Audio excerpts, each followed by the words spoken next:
World War II. The big one. The global cage match. The war with more spin-offs than the Marvel Universe. If you're hearing this, you either clicked play by accident while trying to fall asleep, or you actually want to understand why every documentary narrator speaks in hushed reverence whenever they say 1945. Let me ask you something. What do you know about World War II? That Hitler was a lunatic with a stupid mustache, that America showed up late and loud, that every movie ever made between 1950 and now somehow involves Nazis? Yes. And also not even close. So before we dive into the years of chaos, let's clear the runway. You can't understand the Second World War without knowing the mess that came before it. Because as history teaches us, if you don't clean up after dinner, eventually the leftovers will start a war. Let's take a stroll, well, more of a limping march, through the global fever dream that was the world before 1939, because wars don't start out of nowhere. They stew like bad chili. And this one? It cooked for 20 solid years. Let's wind the clocks back to 1918.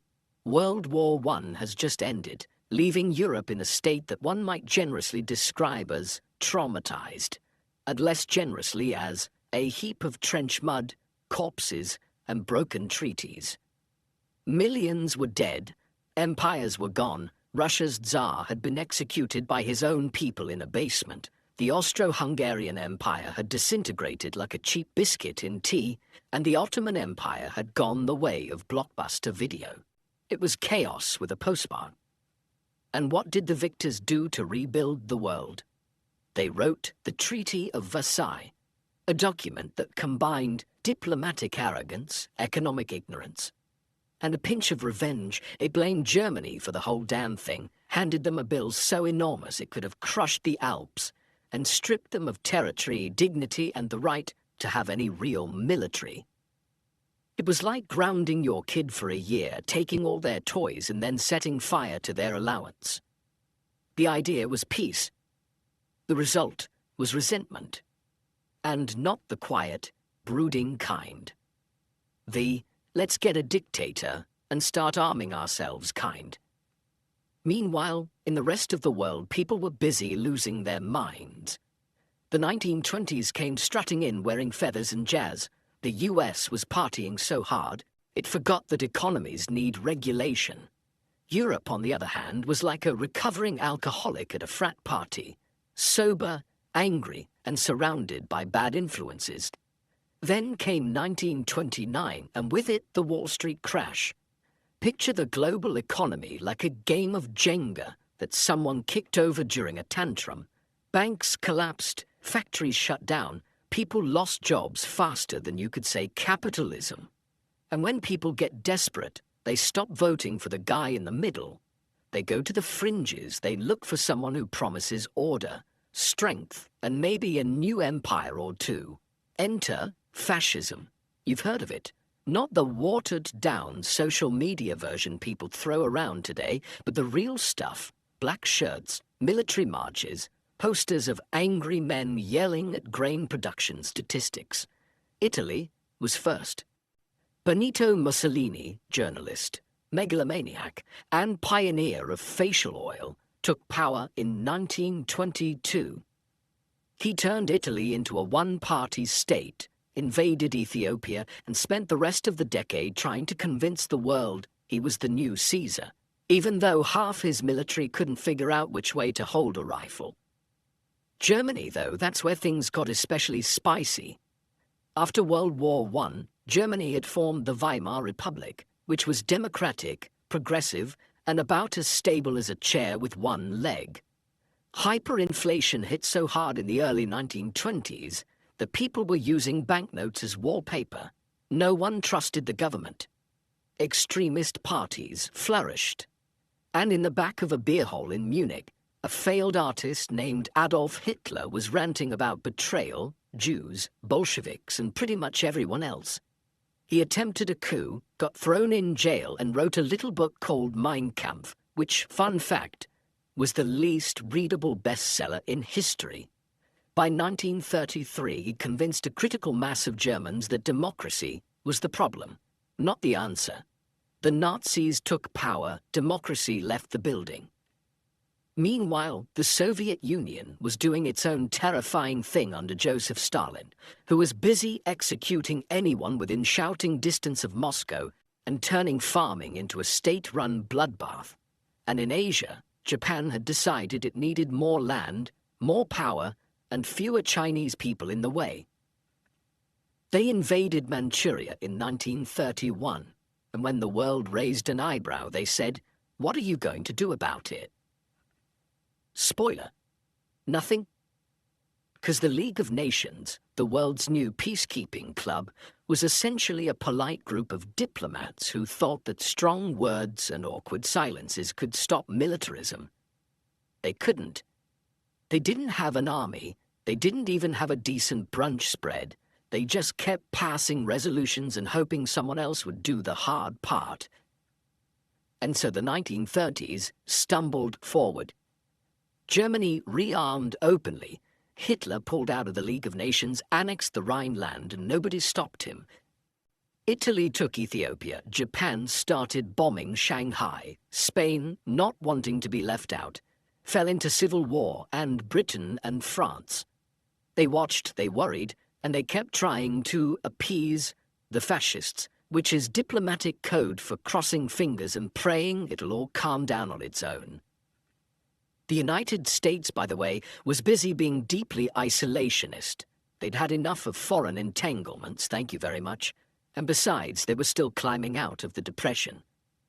FDR was fixing the economy with alphabet soup programs and didn't want to get dragged into another European mess.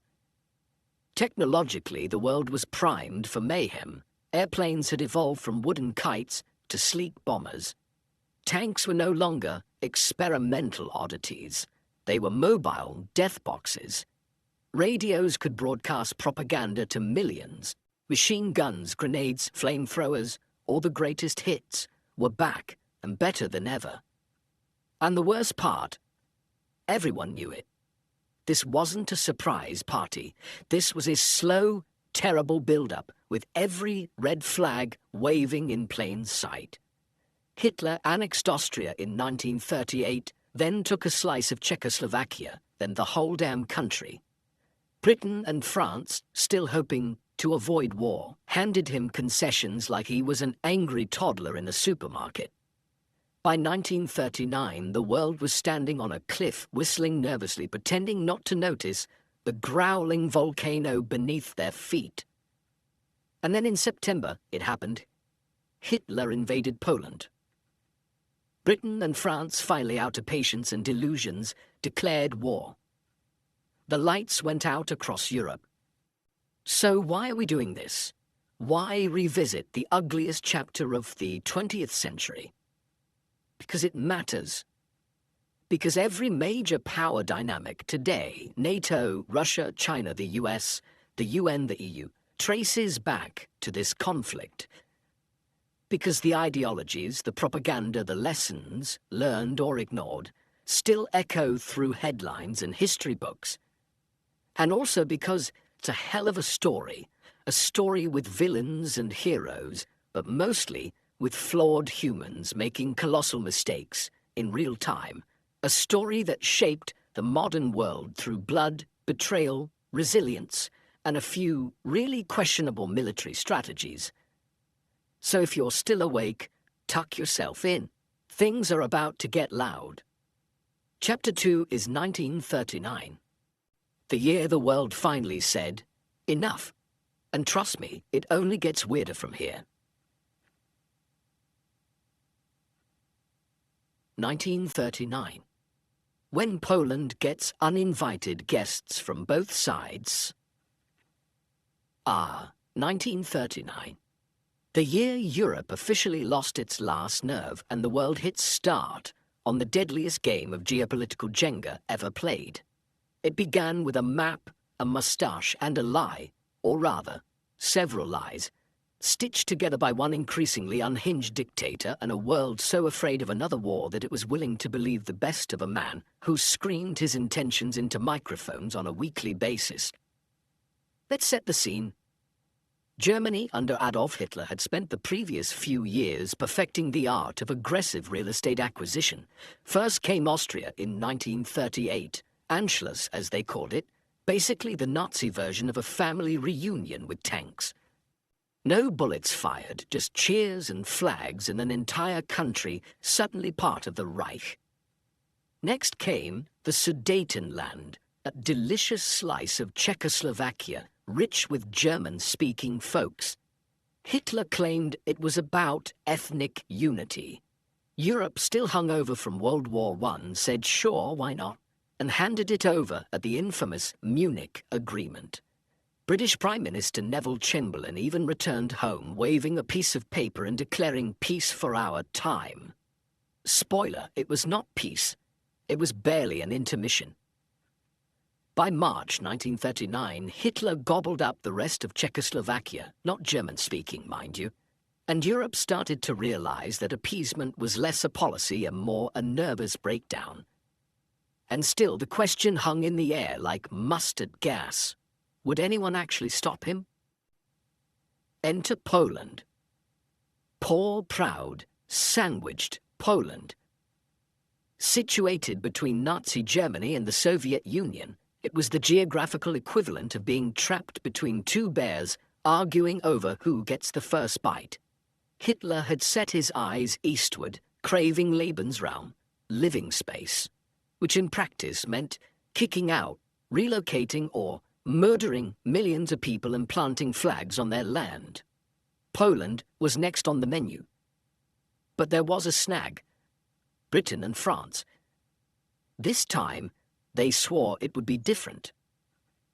After watching Hitler devour Austria and Czechoslovakia with zero pushback, they finally drew a line in the sand. In March 1939, they guaranteed Poland's independence. It was like watching someone promise to protect a stray cat from a pack of wolves, using only polite language and a firm tone. Meanwhile, Hitler was preparing. German troops massed along the border, but there was one crucial complication: the Soviet Union. Stalin wasn't exactly on speaking terms with Hitler, given their ideological differences in the whole Nazi Germany wants to destroy Bolshevism thing. But Hitler didn't want a two-front war, so he made Stalin an offer. Thus came one of the most cynical, world-shattering deals in modern history: the Molotov-Ribbentrop Pact. Signed on August 23, 1939, this non-aggression pact between Nazi Germany and the Soviet Union stunned the world. But the real kicker was the secret protocol. The two agreed to carve up Eastern Europe like a pie. Poland would be split down the middle. The Baltics and Finland. Soviet snacks. Hitler and Stalin shook hands, gritted teeth, and pretended to like each other. With that deal inked, Hitler had what he wanted: a free hand in the East. No more waiting, no more diplomacy. September 1st, 1939. At 4:45 a.m., the German battleship Schleswig-Holstein opened fire on a Polish garrison at Westerplatte. Simultaneously, German troops surged across the border, tanks rolling, Stuka dive bombers screaming overhead. Blitzkrieg, lightning war, was unleashed for the first time, a terrifying, fast-paced military strategy that relied on speed, coordination, and overwhelming force. Poland never stood a chance. Let's be clear, the Polish military was brave, proud, and not nearly as backward as the propaganda would later suggest. No, they weren't charging tanks with horses, or almost never. But they were outnumbered, outgunned, and outmaneuvered. German forces moved fast, hitting supply lines, communication hubs, and cities with a cold, calculated ferocity. Britain and France, bound by their guarantee, declared war on Germany on September 3rd. But, and here's the depressing bit, they didn't actually do much. This period became known as the Phony War, or Sitzkrieg, where everyone was technically at war, but no one wanted to make the first, aggressive move. Troops sat on the French border drinking tea while Poland burned. And then, as if things couldn't get worse for Poland, September 17th, 1939. The Soviet Union, keeping its end of the Molotov-Ribbentrop bargain, invaded Poland from the east. Stalin claimed he was protecting ethnic Ukrainians and Belarusians, because apparently irony was alive and well in Moscow. Polish forces, already reeling from the German assault, now had to deal with a second invading army. It was a blitz sandwich, and Poland was the meat. By early October, Poland had fallen. Warsaw lay in ruins. Thousands of Polish soldiers fled to Romania, Hungary, and beyond, forming the basis of a government in exile. The country was carved in two, half Nazi, half Soviet, and both occupiers wasted no time in unleashing terror. On the German side, mass executions, forced relocations, and the beginning of what would become the Holocaust. The Nazi machine started cataloguing people, banning Polish culture, and targeting Jews, intellectuals, priests, anyone who might pose a problem. On the Soviet side, mass deportations, political purges, and the notorious Katyn massacre, where thousands of Polish officers were executed and buried in secret. The Soviets denied responsibility for decades. Spoiler, it was them. And the rest of the world, watching, waiting, rearming slowly. The fall of Poland was a brutal wake-up call. Blitzkrieg had worked. Appeasement had failed. The war was real. But for the next several months, Europe held its breath.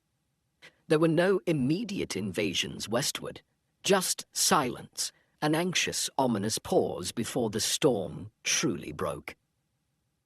In hindsight, 1939 was the year the world's illusion shattered. The idea that Hitler could be reasoned with. Dead. The belief that the Soviets were too ideologically opposed to cooperate with fascists. Laughable, the assumption that another major war could be avoided. Obliterated. World War II had begun. And the scariest part, no one knew how bad it was going to get. 1940.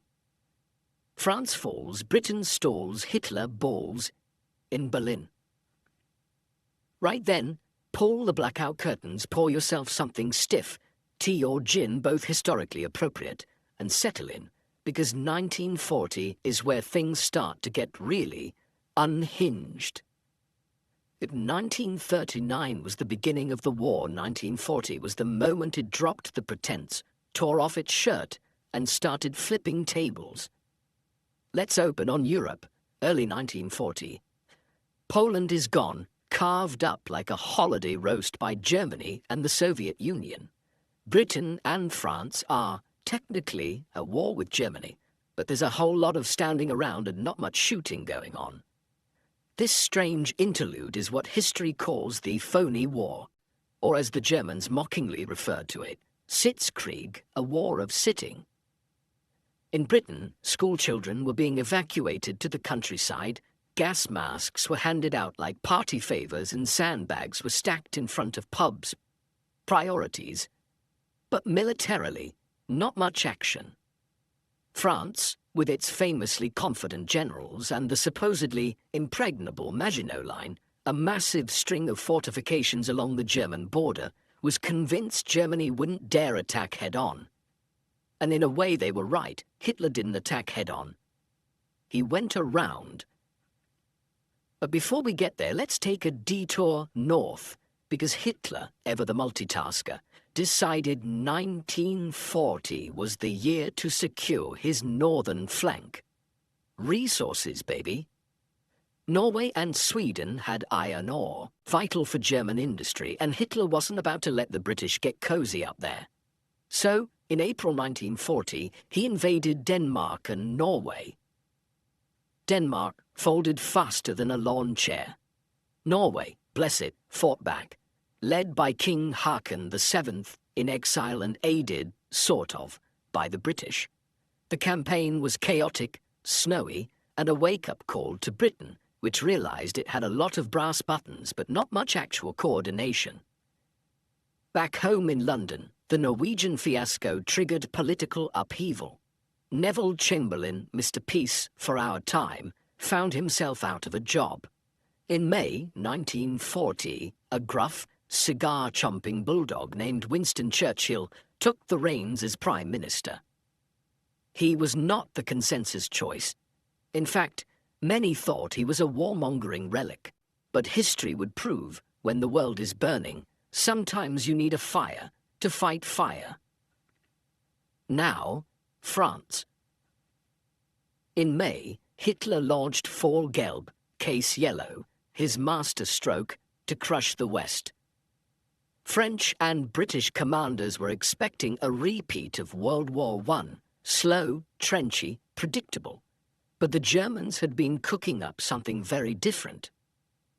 Blitzkrieg returned, this time aimed west. The plan?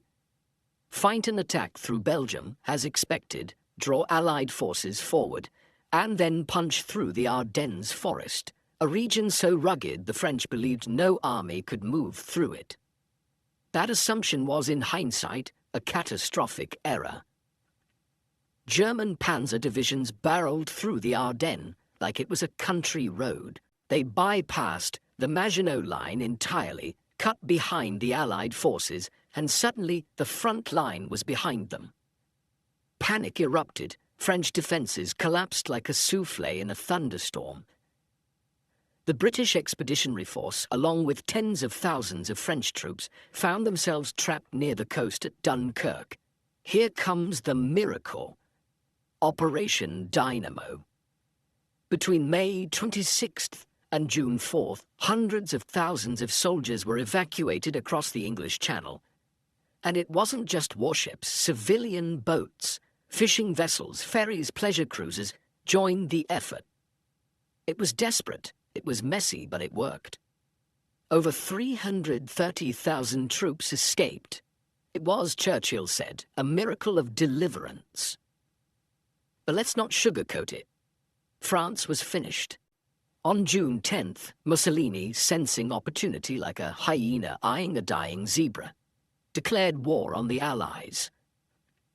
Italy's involvement was largely symbolic at this stage, but the optics were dramatic. 4 days later, on June 14th, German troops marched into Paris.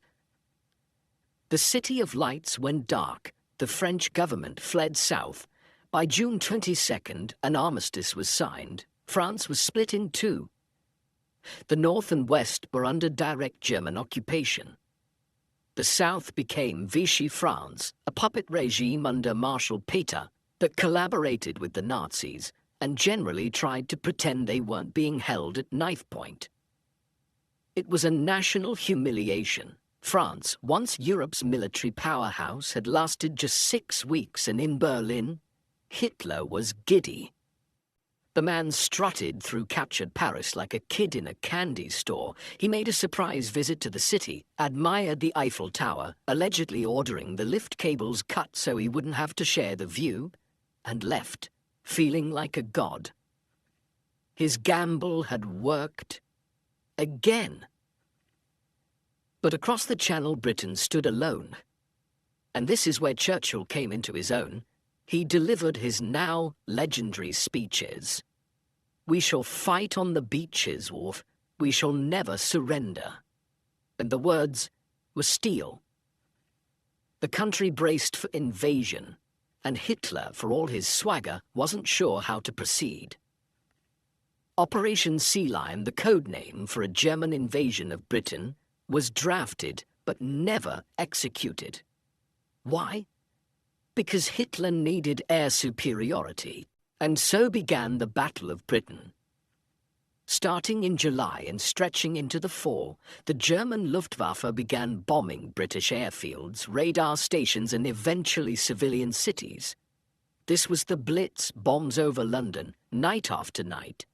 Entire neighborhoods reduced to rubble, Children evacuated again, Londoners sleeping in underground stations. Fire, ash, sirens. And yet, Britain didn't break. RAF pilots, many of them in their teens and early 20s, fought tooth and nail. Outnumbered, exhausted, and flying by the skin of their teeth, they held the skies. Radar gave them an edge. So did home turf and sheer bloody-minded determination. By October, Hitler called it off. The invasion was postponed indefinitely. Britain, alone, had stood firm. Hitler turned his eyes elsewhere, eastward. But we'll get to that. Back to 1940's highlights. The US, still officially neutral, passed the Selective Training and Service Act, its first peacetime draft. The writing was on the war. Franklin D. Roosevelt won an unprecedented third term, making it clear that America wasn't quite done meddling in European affairs.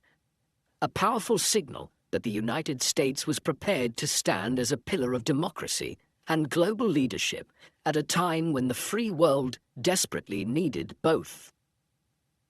And in the East, Japan continued its war in China, eyeing Southeast Asia and planning quietly for a confrontation with the US. So there it was, Europe under Nazi rule, Britain bombed but unbowed, Hitler at the height of his power. 1940 was a year of collapse and defiance, of falling giants and unexpected stands. The war had gone from terrifying to apocalyptic, and worse still, it was only just beginning. Next up, 1941. One of the most unhinged years in human history. Hitler will turn on Stalin, Japan will light a match in the Pacific, and the whole world will finally, unmistakably, be at war. 1941. Pearl Harbor, Barbarossa, and oops, it's global now. Let's be perfectly honest, if you are watching World War II as a limited TV series, 1941 is the episode where all hell breaks loose and you yell, "Wait, what the hell just happened?" The plot twists come fast, the cast of characters multiplies, and suddenly it's no longer a local European quarrel with fascist overtones. It's a full-blown, worldwide brawl. Everyone's invited and nobody's leaving with clean hands. We begin in Europe. Hitler, feeling mighty smug after bulldozing half the continent in 1940, is riding high. France, fallen. Britain, bombed but stubborn. The Soviet Union, mysteriously quiet thanks to the Non-Aggression Pact signed in 1939. Now, if you know anything about Adolf Hitler, and I sincerely hope your knowledge is purely academic, you know the man didn't do quiet.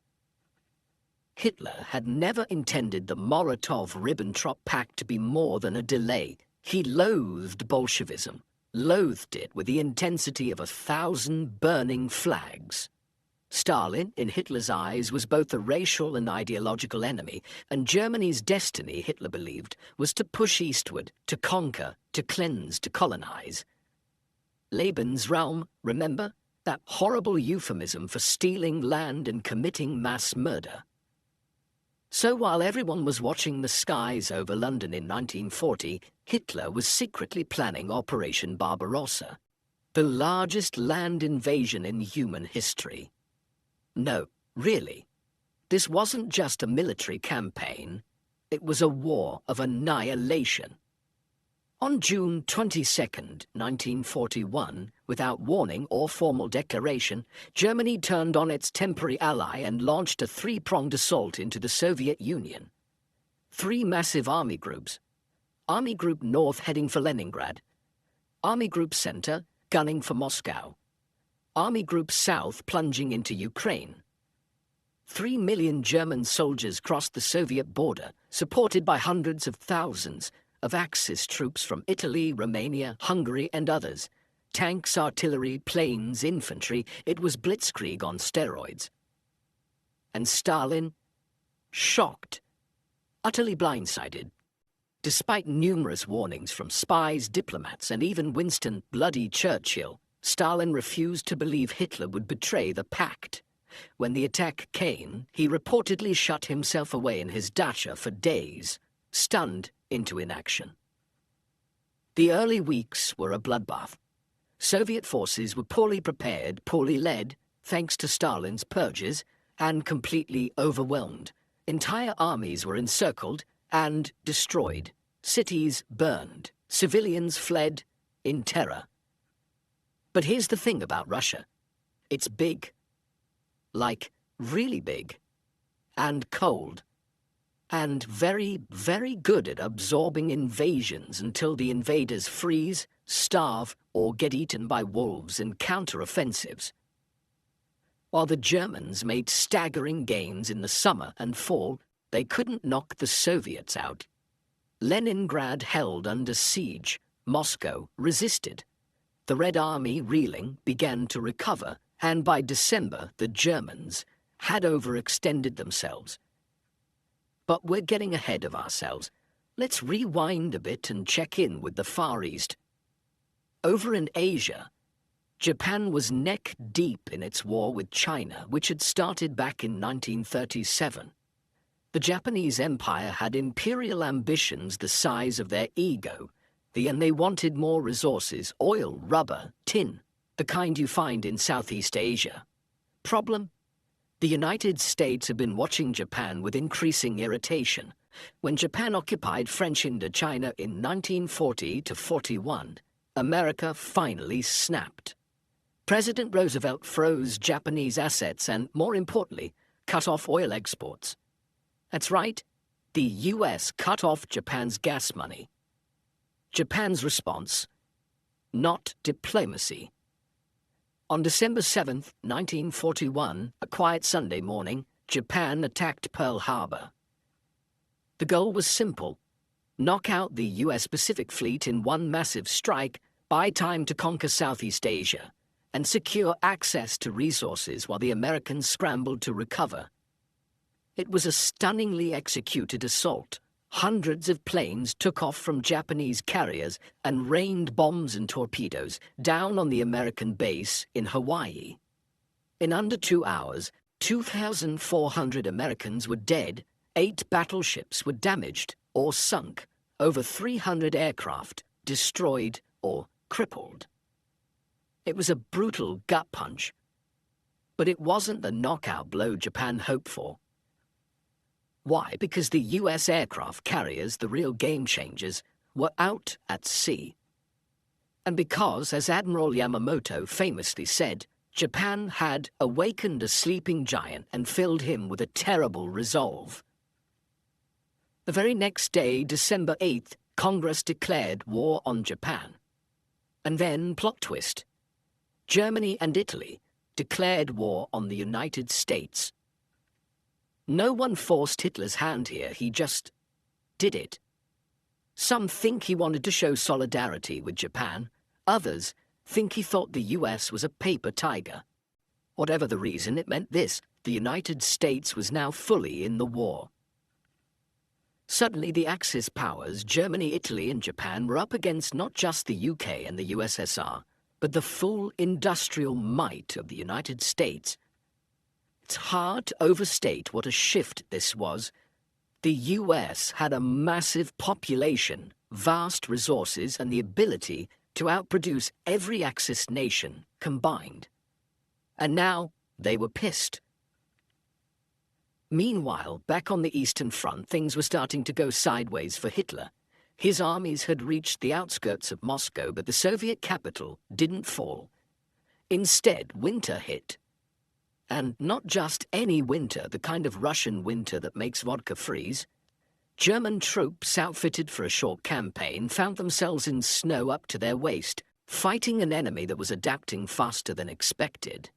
Soviet reinforcements, many from Siberia, launched a counterattack in December. Moscow held, the Germans fell back. 1941 ended with chaos on every front. Europe was under Axis occupation, but Britain stood firm. The Soviet Union had been battered but was unbroken. The United States had entered the war, bringing with it the capacity to turn the tide. North Africa, the Balkans, China, the Pacific, all were now active battlegrounds. This was no longer Hitler's European war. It was World War II in every terrifying sense. The years ahead would see unimaginable slaughter, daring resistance, moments of horror and heroism in equal measure. But 1941, that was the year it became truly global. That was the year the war woke up. And my dear listener, if you thought this was intense, wait until 1942. The Nazis dig in, the Allies rally, and the Pacific becomes an ocean of fire. But for now, breathe. Rewind if you must. The sleeping giant has risen, and the world will never be the same.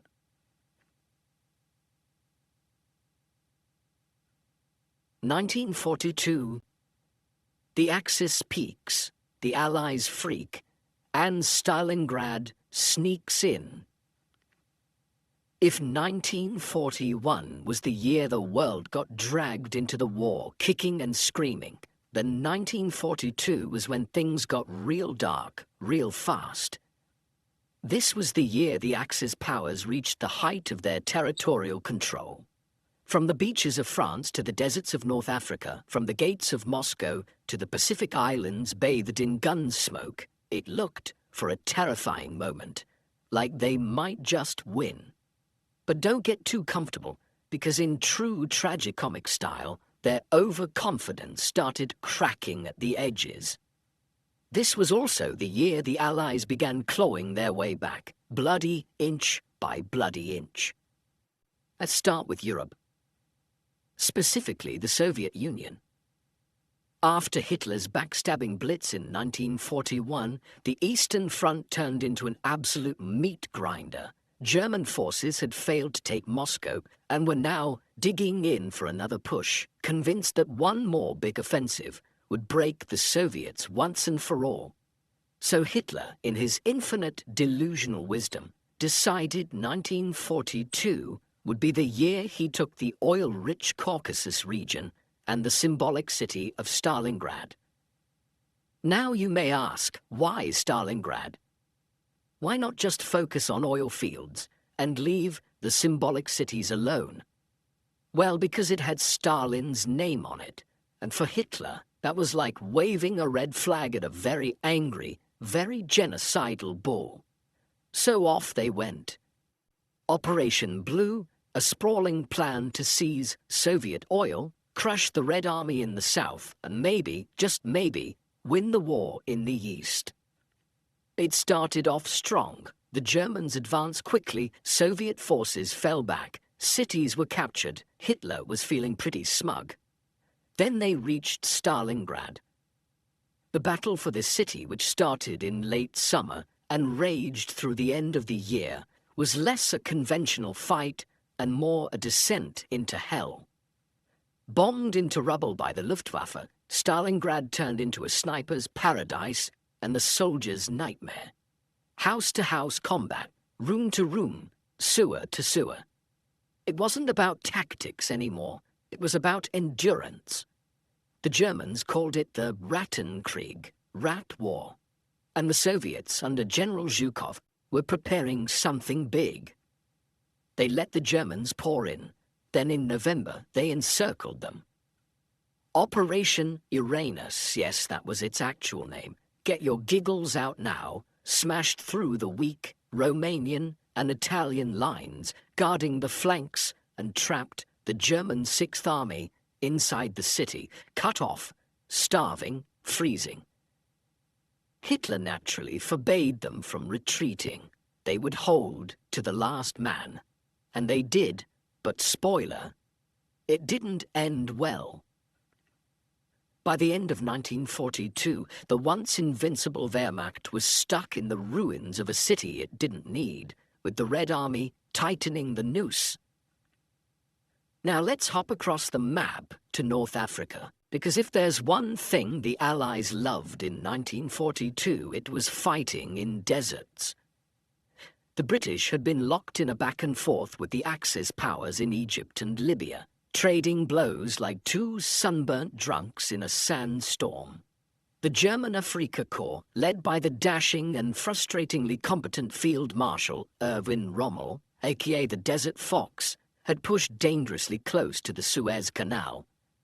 Enter El Alamein.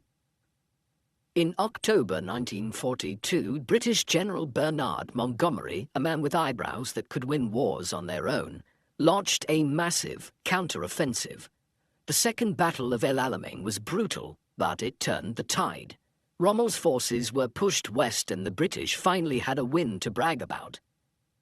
Churchill, never one to miss a dramatic quote, declared, "This is not the end. It is not even the beginning of the end. But it is, perhaps, the end of the beginning." Poetic, sure. Confusing, absolutely. But he wasn't wrong.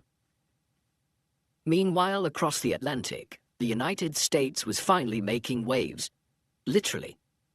After Pearl Harbor, the US military had to get up to speed fast. 1942 saw the first major American ground operations in the war. Operation Torch, an Allied invasion of French North Africa. American and British forces landed in Morocco and Algeria in November, facing mostly Vichy French troops who weren't exactly thrilled to be fighting their supposed liberators.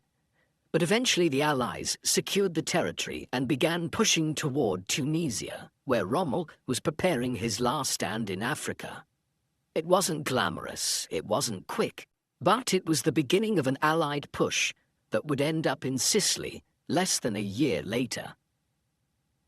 Now let's sail over to the Pacific, where 1942 was frankly an absolute bloodbath. After Pearl Harbor, Japan had gone full empire mode. In rapid succession, they seized the Philippines, Malaya, Singapore, Hong Kong, the Dutch East Indies. It was an imperial buffet. Western colonies fell like dominoes and the Allies were reeling. The worst moment? Possibly the fall of the Philippines in April. US and Filipino troops made a heroic stand on the Bataan Peninsula, but were eventually overwhelmed. Survivors were forced to endure the Bataan Death March, a brutal, forced relocation that killed thousands. But then came the cracks. The Battle of the Coral Sea in May was the first naval battle in history where the ships never saw each other. It was all fought by aircraft. Technically a draw, but strategically a win. It stopped Japanese expansion toward Australia. Then came Midway in June. The US Navy, armed with cracked Japanese codes and a healthy dose of guts, ambushed the Japanese fleet. In one day, 4 Japanese aircraft carriers were sunk. It was a staggering loss, one from which Japan's Navy never fully recovered. And finally, in August, the Americans landed on Guadalcanal. It was supposed to be a quick operation. It turned into a 6-month slog of jungle warfare, disease, and nightmarish naval battles. But by the end of the year, the US held the island. Japan was no longer advancing, they were digging in. So to recap, 1942, in all its miserable glory, Germany reached its peak but got bogged down in Stalingrad. The Soviets started turning the tide. The British won in North Africa. The Americans got their boots dirty. Japan got punched hard at Midway and couldn't finish what it started. It was a brutal, bloody year. But for the first time since the war began, there was hope. Real hope. The Axis had overreached. The Allies had learned how to punch back. And as we close this chapter, just remember, the tide has turned, but the waves are far from calm. Next up, 1943. The year of momentum. The year the Allies start steamrolling forward. But don't worry, we'll still have plenty of destruction and decisions made by men who definitely needed therapy. Sleep tight, listener. Stalingrad hasn't fallen yet, but it will.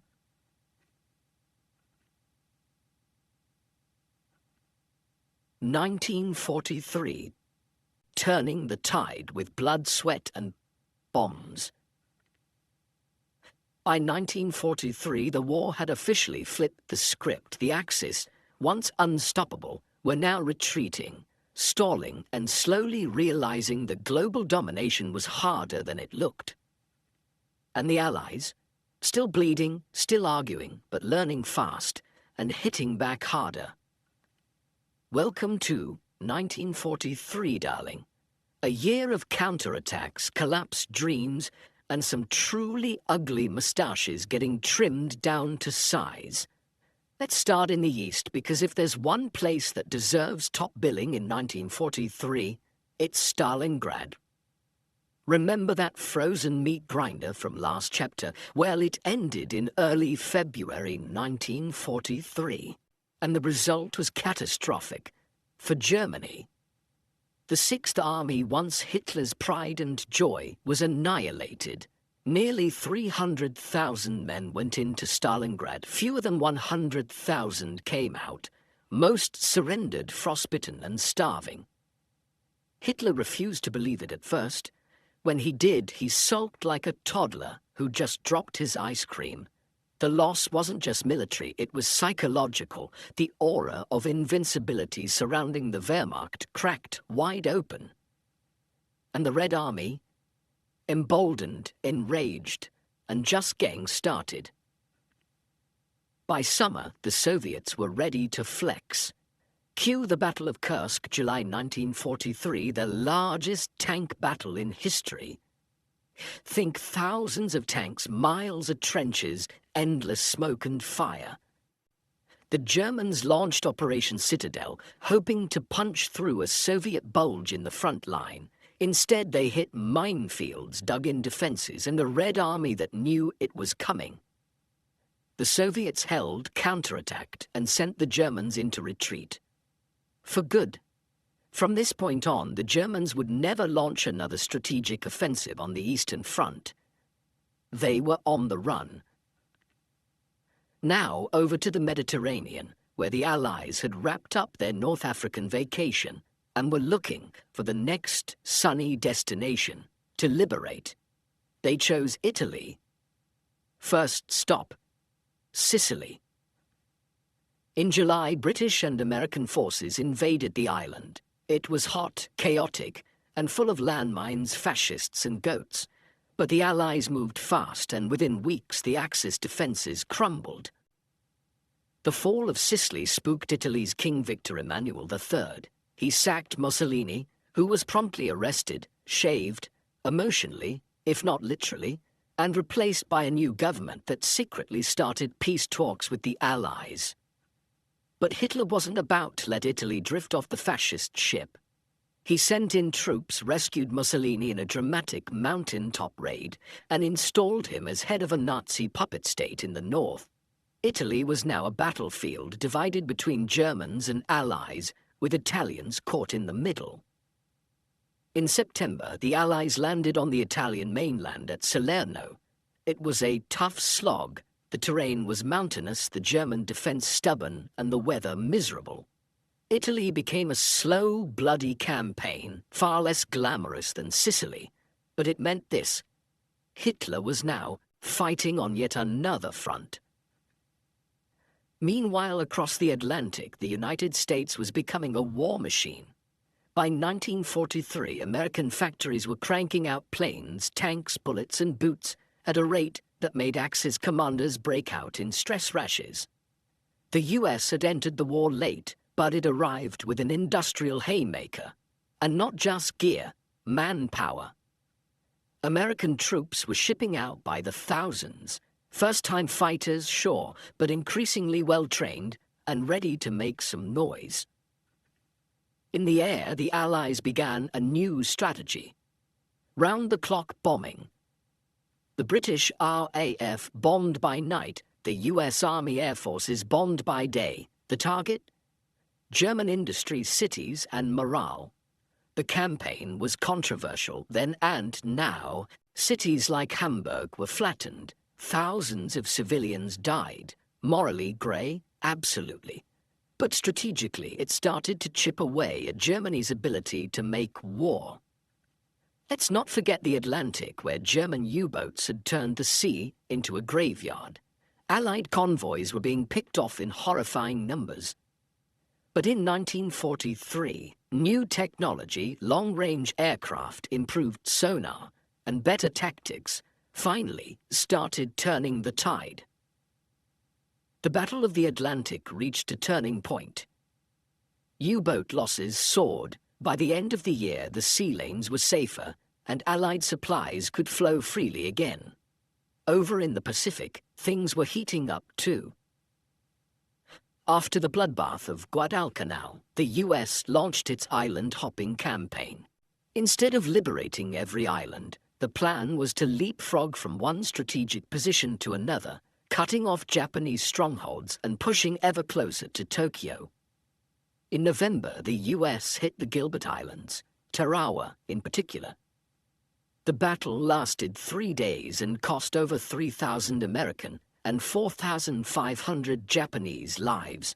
It was one of the first times Americans saw uncensored images of dead Marines on beaches.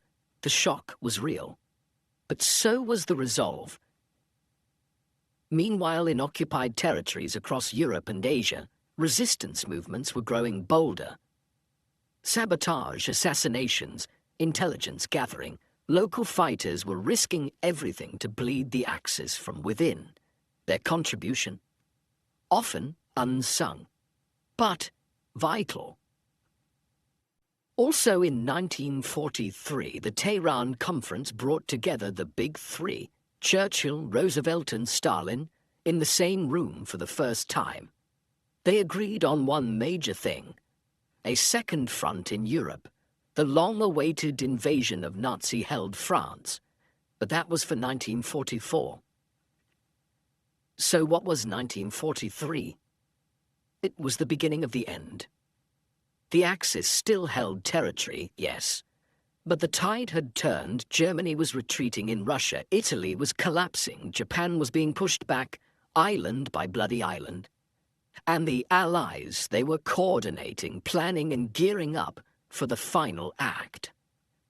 But make no mistake, the fighting was far from over, and the worst horrors of the war, especially those hidden behind barbed wire and SS smiles, had yet to be revealed. For now, though, you can rest easy knowing that 1943 was the year the war began to bend. It had not broken, not yet. So, breathe, love. The worst is still ahead, but so is the justice. Next up, 1944. The beaches of Normandy, the liberation of Paris, and a very bad year to be a Nazi in Western Europe. Sleep tight, the Allies are coming.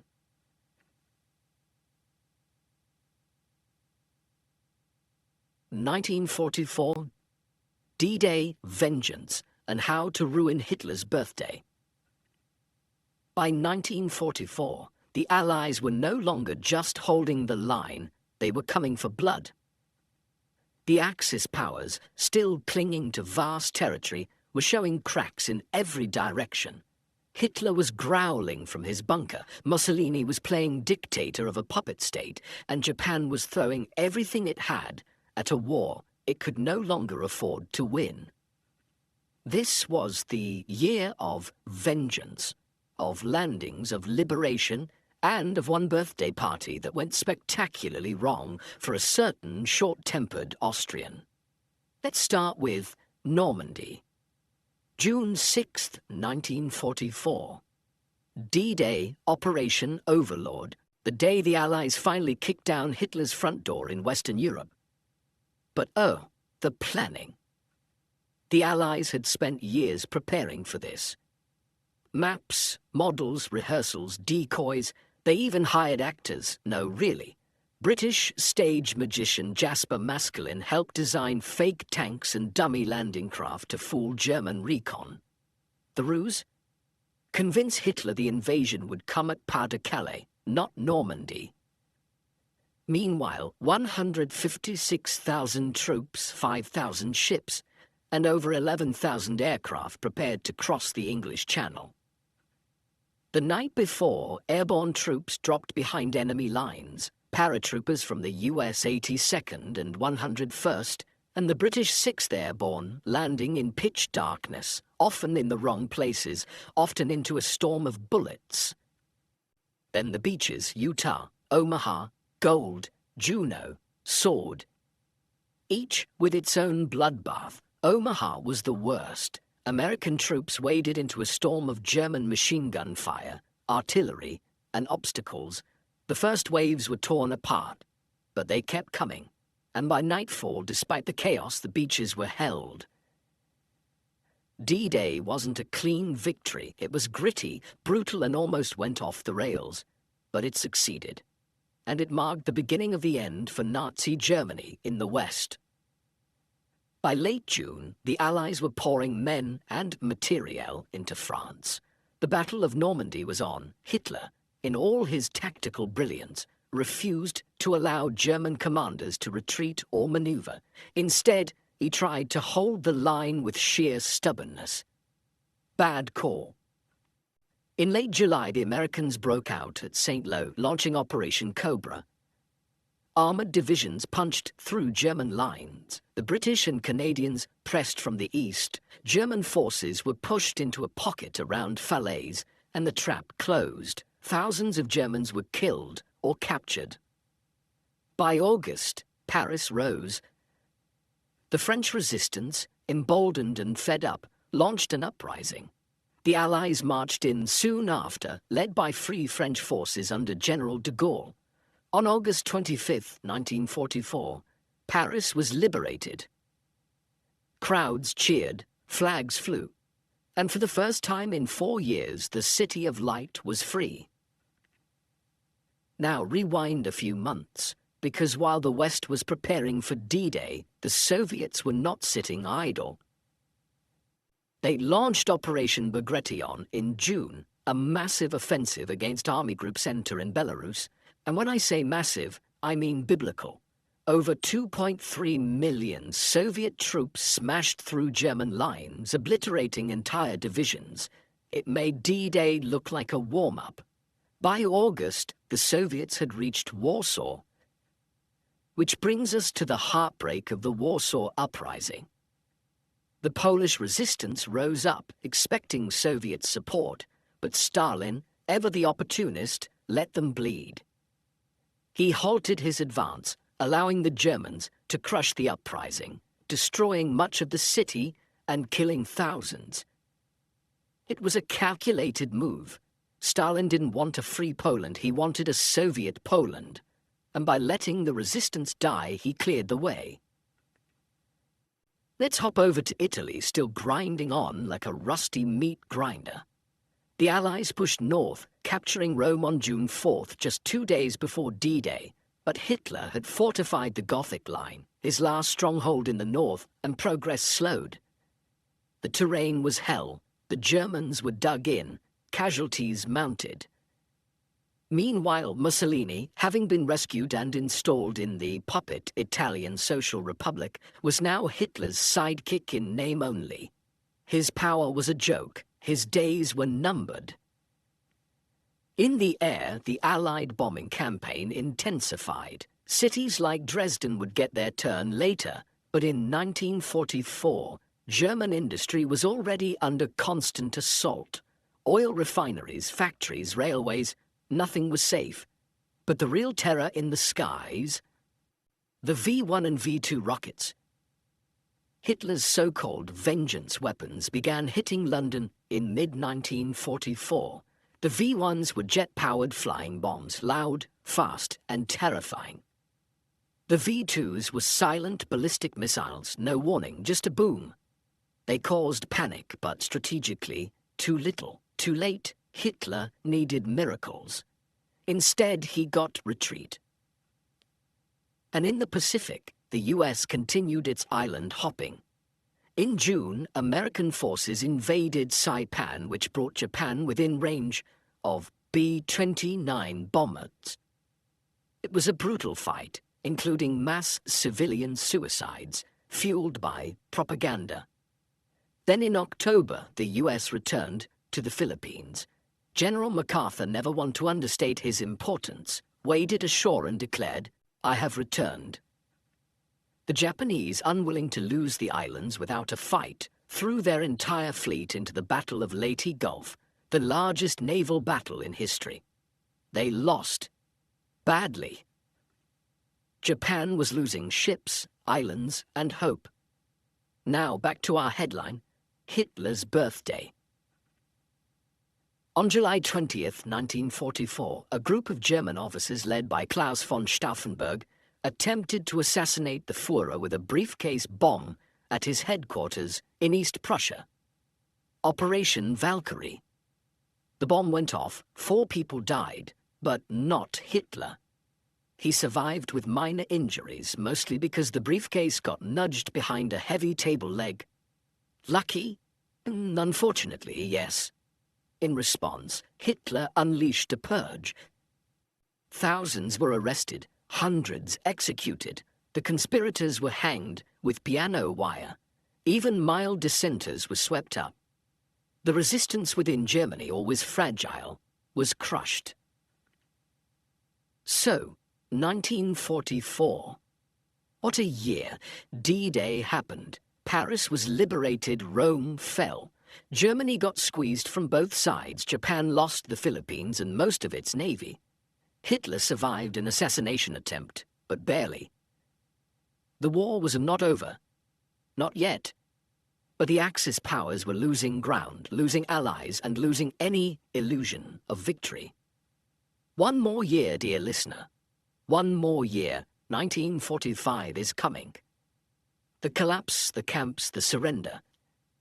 But for now, close your eyes, knowing that finally, justice is on the march. The beaches have been taken, the tide has turned, and the world is waking up.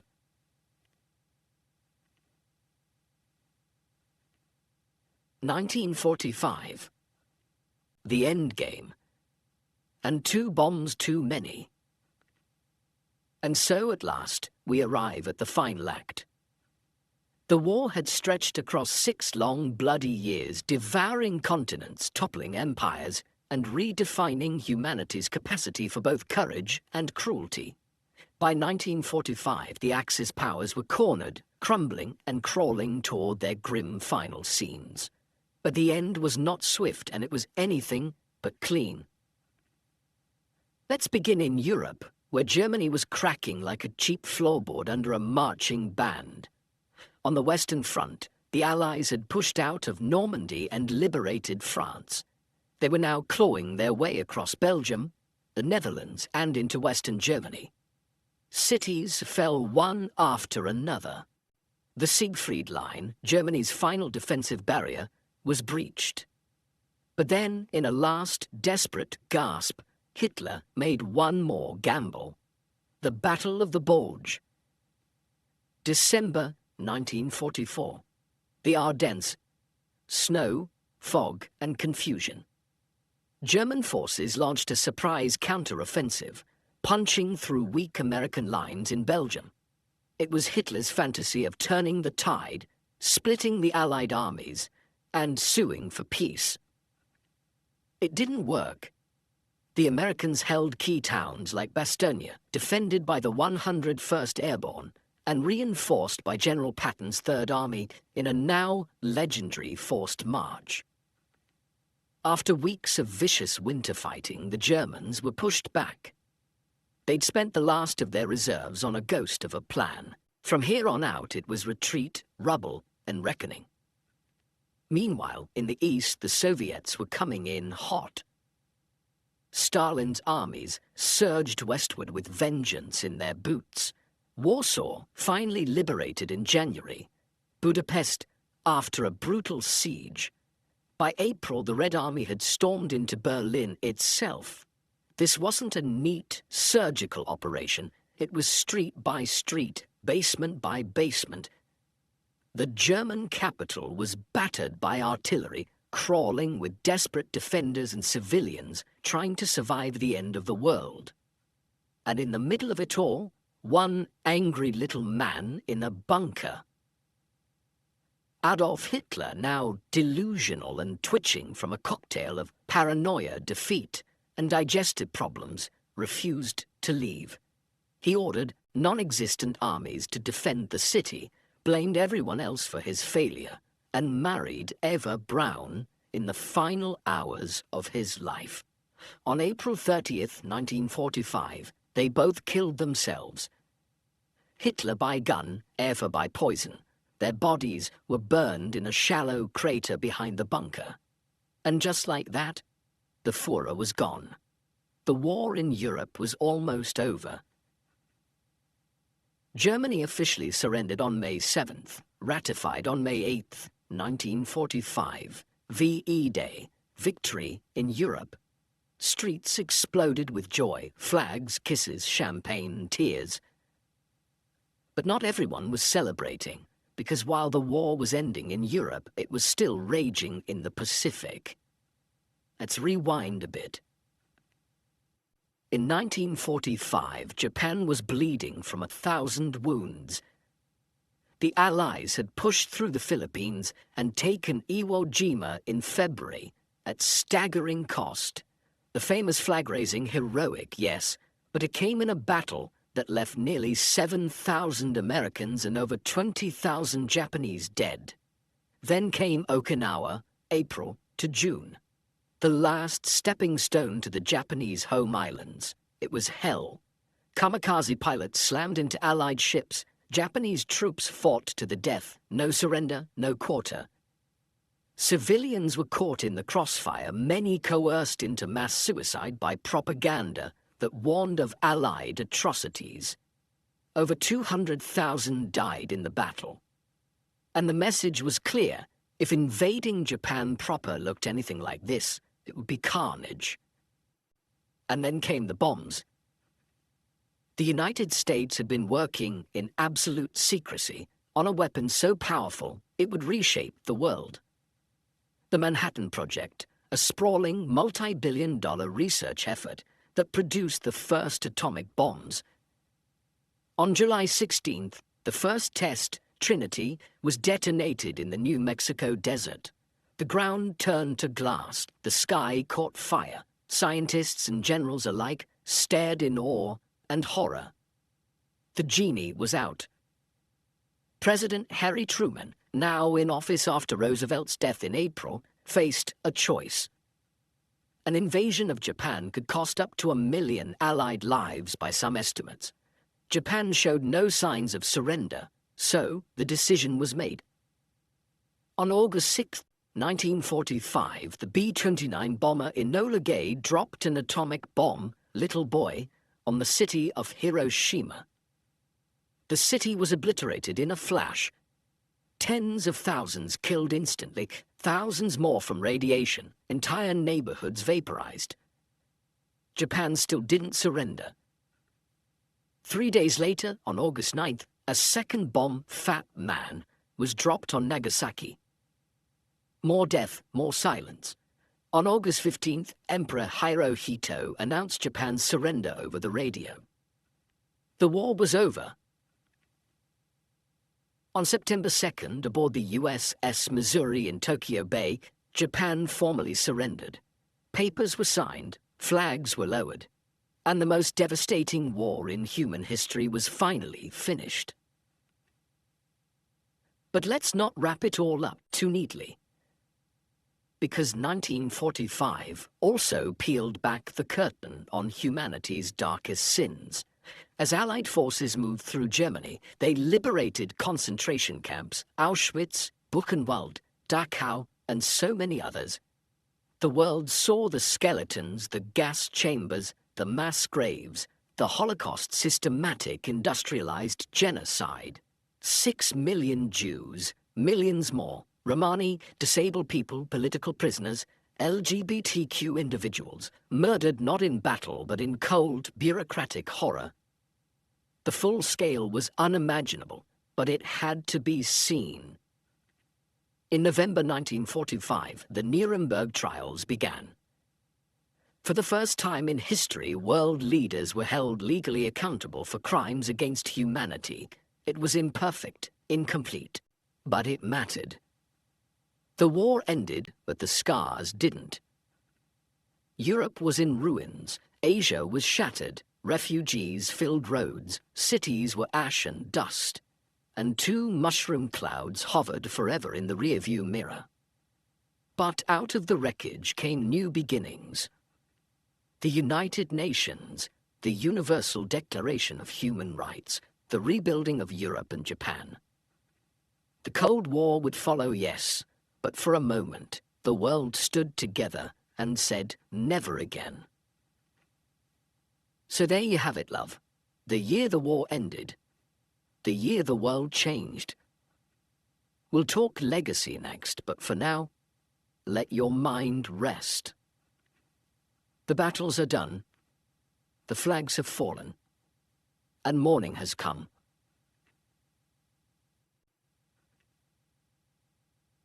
The aftermath. Peace, papers, and a brand new world order. So, the guns have gone silent, the uniforms are hung, the rubble still smouldering, and across the world, stunned survivors blink into the new light of peace. 1945 is behind us, the war is over, but victory, as it turns out, is not a neat little bow you tie around a blood-soaked package. Welcome to the aftermath, darling, where treaties are signed, maps get redrawn like doodles on a napkin, and everyone pretends they've learned something. Let's begin with the paperwork because, oh, the bureaucracy of peace. The first major act was the surrender of Germany, signed in Reims on May 7, 1945, and again in Berlin on May 8 to please the Soviets. Japan followed on September 2nd, aboard the USS Missouri in Tokyo Bay. The signatures were dramatic, the speeches stiff, the ink barely dry before the world had to start asking, now what? The answer, of course, depended entirely on who you asked. Let's start with Europe, a continent in shambles. Cities like Warsaw, Berlin, Dresden, and Rotterdam had been pulverized. Entire economies had collapsed. Tens of millions were dead. Millions more were displaced. Refugees, former prisoners, concentration camp survivors, orphaned children, and soldiers with nowhere to go. The immediate job? Pick up the pieces, feed people, rebuild. Germany was carved into 4 occupation zones: American, British, French, and Soviet. Berlin too, though it lay entirely in the Soviet zone. The country was to be denazified, demilitarized, and eventually somehow democratized. But that process would prove contentious. The Allies tried to work together, they really did, but it was like watching divorced parents trying to co-parent a teenager who just burned the house down. The Soviets, having lost over 20 million people and carried the brunt of the war in Europe, were in no mood for subtlety. Stalin wanted security. That meant a buffer zone of pro-Soviet states in Eastern Europe. Elections, sure, if they elected communists.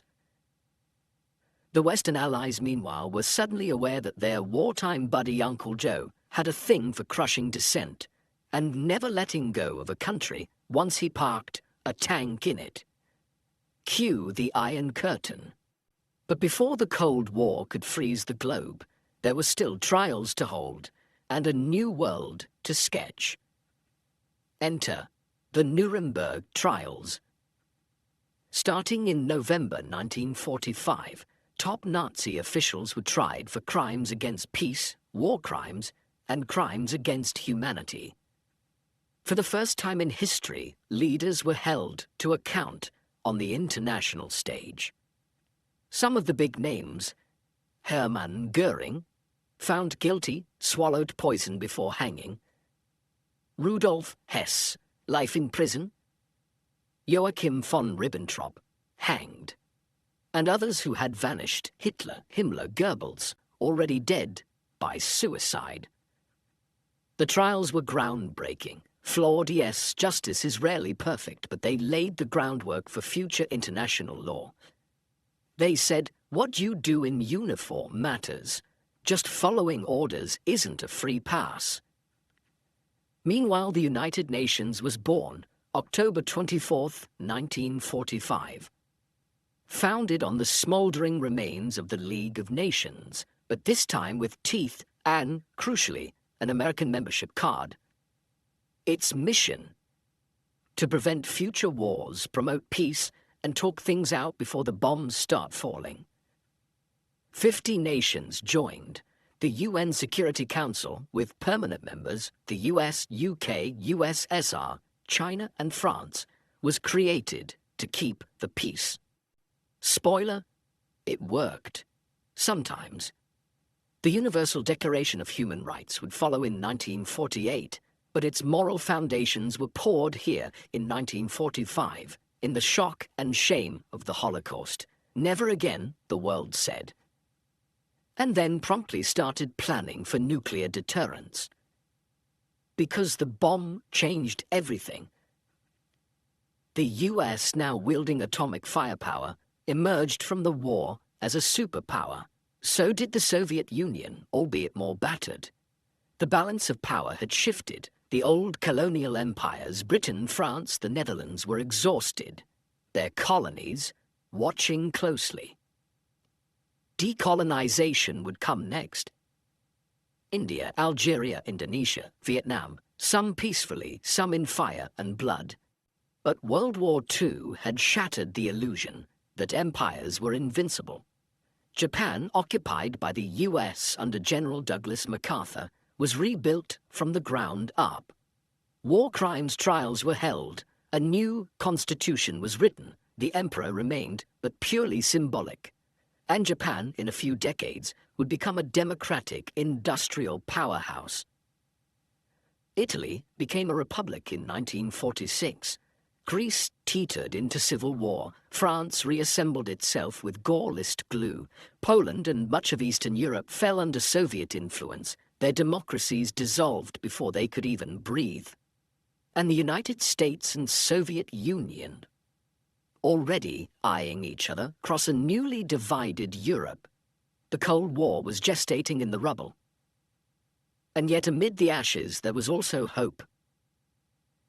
Massive reconstruction efforts began. The Marshall Plan, launched in 1948, would flood Western Europe with American aid, money, supplies, expertise, to rebuild not just infrastructure, but confidence. It wasn't just altruism, it was strategy. Prosperous countries, the thinking went, were less likely to fall to communism.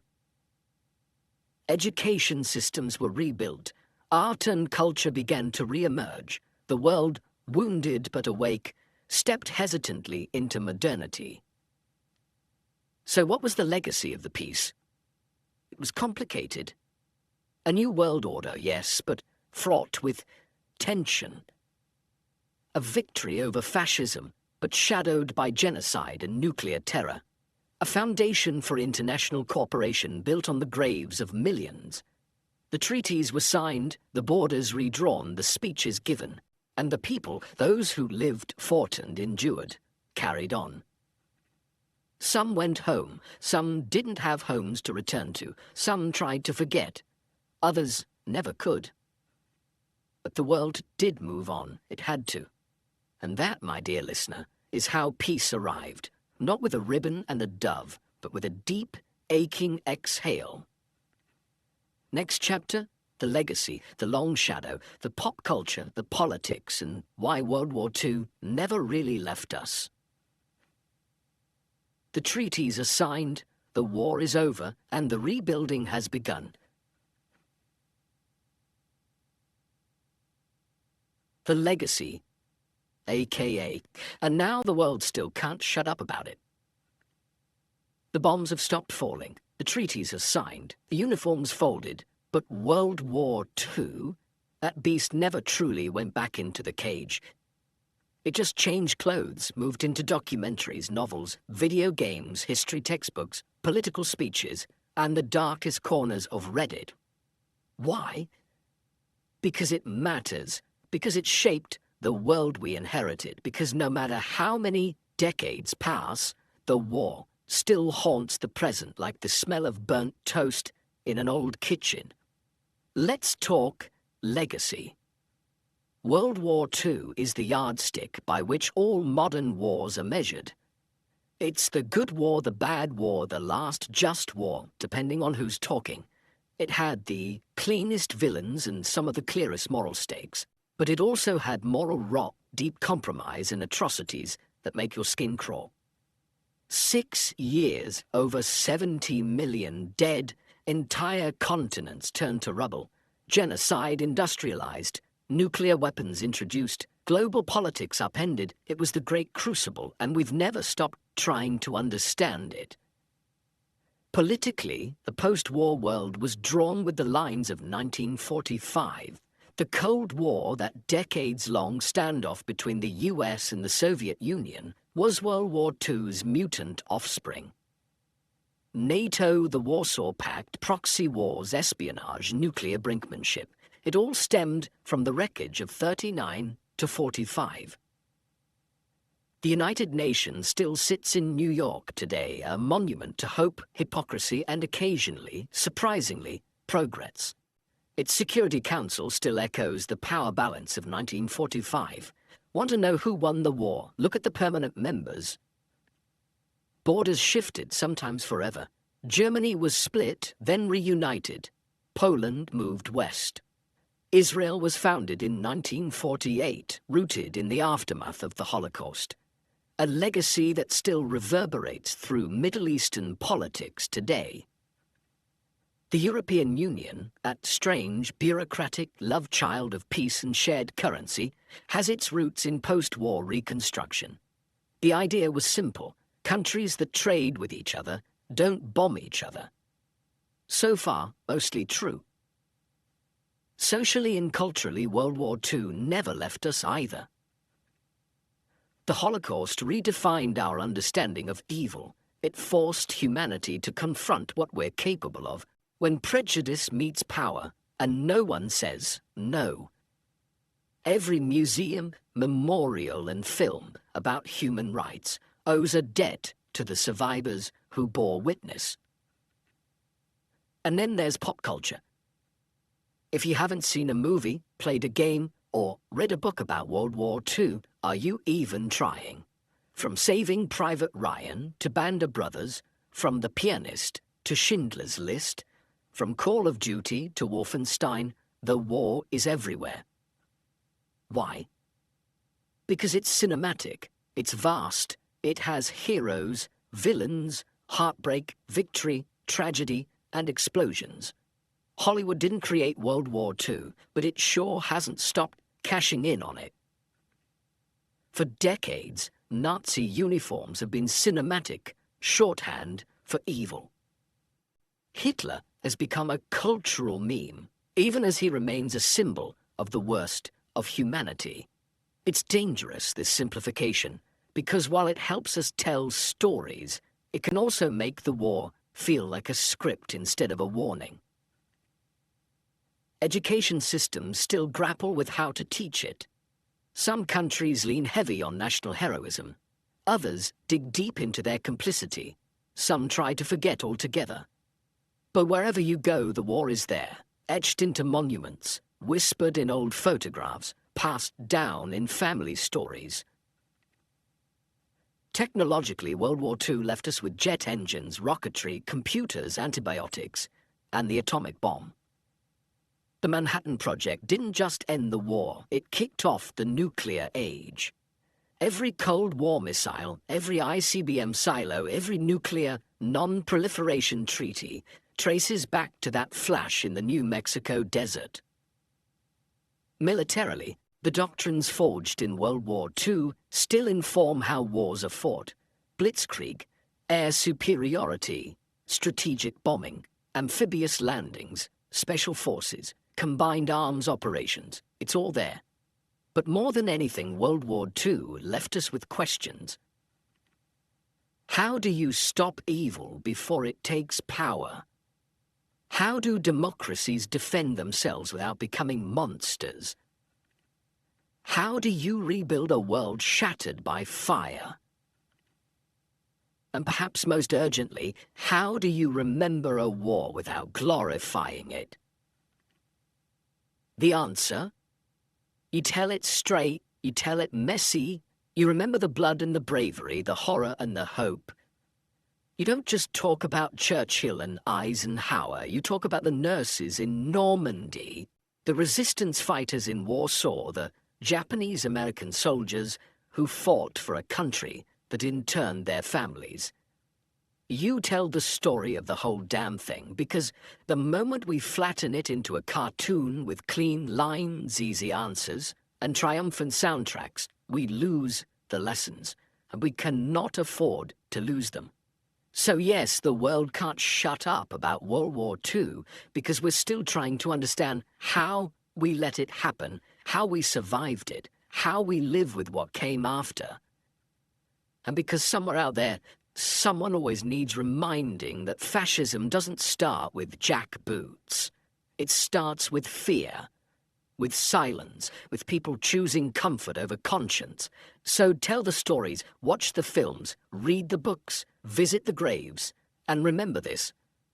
The world burned once. We lit the match. Let's not do it again.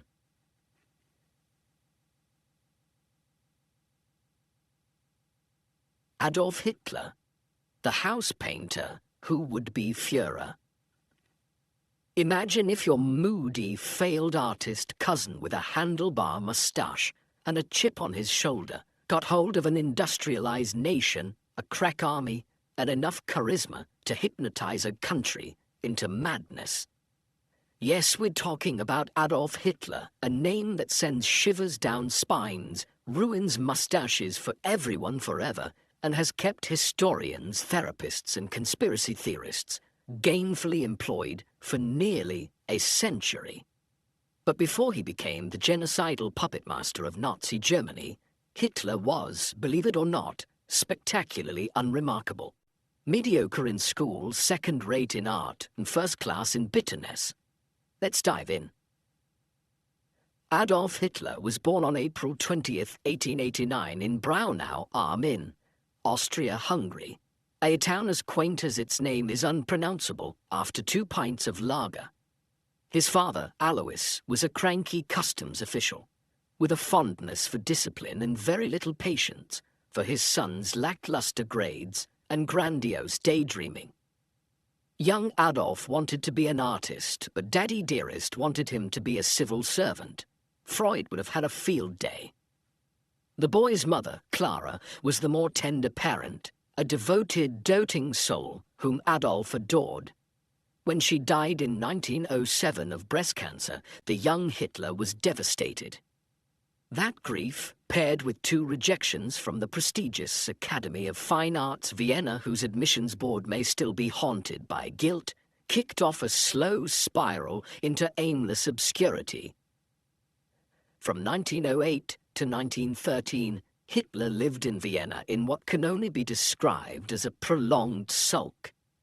He sketched buildings, sold postcards, and developed a stew of bigotry, nationalism, and conspiracy theories, most of which he picked up like a sponge from the city's seedy political underbelly. Anti-Semitism was rampant, and Hitler gulped it down like schnapps at a frat party. He also developed a taste for German nationalism despite, not being German. His world was a bizarre blend of Wagnerian opera, occult nonsense, and the belief that Germany was destined for greatness, and he naturally would be its savior. Then came the First World War, and our drifting dilettante finally found his calling. War. When Germany declared war in 1914, Hitler volunteered for the Bavarian army, still not German, mind you. He served as a messenger on the Western Front, was wounded twice, and was awarded the Iron Cross for bravery. For the first time in his life, he felt useful. War gave him structure, purpose, and, most crucially, a sense of belonging. When Germany lost in 1918, Hitler was hospitalized, blinded temporarily by a gas attack, and utterly broken by the defeat. Maybe the fact that he wasn't able to sport his handlebar moustache anymore participated in that, as he was ordered to trim it after it got in the way of his gas mask. To him, the loss wasn't just military, it was betrayal, The infamous stab-in-the-back myth, blaming Jews and communists for Germany's defeat, sunk its hooks into him. It wasn't true, but truth was never Hitler's strong suit. After the war, Hitler returned to Munich and stayed in the army as an informant. In 1919, he was tasked with spying on a tiny nationalist group, the German Workers' Party. Instead of just taking notes and going home, he joined them. He had found his platform. By 1920, he was giving speeches, gesticulating wildly, and blaming all of Germany's woes on Jews, Marxists, and the Treaty of Versailles. The party changed its name to the National Socialist German Workers' Party, Nazi for short, and Hitler changed from footnote to headline. In 1923, he got cocky and tried to overthrow the Bavarian government in the beer hall putsch, a coup that went about as well as a flaming zeppelin. He ended up in prison where he wrote Mein Kampf, a rambling manifesto full of racial hatred, destiny, and laughably bad prose. Think of it as the literary equivalent of a drunk uncle yelling at the TV. After prison, Hitler rebuilt the Nazi Party, now with a sharper eye for propaganda and a playbook that involved legal takeover instead of beer hall bravado. By the late 1920s, the Weimar Republic was floundering. Political instability, economic collapse, and unemployment turned voters into angry mobs looking for a scapegoat. Hitler was more than happy to provide one. He crisscrossed Germany, delivering firebrand speeches about restoring pride, punishing traitors, and building a pure Aryan state. With Joseph Goebbels orchestrating the propaganda machine, the Nazis became a force to be reckoned with. In 1933, after a suspicious fire gutted the Reichstag and fear of communism peaked, Hitler was appointed Chancellor. In one fell swoop of legal manipulation and thug intimidation, democracy died with a whimper. Once in power, Hitler moved fast. The Enabling Act of 1933 gave him dictatorial authority. The Nazis banned opposition parties, crushed unions, and began cleansing Germany. The SS and Gestapo became instruments of terror. Books were burned, professors silenced, and children indoctrinated. The Nuremberg Laws of 1935 stripped Jews of citizenship. Kristallnacht in 1938, a coordinated orgy of anti-Jewish violence, signaled that things were only going to get worse. Meanwhile, Hitler was playing international poker. He reoccupied the Rhineland, annexed Austria in the Anschluss, and carved up Czechoslovakia with the finesse of a butcher. Britain and France wagged fingers but did little else. In 1939, Hitler signed a non-aggression pact with Stalin, shocking everyone. Then he invaded Poland. Cue World War II. Blitzkrieg or lightning war smashed through Europe. France fell, the Low Countries crumbled, and Hitler seemed invincible. But hubris is a hell of a drug. In 1941, he invaded the Soviet Union, breaking the pact and opening a two-front war that would bleed Germany dry. He also declared war on the United States. Brilliant strategy, really.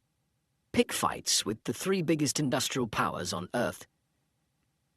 Behind the front lines, the Holocaust raged. 6 million Jews, along with Roma, disabled individuals, political dissidents and others, were exterminated in death camps like Auschwitz and Treblinka. It was industrialized genocide, planned with bureaucratic coldness, and carried out with mechanical efficiency. By 1944, the tide had turned. D-Day opened the Western Front. The Soviets pushed from the east. Germany was being squeezed like a sad bratwurst in a vice. Still, Hitler refused to surrender. He retreated to his underground bunker in Berlin, railing against traitors, eating vegetarian meals, and marrying his longtime companion, Eva Braun. Then, in April 1945, as the Red Army closed in, he shot himself. Eva took cyanide. Their bodies were burned in the courtyard above. So what do we make of him, this failed artist turned genocidal dictator? Hitler wasn't the monster from birth, he was made. By humiliation, war, ideology, and sheer opportunism. He tapped into a nation's fear and fury and amplified it to apocalyptic proportions. History has rightfully condemned him. His name is a universal shorthand for evil. But it's also a lesson democracy is fragile, hate is infectious, and one bitter man with a microphone can cause unimaginable destruction.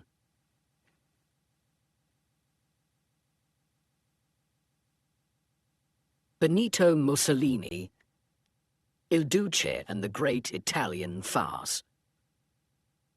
Now we cross the Alps into the land of pasta, opera, and wildly ill-advised military adventures.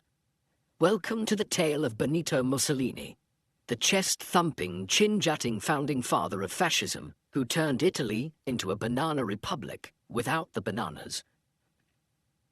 Before Hitler had goose-stepping stormtroopers, Mussolini had streeting black shirts.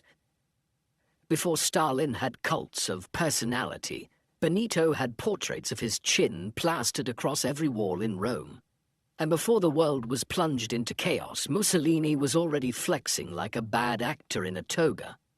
So buckle up, grab an espresso, and let's unravel the tale of Il Duce, the man who mistook himself for a Roman emperor, but ended up dangling by his heels. Benito Amilcare Andrea Mussolini was born on July 29, 1883, in Predappio, a sleepy village in northern Italy that has since spent the better part of a century trying to forget him. His father was a blacksmith and passionate socialist who named him after leftist heroes. His mother was a devout schoolteacher who probably hoped he'd grow up to do something quieter. Young Benito was a bright student, but also a holy terror. Knife fights, expulsions, the works. Think classroom rebel with a superiority complex. He qualified as a schoolteacher in 1901, but quickly realized that filling young minds wasn't nearly as satisfying as filling columns with his own ideas. Here's the twist. Mussolini started as a socialist. A fiery one, he edited socialist newspapers, railed against capitalism, and admired Marx. In 1911, he was jailed for protesting Italy's invasion of Libya.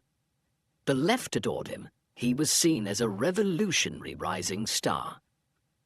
But then came World War I. While most socialists opposed the war as an imperialist squabble, Mussolini broke ranks and supported intervention. Why? Because war, he said, would forge a stronger, manlier Italy. Also, he liked the idea of blowing stuff up. The party kicked him out. He shrugged, dusted off his ego, and moved on. In 1919, he founded the Fasci di Combattimento, a mix of angry war veterans, nationalists, and unemployed toughs with an aesthetic taste for violence and Roman cosplay. The early 1920s were messy in Italy: strikes, fear of communism, and a general sense of what the hell is happening gave Mussolini the perfect opening. He sold fascism as the antidote to chaos. Order, nationalism, discipline, and very loud parades. In 1922, Mussolini staged the infamous March on Rome. It was more publicity stunt than real threat, but the king, Victor Emmanuel III, who makes wet cardboard look decisive, invited Mussolini to form a government. And just like that, Benito went from rabble-rouser to prime minister. Once in power, Mussolini began the typical dictator starter pack: crushed opposition, muzzled the press, stacked the courts, and filled the streets with uniformed thugs. By 1925, Italy was a one-party fascist state, and Mussolini had crowned himself Il Duce, the leader, with the subtlety of a trumpet solo. Mussolini ruled Italy like he was starring in an opera about himself. Speeches from balconies, grand gestures, epic posturing. He had slogans for everything: believe, obey, fight, and Mussolini is always right. Spoiler: he was not. He drained swamps, built roads, and declared battle against wheat. Yes, wheat, trying to make Italy self-sufficient in grain. It was less economic policy, more ego project. He controlled the media, the schools, and even fashion. If you weren't in uniform, were you even Italian? Dissenters disappeared or were sent to exile islands where boredom was weaponized. But unlike Hitler's terrifying efficiency or Stalin's icy terror, Mussolini's regime often veered into farce. His grand plans frequently sputtered, his bureaucracy fumbled, and his advisors were yes-men with medals. Mussolini believed Italy deserved an empire like Britain or France. In 1935, he invaded Ethiopia using poison gas and modern weapons against spear-wielding defenders. He won, if you call slaughtering civilians and incurring global condemnation winning. The League of Nations wagged fingers and imposed sanctions which Mussolini wore like a badge of honor. Feeling snubbed by the West, he snuggled up to a rising Hitler. In 1936, they formed the Rome-Berlin Axis, a bromance sealed with fascist handshakes and shared delusions of grandeur. But let's be clear, Hitler saw Mussolini as a useful amateur. Mussolini saw Hitler as a partner in glory. He badly misread the room. When Hitler invaded Poland in 1939, Mussolini hesitated. Italy wasn't ready for war. Its military was outdated, under-equipped, and confused on a good day. But Benito couldn't resist the lure of glory. In 1940, he declared war on France and Britain, hoping for easy spoils. Spoiler: it did not go well. Italy's campaigns in Greece, North Africa, and the Balkans were disasters. The Germans constantly had to bail them out. Mussolini's ego demanded conquest. His military couldn't deliver a pizza. Then came the final blunder: aligning with Hitler against the Soviet Union and the US. By the early 1940s, Italy was being bombed, invaded, and ridiculed. The Italian people were starving and disillusioned. Mussolini had gone from national savior to national embarrassment. In 1943, the Allies invaded Sicily. Italy turned on Mussolini faster than you can say ciao. And the king dismissed him, and he was arrested. Italy signed an armistice with the Allies. For a brief moment, it seemed like Benito's story had ended. But Hitler wasn't done with him. German commandos rescued Mussolini and set him up as puppet ruler of the so-called Italian Social Republic in northern Italy. It was a grim parody of his former regime, propped up by SS troops and spite. By 1945, with the Allies closing in, Mussolini tried to flee to Switzerland in disguise. But Italian partisans captured him near Lake Como. On April 28, 1945, he and his mistress Clara Petacci were executed. Their bodies were strung up in Milan, grim symbols of a failed fascist fantasy. So what do we make of Il Duce? A revolutionary who became a tyrant. A socialist turned fascist. A man who mistook drama for leadership, applause for success, and war for theatre. Mussolini invented fascism, but he couldn't control it. He made Italy a stage and cast himself as hero, general, and god. But his play ended in tragedy, and the audience finally booed him off the stage.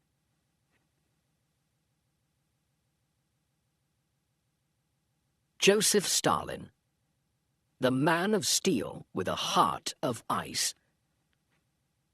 We've slogged through Hitler's tantrums and Mussolini's melodramas. Now it's time to plunge into the icy abyss. That was Joseph Stalin. If Hitler was the face of fascist terror and Mussolini its clownish understudy, Stalin was something else entirely. The architect of paranoia, the high priest of purges, and the man who could make an entire nation disappear, both literally and on paper. His name means man of steel, and oh, how he lived up to it. Not with courage, mind you, but with sheer ruthlessness. So zip up your parkas, kids, and keep your wits sharp. We're heading east, where history freezes over. Joseph Vissarionovich Chugashvili was born in December 1878 in Gori, Georgia, a rough little town in the Caucasus, where wine flowed freely and tempers flared like stove fires. He was the son of a shoemaker father with a mean streak and a devout mother who dreamed of her son becoming a priest. Little Ioseb, as he was known then, was smart, small, and stubborn. He went to seminary, studied the Bible, and was well on his way to the cloth before Marxism seduced him away. Instead of sermons, he started devouring a revolution. Out went the cross, in came the hammer. He also ditched his last name, taking up the moniker Stalin, meaning man of steel. Modesty was never his strong suit. In the early 1900s, Stalin wasn't the main event. He was the guy in the back room robbing banks to fund the Bolsheviks. Literally. He organized heists, bombings, and general chaos in service of Lenin's revolutionary cause.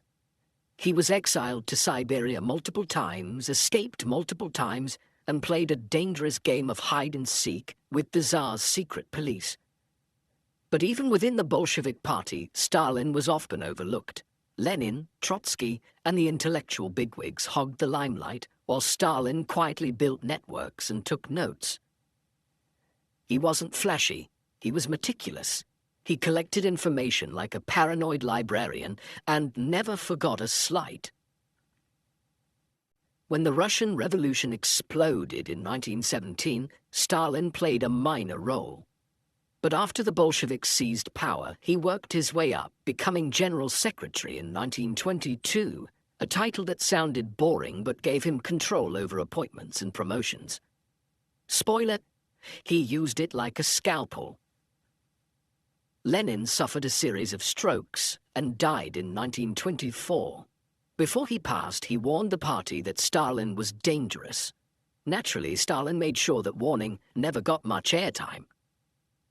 Through a mix of manipulation, smear campaigns, and old-fashioned backstabbing, Stalin sidelined his rivals, especially Trotsky, whom he eventually forced into exile, then had murdered with an ice pick in Mexico. Because of course he did. Once in full control, Stalin went full throttle. He industrialized the USSR at breakneck speed. The 5-year plans were ambitious on paper and brutal in execution. Steel output skyrocketed, but so did misery. Cities grew, but the countryside bled. He collectivized agriculture, forcing peasants into massive state-run farms. When they resisted, he crushed them. The result? Famine, particularly in Ukraine, where the Holodomor, 1932-33, killed millions. Whether it was neglect, cruelty, or genocidal intent, it was catastrophe. Soviet style. And then came the purges. From the mid-1930s onward, Stalin turned his paranoia into policy. The Great Terror consumed the Communist Party, the Red Army, the intelligentsia, and random citizens alike. Show trials, torture, executions, no one was safe. Neighbors informed on neighbors, family ties meant nothing. Even loyal allies vanished overnight. By 1939, Stalin had killed or imprisoned millions, rewriting history to suit his myth and airbrushing old comrades out of photographs. The Soviet Union became a surveillance state on steroids, run by fear and fueled by lies. In August 1939, with war looming in Europe, Stalin shocked the world by signing a non-aggression pact with Adolf Hitler, the Molotov-Ribbentrop Pact. Yes, The communist icon teamed up with the fascist tyrant. They agreed not to invade each other and secretly carved up Eastern Europe between them. Days later, Hitler invaded Poland. 2 weeks after that, the Soviets strolled in from the east.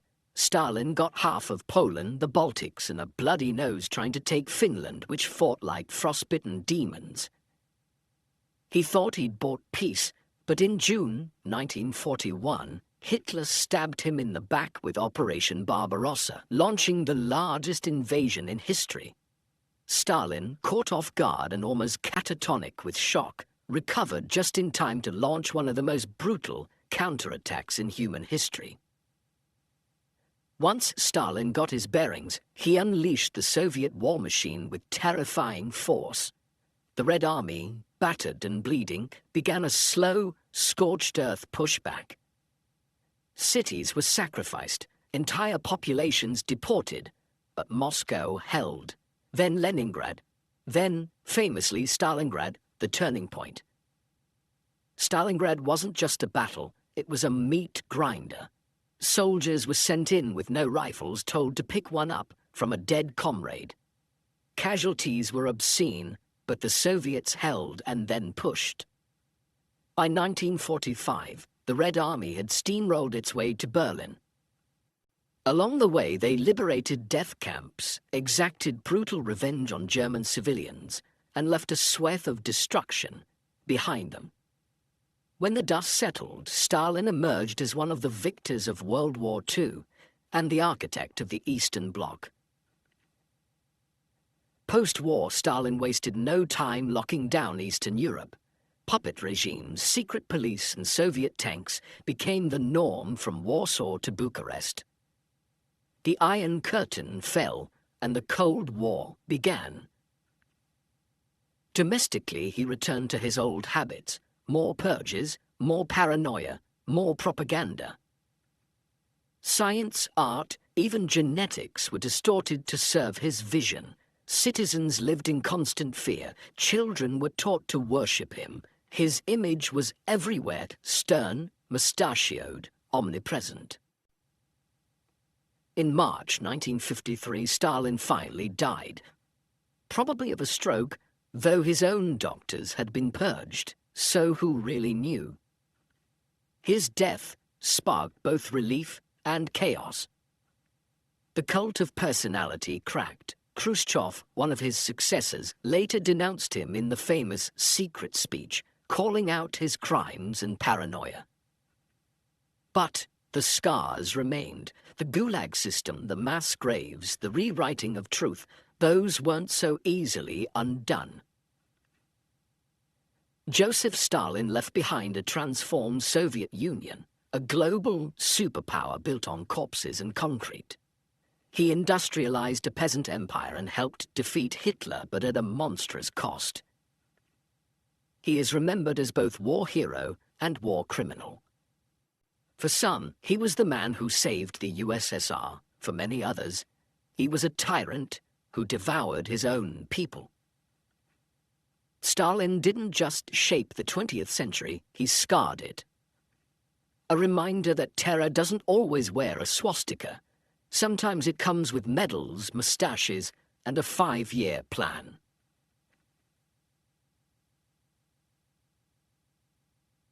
Winston Churchill, the bulldog with a cigar and a vengeance. Now we trade in mustaches for monocles, metaphorically, and jackboots for polished brogues. Enter Winston Leonard Spencer Churchill, warlord, wordsmith, whiskey enthusiast, and the man who stared down the Nazis with a cigar clenched in his jowls and a vocabulary sharper than most bayonets. If Hitler was the madman and Stalin the monster, Churchill was the bulldog.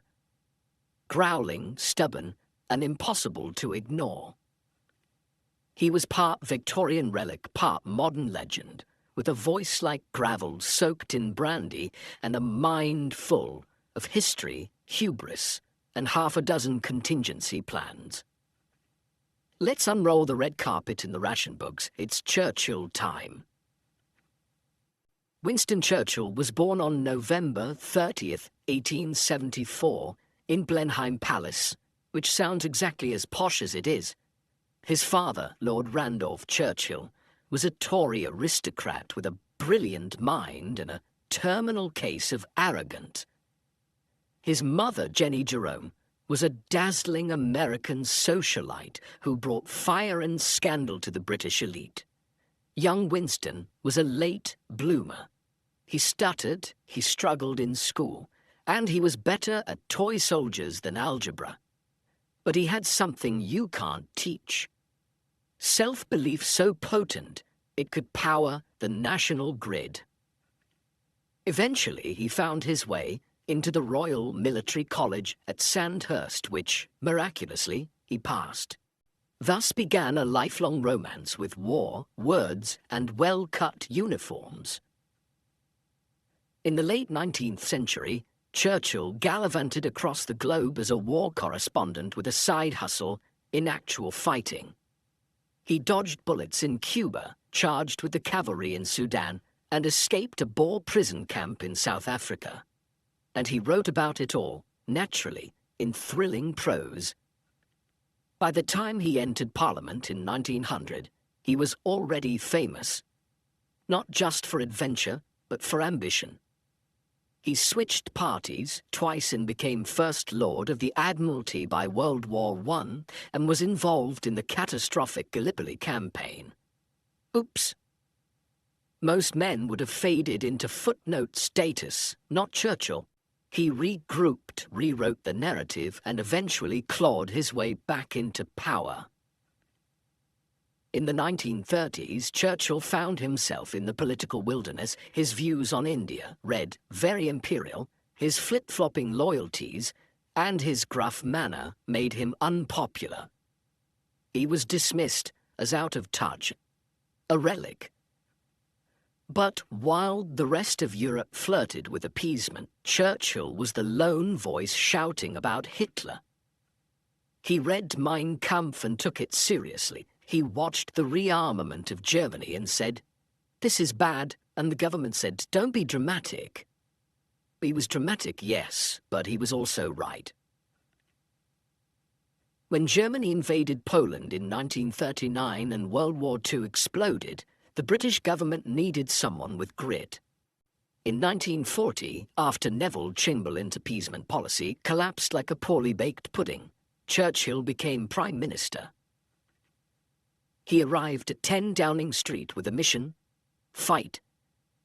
And his first order of business was delivering the kind of speeches that should have come with brass fanfare and flaming swords. We shall fight on the beaches. Their finest hour. Never surrender. He wasn't just rallying Britain, he was holding it together with sheer willpower and colourful metaphors. In 1940, after France fell, Britain stood alone against the Nazi war machine. Churchill faced Hitler's Luftwaffe, the Blitz bombings, and a terrified, exhausted population. His secret weapon? Defiant. He formed a coalition government, tightened ties with the US, and leaned on the Royal Air Force, the few who held the skies in the Battle of Britain. While buildings crumbled and cities burned, Churchill strode through rubble with a cigar in one hand and a growl in his throat. And he drank. Oh, did he drink? Champagne for breakfast, whiskey at lunch, and brandy for dessert. He called it fuel. Churchill needed help, and he knew exactly who could provide it. Franklin D. Roosevelt. The two men couldn't have been more different. FDR, calm and calculating. Churchill, bombastic and boozy. But they clicked. With charm, grit, and a barrage of letters and telegrams, Churchill wooed FDR. The result? Lend-Lease, American aid, and eventually US boots on the ground. Their relationship was a crucial alliance, equal parts strategy and bromance, that helped tilt the war in the Allies' favour. By 1942, things were shifting. Victories in North Africa, the Soviets holding at Stalingrad, the Allies pushing back, Churchill, Roosevelt and later Stalin formed the Big Three, the high-stakes poker table where the fate of the world was shuffled and reshuffled. In 1944, Operation Overlord, D-Day, lodged from the English coast. Churchill wanted to be there, gun in hand. His generals said no. He pouted. But the invasion worked. Hitler was on the run, the war was ending, and Churchill's time in the sun seemed assured. In May 1945, the war in Europe ended. Churchill was a hero, the saviour of Britain, the voice of resistance. So naturally, in July, the British people voted him out of office. Why? Because they were tired. They wanted social reform, housing, jobs, things Churchill hadn't focused on. They respected him, adored him, but didn't rehire him. Churchill took it as well as could be expected, i.e., he sulked and wrote memoirs. He returned as Prime Minister in 1951, but age and illness slowed him. By 1955, he retired from politics for good. He continued writing, earning the Nobel Prize in Literature, and spent his final years painting, reminiscing, and refusing to diet. He died in 1965 at the age of 90. His funeral was massive, state-level, somber, and steeped in history. Even his enemies paid respects. Winston Churchill was not a saint. He made catastrophic decisions, Gallipoli, Bengal famine, held imperialist views, and never really warmed to the idea of post-colonial freedom. But when the world needed a voice of defiance, he roared. When Britain teetered on the brink, he held the line.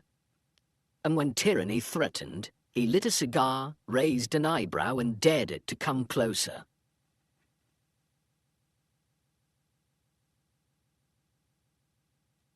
Franklin D. Roosevelt, the president who rolled into war and rolled over fascism. All right, time to cross the Atlantic and meet the man who led the free world with a cigarette holder, a winning grin, and a steel spine that polio couldn't break. Franklin Delano Roosevelt, FDR, to the world, was the only U.S. president elected 4 times, a man who saved capitalism from itself, redefined the presidency, and parked himself in a wheelchair while rolling circles around dictators. If Churchill was the voice, and Stalin the sledgehammer, FDR was the strategist. Calm, confident, occasionally cunning, the architect of both the New Deal and the Allied win. Let's crank up some swing jazz, pour a cup of black coffee, and take a seat by the fireplace, because this one's going to be a fireside chat you won't forget. Franklin was born in 1882 to wealth and privilege in Hyde Park, New York. Imagine Downton Abbey with more trees and slightly less rigid Britishness. He was a distant cousin of Theodore Roosevelt, who was already striding around the White House when Franklin was just a Harvard lad figuring out how to make law look glamorous. He married his cousin Eleanor Roosevelt in 1905. Yes, that cousin. Distant, but still eyebrow-raising. Eleanor would go on to become one of the most influential first ladies in history, but more on that later. FDR started his political career, young and ambitious, serving in the New York State Senate, then as Assistant Secretary of the Navy under Woodrow Wilson during World War I. Everything seemed preordained for greatness until fate flipped the script. In 1921, at the age of 39, Roosevelt contracted polio. It paralyzed him from the waist down. For many, this would have been the end of a career. For FDR, it was the beginning of a myth. He refused to accept defeat. He swam, he struggled, he trained his upper body, and most crucially, he perfected the art of appearing mobile. He wore leg braces, used canes, leaned on aids, and made sure cameras never showed him vulnerable. His condition was public knowledge, but rarely seen. And in that invisible battle, he forged a toughness no one had seen before. He would never walk unaided again, but he would march history forward. When the Great Depression hit in 1929, America face-planted into economic despair. By 1932, the country was on its knees, and Hoover's administration had all the warmth of a tax audit. Enter Roosevelt. He ran on hope, confidence, and catchy slogans. The only thing we have to fear is fear itself. He won by a landslide and launched into action with a zeal unmatched. The New Deal wasn't one program, it was a buffet of reform. Social Security, the FDIC, public works projects, financial regulations. He created jobs, built infrastructure, and started reshaping the relationship between government and citizen. He was beloved by the working class and loathed by the rich. So naturally, he was re-elected. 3 more times. FDR hated war. He'd seen it up close, but he also wasn't naive. As Hitler goose-stepped through Europe and Japan menaced the Pacific, Roosevelt began shifting gears. While America clung to isolationism, FDR sent aid to Britain through Lend-Lease, built up the military, and warned anyone who'd listen that trouble was brewing. He had to tread carefully. Congress didn't want war, the public didn't want war. But Roosevelt saw the writing on the wall and started preparing. Then came Pearl Harbor. December 7th, 1941. Game on.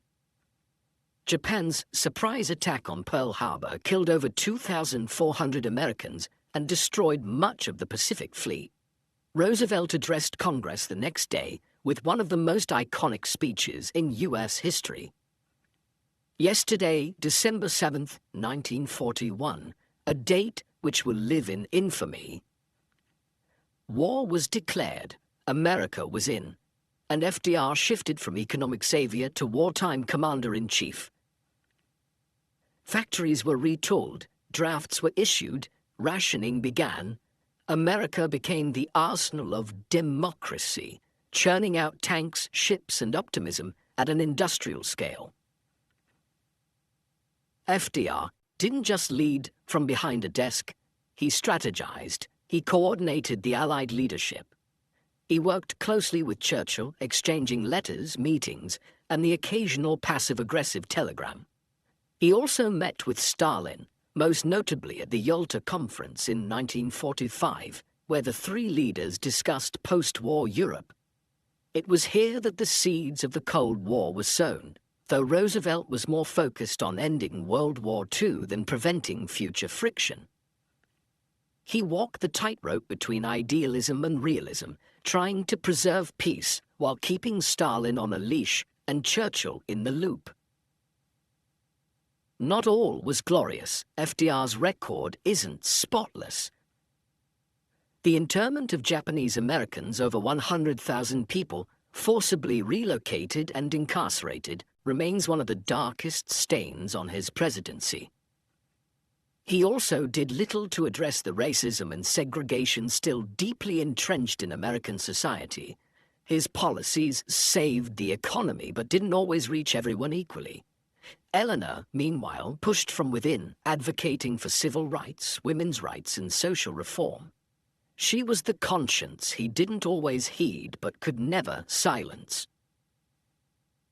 In 1944, Roosevelt ran for an unprecedented 4th term. He was clearly ailing, exhausted, frail, worn down by years of war and leadership, but he won. The country trusted him, needed him. But in April 1945, just months before the end of the war in Europe, Roosevelt suffered a cerebral hemorrhage and died at his retreat in Warm Springs, Georgia. He was 63. The news stunned the world. Americans wept openly. Churchill mourned. Even Stalin offered condolences, then immediately started probing for geopolitical weakness. FDR reshaped the American presidency. He made it active, central, and human. He talked to people through the radio like a neighbor. He led a fractured nation through its darkest economic hours and its most perilous war. He wasn't perfect, but he was effective. And he was brave, not in battle, but in resolve. He proved that leadership isn't about standing tall. It's about standing firm.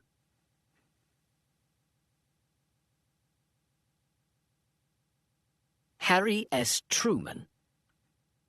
The accidental president with a world-shattering decision.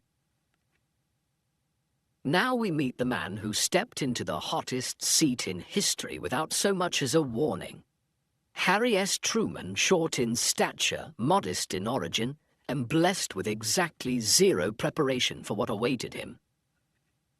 One day he was vice president, the next he was commander-in-chief of a nation at war, inheriting Franklin Roosevelt's unfinished legacy, global chaos, and a secret so enormous it could split atoms and cities wide open.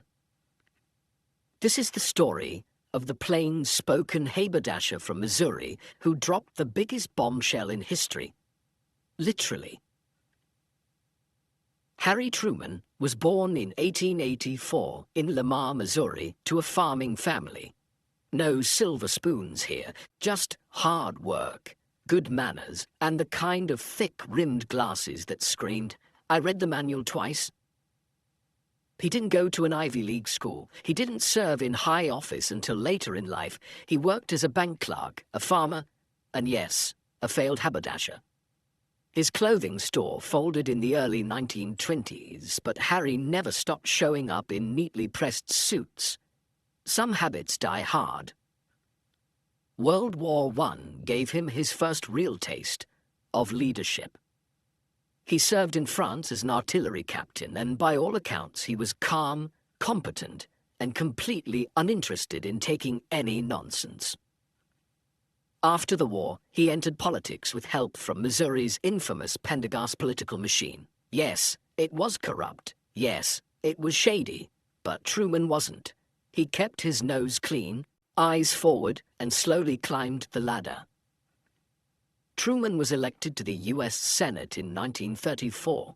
For years, he was overshadowed by louder voices until World War II broke out, and Truman chaired a Senate committee investigating war, profiteering, and mismanagement. And here's the twist. He was brilliant at it. The Truman Committee saved taxpayers billions and earned him a reputation for honesty and efficiency. He was practical, no nonsense, and allergic to waste. By 1944, Roosevelt, running for a fourth term, needed a new VP. The previous one, Henry Wallace, was too liberal and too weird for the party bosses. Truman was the safe bet. And so he became VP for 82 days. Then FDR died. On April 12, 1945, Truman was having a quiet day when he was summoned to the White House. Eleanor Roosevelt greeted him with the devastating news. "Harry, the president is dead." Truman asked if there was anything he could do for her. She replied, "Is there anything we can do for you? You're the one in trouble now." And trouble came fast. Within hours, Truman learned about the Manhattan Project. He had known nothing about it as VP. Now he was handed the power to annihilate cities with the flick of a pen. Germany surrendered in May 1945. Japan held out. Truman, faced with a brutal invasion plan that could cost hundreds of thousands of lives, authorized the use of atomic bombs to force surrender. On August 6, 1945, Hiroshima was obliterated. 3 days later, Nagasaki. The devastation was beyond comprehension. Japan surrendered. World War II was over. The morality of that decision has been debated ever since. Truman believed it was necessary. Others saw it as the opening salvo of the Cold War. But the fact remains, he ended the deadliest conflict in human history in the most devastating way imaginable. Peace was no cakewalk. Truman had to help rebuild a shattered world, and he did it with bold strokes. The Marshall Plan, massive aid to rebuild Europe and prevent communism's spread. The United Nations, backed by Truman to replace the ineffective League of Nations. The Truman Doctrine, American commitment to defend democracy from Soviet expansion. The Cold War began under Truman's watch, and he didn't blink. He recognized Israel. He desegregated the military. He faced down Stalin over Berlin. And he sent U.S. troops to Korea when the North invaded the South in 1950, starting America's first Cold War conflict. Truman was never universally loved. He was blunt, brash, and occasionally cranky. He called it like he saw it, and sometimes what he saw was a steaming pile of nonsense. In 1948, everyone expected him to lose the presidential election to Thomas Dewey. Newspapers famously printed, "Dewey defeats Truman," before the votes were even fully counted. Truman won, barely, but decisively. The upset shocked the nation. He had done it the Truman way on a whistle-stop train tour, shaking hands, making jokes, and speaking directly to the people.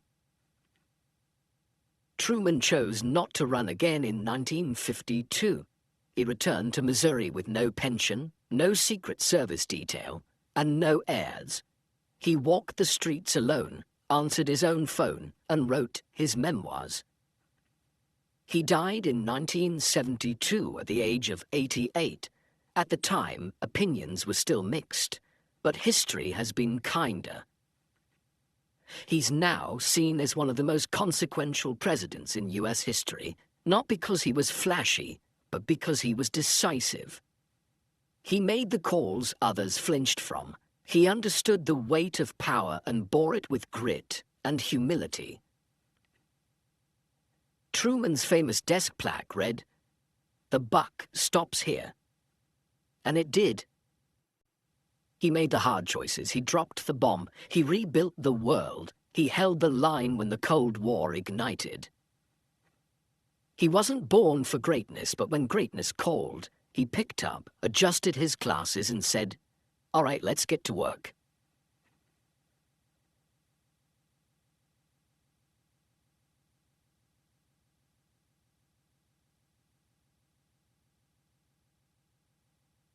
World War I. The calm before the stupid. The early 20th century, a time when trousers were high, hats were tall, and everyone thought war was going to be some kind of jolly holiday with bayonets. Welcome, dear insomniac scholar, to a story of global disaster so profound it started because a man took a wrong turn in a car. But before we jump into Sarajevo and the slapstick doom spiral that was 1914, let's take a deep breath, fluff our pillows, and examine the world before it all went magnificently wrong. Imagine a world buzzing with optimism. It was the age of inventions. Aeroplanes were no longer just Da Vinci doodles. Telephones were all the rage among the well-to-do, and electric light was turning night into day. It was also a time when powdered wicks were thankfully dead, and Europe was at the peak of its imperial strut. The big empires were behaving like overfed peacocks, parading their colonies and gunboats like teenagers, showing off questionable tattoos. At the center of this bloated, brilliant stage was Europe. Oh, hi, Europe. It was the geopolitical equivalent of a family dinner when no one likes each other. But everyone pretends just until someone spills the wine. The British Empire was the biggest kid on the imperial block. The sun famously never set on it, mostly because they kept stealing the clocks. Britain had India, Canada, huge chunks of Africa, and a fleet that could ruin your week before tea time. Then there was France, still incredibly proud and somewhat bitter about that whole Franco-Prussian war thing in 1871. Spoiler, they lost. Badly. As in Paris, occupied by Germans badly. So yes, France was quietly simmering. Germany, a rising star with a shiny new empire and an inferiority complex the size of the Black Forest. Led by Kaiser Wilhelm II, a man with a famously withered arm and an even more famously loud mouth, Germany was keen to prove it could play with the big boys. Russia was vast, cold, and ruled by Tsar Nicholas II, the sort of man who thought absolute monarchy was a terrific idea well into the age of constitutional governments. More on his appalling decision-making later. And then there was Austria-Hungary, a crumbling patchwork of ethnicities ruled by Emperor Franz Joseph, who by 1910 looked like he'd been embalmed and then reanimated with strong coffee. It was an empire held together with duct tape, denial, and military uniforms. Finally, Italy. Ambitious, late to the Empire Party, and mostly looking for someone smaller to punch. And the Ottoman Empire, once mighty, now the sick man of Europe. Less a player, more the board everyone else was fighting on. The early 1900s was soaked in the belief that humanity was on an unstoppable path to peace and prosperity. How very quaint. Intellectuals wrote about the end of war, because clearly humans had evolved beyond such barbarism. International trade was booming. There were peace conferences in The Hague. Nobel Prizes were being handed out like mints. Meanwhile, the nations of Europe were stockpiling weapons, expanding armies, and drawing up battle plans with the enthusiasm of small children, designing tree houses armed with lasers. This contradiction between peace talk and saber rattling was the hallmark of the age. The more people said, "We'll never fight again," the more they secretly wanted to. The military elite still thought of war in terms of cavalry charges and quick victories. War was seen as noble. Officers dressed like opera performers and marched to battle accompanied by brass bands and blind optimism. It was all very romantic if you ignored the bloodshed, amputations, and trench foot. And the press, utterly complicit. Newspapers egged on nationalism with headlines like, "Our glorious Navy and the French are at it again." The public lapped it up. Who needs Netflix when you have xenophobia? By 1910, Europe was tangled in a web of alliances so dense you'd need a machete and a PhD to understand them fully. But here's the gist. Triple Entente, France, Russia, and Britain. Sort of like the Avengers, if the Avengers mostly just glared at Germany. Triple Alliance, Germany, Austria, Hungary, and Italy. A group that couldn't agree on pizza toppings, let alone foreign policy. These alliances were supposed to prevent war through mutual deterrence. Instead, they ensured that any conflict between two nations would suck in everyone else faster than you can say, mobilization order. It was a giant game of dominoes, except everyone thought they were the hand tipping the first piece. The irony, of course, is that the entire system collapsed because of one pistol, one archduke, and one very ill-timed sandwich run. But let's not get ahead of ourselves. The empires of Europe weren't content with squabbling on the continent. Oh no, they needed more. More land, more resources, more locals to civilize. Colonialism was the great distraction, while Europe bickered over borders. It also carved up Africa like it was the Sunday roast.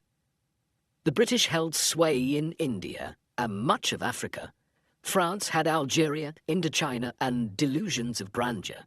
Germany snagged a few African colonies, mostly out of spite. Belgium, led by King Leopold II, a man so cartoonishly evil he makes Bond villains look underwhelming, turned the Congo into a personal horror show. This global land grab created constant friction. Every time someone planted a flag in the Sahara, everyone else got nervous. Colonial crises were like marital spats, loud, petty, and always threatening to escalate. And yet the empires thought they were bringing progress. Schools, railways, smallpox. A mixed bag, to be generous. Mostly they brought boots and bureaucracy. Nothing screams peace like a naval arms race. Britain and Germany were locked in a wet Cold War of dreadnoughts, massive, floating death machines that looked like angry wedding cakes. Germany, eager to outshine its older cousin, poured money into its navy. Britain, not to be outdone, simply built more ships. It was a costly, paranoid game that delighted arms manufacturers and terrified anyone with basic arithmetic. And on land. Rifles got better, artillery got bigger, machine guns became standard. Poison gas was just waiting in the wings, and yet the military planners kept dreaming of cavalry charges, bless them. The railways were the real killer app. Every major power had detailed plans to move troops at lightning speed. The logic? Strike first, win fast. In reality, it meant that once the trains started rolling, no one could stop them. Literally. Europe was drunk on nationalism. Every nation thought it was the best, the brightest, the bravest. Textbooks taught children that foreigners were suspicious, if not outright villains. It was like living in a continent-wide football derby. In the Balkans, nationalism was practically an Olympic sport. Serbs, Croats, Bosnians, Bulgarians, Greeks, all wanted independence, revenge, or both.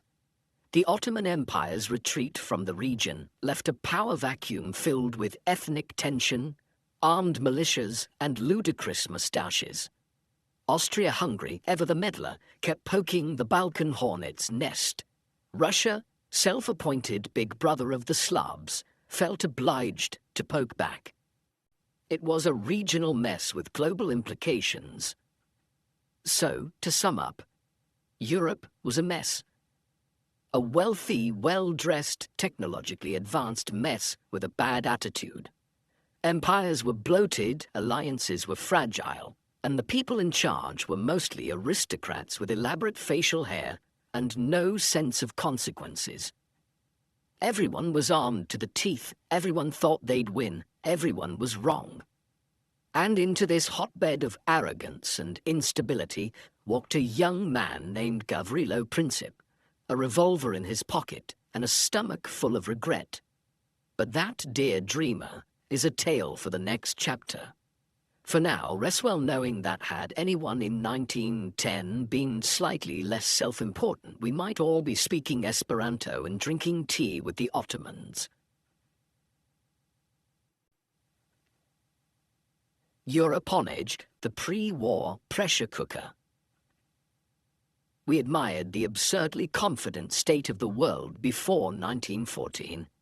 A symphony of progress, pomp, and poor decisions. Now let's dim the lights and lower our voices as we creep into the pre-war decade, where everything looked fine until it didn't. This chapter, like Europe itself, is a pressure cooker, beautifully polished on the outside and seconds away from exploding stew all over the wallpaper. Let's start with a classic grudge match. In 1871, Prussia beat France in the Franco-Prussian War and decided to mark the occasion by stealing Alsace-Lorraine, a region rich in coal, culture, and passive-aggressive border signs. The loss of Alsace-Lorraine wounded France deeply. Think national heartbreak mixed with a splash of existential crisis. French school children were taught to remember the lost provinces. Every map showed the outline of France with Alsace-Lorraine shaded in dramatically like a phantom limb. Meanwhile, Germany strutted about with its shiny new empire, proclaiming itself a unified powerhouse. France brooded, Germany preened, Europe watched awkwardly from the sidelines. This bitter resentment simmered for decades, infecting diplomacy, art, and even moustache styles. When we say Europe was a tinderbox, France and Germany were the two blokes holding matches and glaring at each other over a gas leak. Let's talk Germany. The new kid at the imperial table. Germany, unified in 1871, had arrived late to the Empire Party and was determined to make up for lost time. With its booming industry, massive population, and unsettling fondness for iron crosses, Germany was like a teenager who'd just discovered protein shakes and Nietzsche. Kaiser Wilhelm II, the belligerent ringleader, wanted what the British had: colonies, naval supremacy, and global swagger. But what he got was suspicion and rolled eyes. He sacked Bismarck, his far more sensible chancellor, talked too much in interviews, and once described himself as the peacekeeper of Europe, while simultaneously building a navy large enough to block out the sun. Britain naturally was unimpressed. France was alarmed. Russia kept sharpening its bayonets. Germany felt isolated and threw itself into alliances like a desperate man on a speed date. Now the Balkans. A glorious mosaic of nations, languages, and grudges that dated back centuries. If you could weaponize drama, the Balkans would be a nuclear power. Once ruled by the Ottoman Empire, the region became a chaotic game of musical chairs as the Turks lost control. Serbia, Bulgaria, Greece, Montenegro, and Romania all danced for independence, territory, and validation. Nationalism surged, old empires cringed. Austria-Hungary, ever the meddling uncle, wanted influence in the region. Serbia, young and scrappy, wanted to unite all Slavs under its own charmingly unruly roof. Russia, playing big brother to Serbia, decided to weigh in. And just like that, you had a multi-generational family feud, armed with rifles. Two Balkan wars, 1912 and 1913, made matters worse. Serbia emerged stronger, more confident, and slightly more insufferable.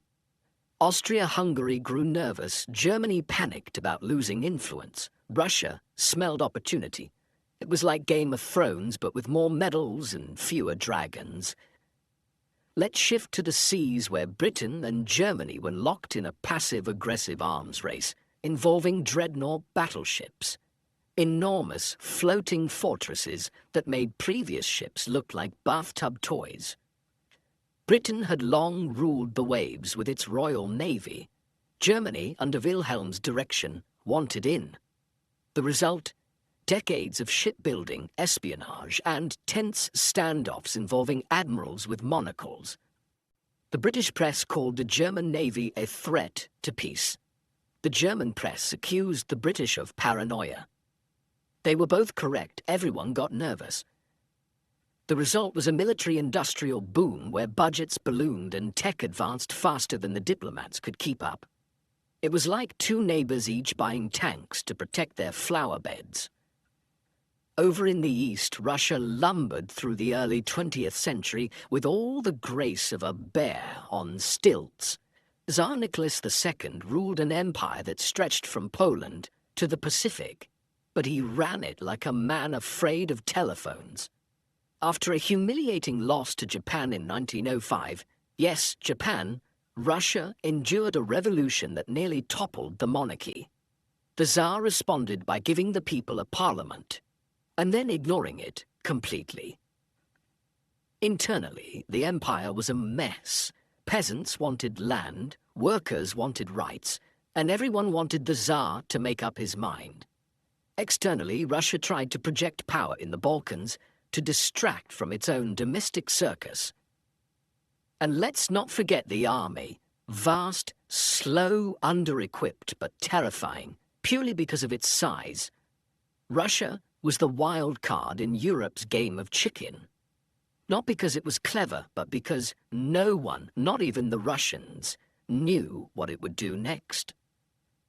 Italy had finally unified in the 19th century and immediately set about trying to act like one of the big boys. It joined the Triple Alliance with Germany and Austria-Hungary, but secretly fancied France. Italy's foreign policy was like its pasta, tangled and full of unexpected ingredients. It wanted territory in North Africa, influence in the Balkans, and maybe some Austrian land on the side. But mostly, it wanted respect. Spoiler alert, it wouldn't get much until it switched sides mid-war. But for now, Italy was in the corner, awkwardly practicing military marches and hoping someone would notice. Austria-Hungary was a glorious mess of nationalities, languages, and conflicting agendas. Think of it as a group project where no one speaks the same language and half the members want to quit. Ruled by Emperor Franz Joseph, a man who'd been in charge since before Lincoln was president, the empire struggled to keep its many ethnic groups in line. Czechs wanted autonomy, Hungarians wanted power, Slavs wanted out. The army was underfunded, the bureaucracy was glacial. The only thing holding it all together was tradition, fear, and elaborate uniforms. Austria-Hungary viewed Serbia as a threat to its very existence. Why? Because if Serbia inspired Slavic independence, the empire could unravel faster than you can say dual monarchy. This paranoia would prove, should we say, unhelpful. Diplomacy in the pre-war years was theatrical. Ambassadors smoked cigars, wrote verbose letters, and hosted lavish balls while pretending not to hate each other. There were conferences, treaties, backdoor deals. Everyone said they wanted peace, but made sure to prepare for war just in case. Secret military plans were drawn up, locked in safes, and only shown to people with moustaches and monocles. And yet, no one actually wanted a big war, not really.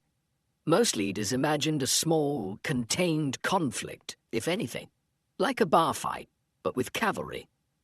Unfortunately, the diplomatic system was built like a house of cards balanced on a mouse trap. One sudden movement to the assassination of a relatively minor archduke, and the whole thing would collapse faster than a peace conference in a pub. If you'd asked the average citizen of Europe in 1913 whether war was coming, most would have said no, but maybe a quick scrap wouldn't hurt. Nationalism had infected the public like glitter at a school play.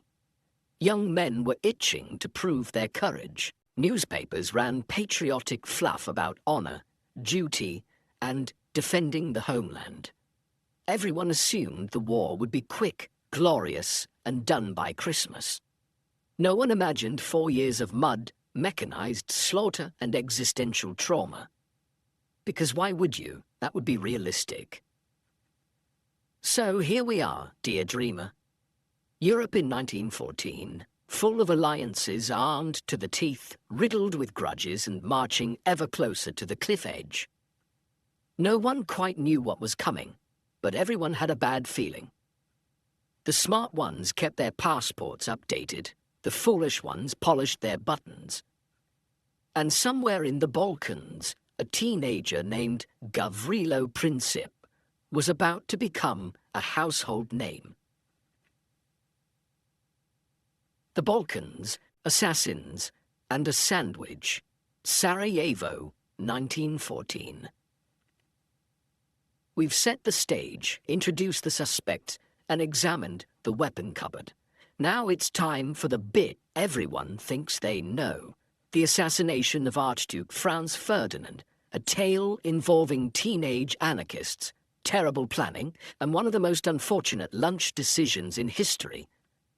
Buckle up, or rather, fluff your pillow, because this chapter is where the Great War begins, with a royal visit and a missed turn.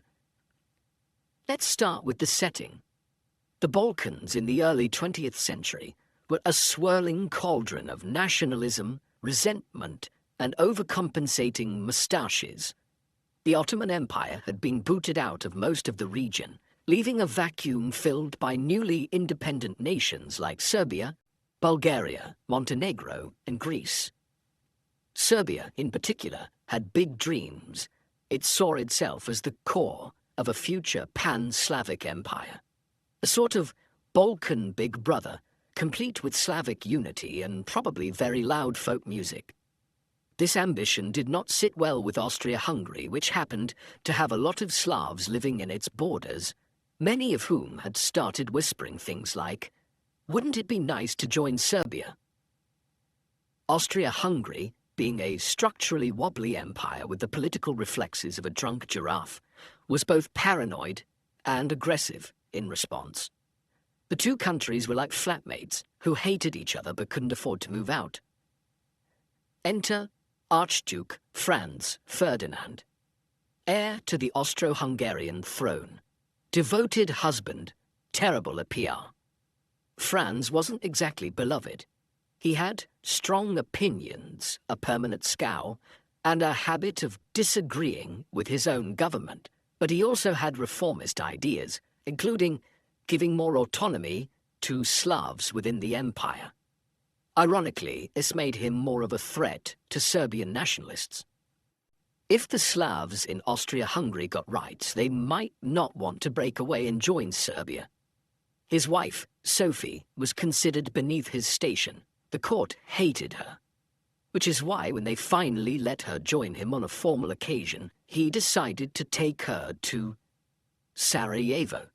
Yes, nothing says romance like a city filled with people who want you dead. In Serbia, a group called the Black Hand had emerged. This was a secret society of Serbian nationalists who believed in the power of assassinations to solve geopolitical problems. Think of them as the worst improv group in history. One of their offshoots, Milada Bosna, Young Bosnia, was full of young idealists who romanticized death and believed martyrdom was a solid career move. Among them was a pale, tubercular 19-year-old named Gavrilo Princip. His resume included being angry, coughing a lot, and having no backup plan. The plan? Assassinate Franz Ferdinand during his visit to Sarajevo. The reason? Nationalism, glory, and vibes. June 28th was already a loaded date. It was the anniversary of the Battle of Kosovo, 1389, a major event in Serbian history. Also, Franz Ferdinand being in Sarajevo that day was basically Austria-Hungary, rubbing its imperial nose in Serbian memory. As the royal motorcade made its way through the city, 6 assassins lined the route. Each had bombs, pistols, and the combined tactical finesse of a damp sponge. The first few couldn't bring themselves to act. One dropped his weapon, another forgot which pocket his bomb was in. Then came Nedeljko Kabrinović. He hurled a bomb at the Archduke's car, only for it to bounce off the folded-down convertible roof and explode under the next car. Franz was unharmed. Kabrinović tried to kill himself with cyanide. It didn't work. Then jumped into a river, which was ankle-deep. He was promptly arrested. After that, the remaining assassins scattered. Franz Ferdinand, shaken but undeterred, went to the town hall for his official reception. There, in an impressively icy move, he berated the mayor. "Mr. Mayor, I come to visit and am greeted with bombs. It is outrageous." After the reception, the Archduke decided to visit the wounded in hospital. His driver was not informed that the route had changed. So as the motorcade drove down Franz Josef Street, someone realized they were headed the wrong way. The driver tried to reverse, badly. This caused the car to stall, right in front of Gavrilo Princip. Now, Princip had failed earlier and was sulking with a sandwich outside a deli. Suddenly, fate parked the target directly in front of him. He stepped forward and fired 2 shots. One hit Sophie in the stomach. One hit Franz Ferdinand in the neck. She reportedly said, "For heaven's sake, what has happened to you?" before collapsing. Franz managed, it is nothing," before dying moments later. They both died within minutes. Back in Vienna, Austria-Hungary was furious, but it wasn't entirely spontaneous. The government had been itching for a reason to slap Serbia, and this was gift-wrapped outrage. Over the next few weeks, they issued an ultimatum to Serbia so extreme it was practically designed to be rejected. Serbia, to everyone's surprise, mostly accepted it, except one clause. Austria-Hungary declared war anyway. Russia mobilized to protect Serbia. Germany mobilized to protect Austria-Hungary. France mobilized because Germany did. Britain mobilized because Germany invaded Belgium. And just like that, the world tipped over. Who was to blame? Short answer, everyone. Was Principe a villain or a tragic idealist? Was Austria-Hungary overreacting or defending its sovereignty? Did Germany push for war or just fall into it? Was the whole alliance system built by lunatics with monocles? Yes, to all of the above. History rarely has neat villains. What it does have is a spectacular number of people making bad decisions, refusing to back down, and believing that war would be short, sweet, and victorious. And there you have it, my nodding Napoleons, one sandwich, one teenage assassin, and one very confused driver triggered the deadliest war the world had ever seen. The next chapter? The war begins. Mobilization madness. First battles, the rush to the trenches. Down the rabbit hole, the war begins. We've done the prologue, the plotting, the powder keg, and now, finally, the bang. In this chapter, we take our first soggy steps into the Great War itself. What began with bullets in Sarajevo exploded into mobilization orders, clunky strategies, doomed offensives, and mud. So much mud. Prepare yourself for diplomacy in free fall, generals chasing ghosts, and the early battles that taught everyone one unforgettable lesson. No one had a bloody clue what they were doing. After the assassination, Europe played the worst ever game of chicken. For weeks, nothing happened. Then everything happened at once. Austria-Hungary, with Germany's backing, the so-called blank check, declared war on Serbia on the 28th of July. Russia mobilized in Serbia's defense. Germany declared war on Russia on the 1st of August. France mobilized. Germany declared war on France on the 3rd of August. And to top it off, Germany invaded Belgium, prompting Britain to declare war on Germany on the 4th of August. This wasn't a slow descent, it was a diplomatic bungee jump with the cord cut halfway down.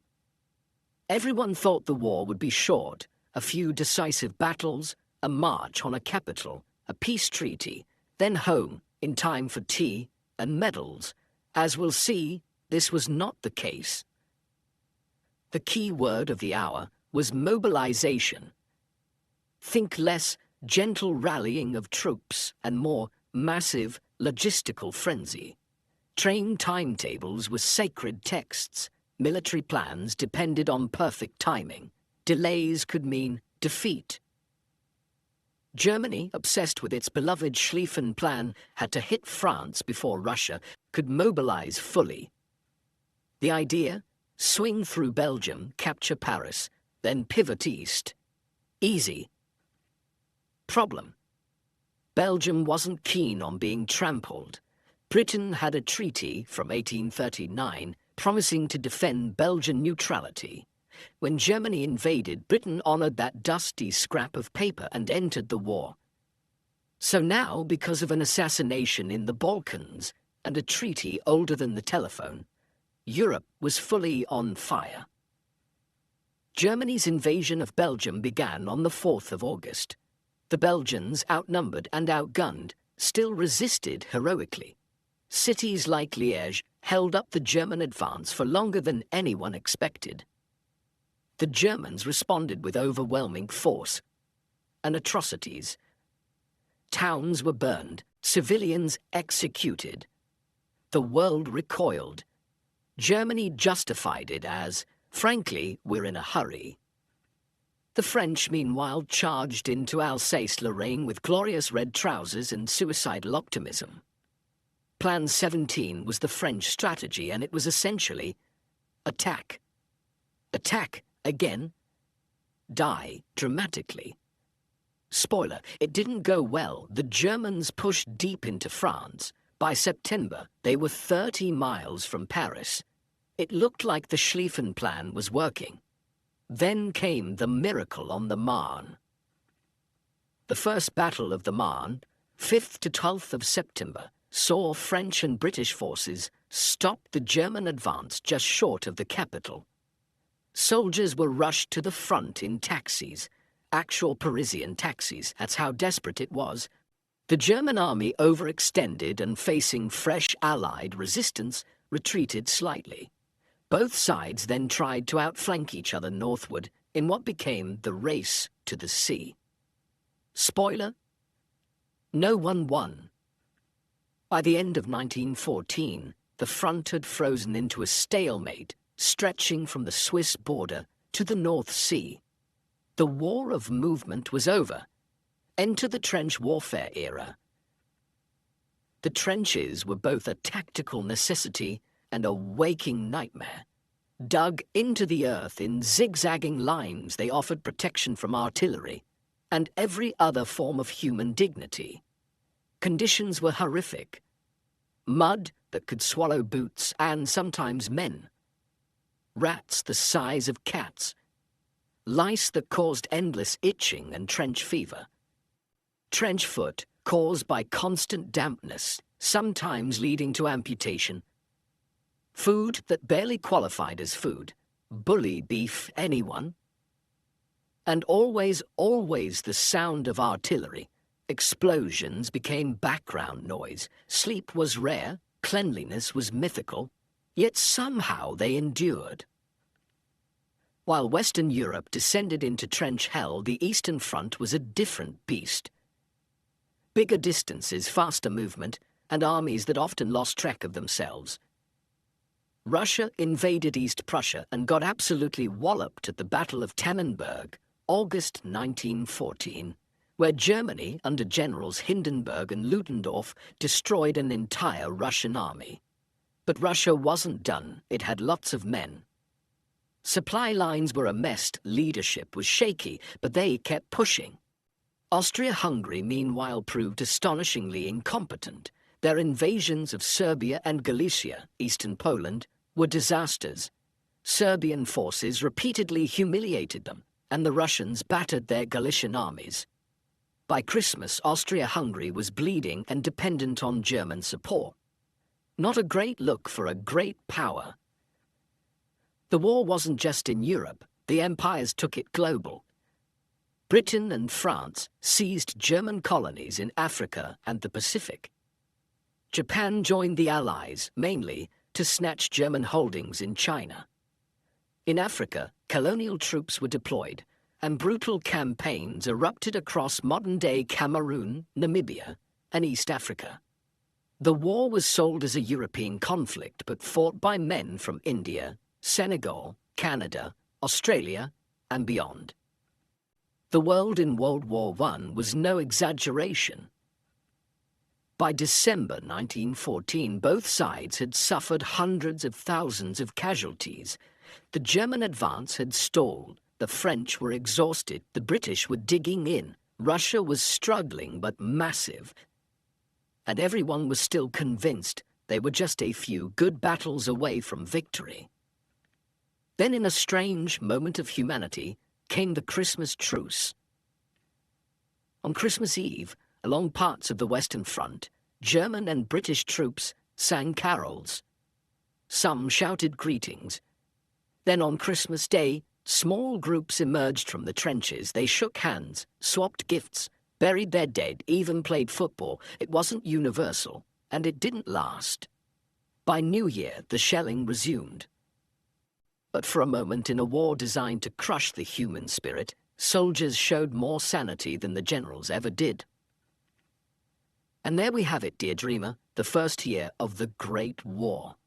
What began as a fast-paced blitz spiraled into a bloody, boggy slog. Generals planned like it was 1815. Soldiers suffered like it was the apocalypse. Trenches stretched like scars across Europe. Millions fought, hundreds of thousands died, and everyone still thought the war would be over soon.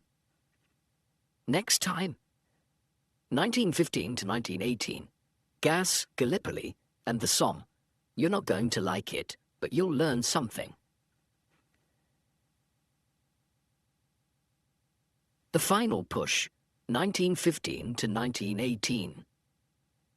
When we left off, Europe had managed to crawl into trenches and get very, very stuck.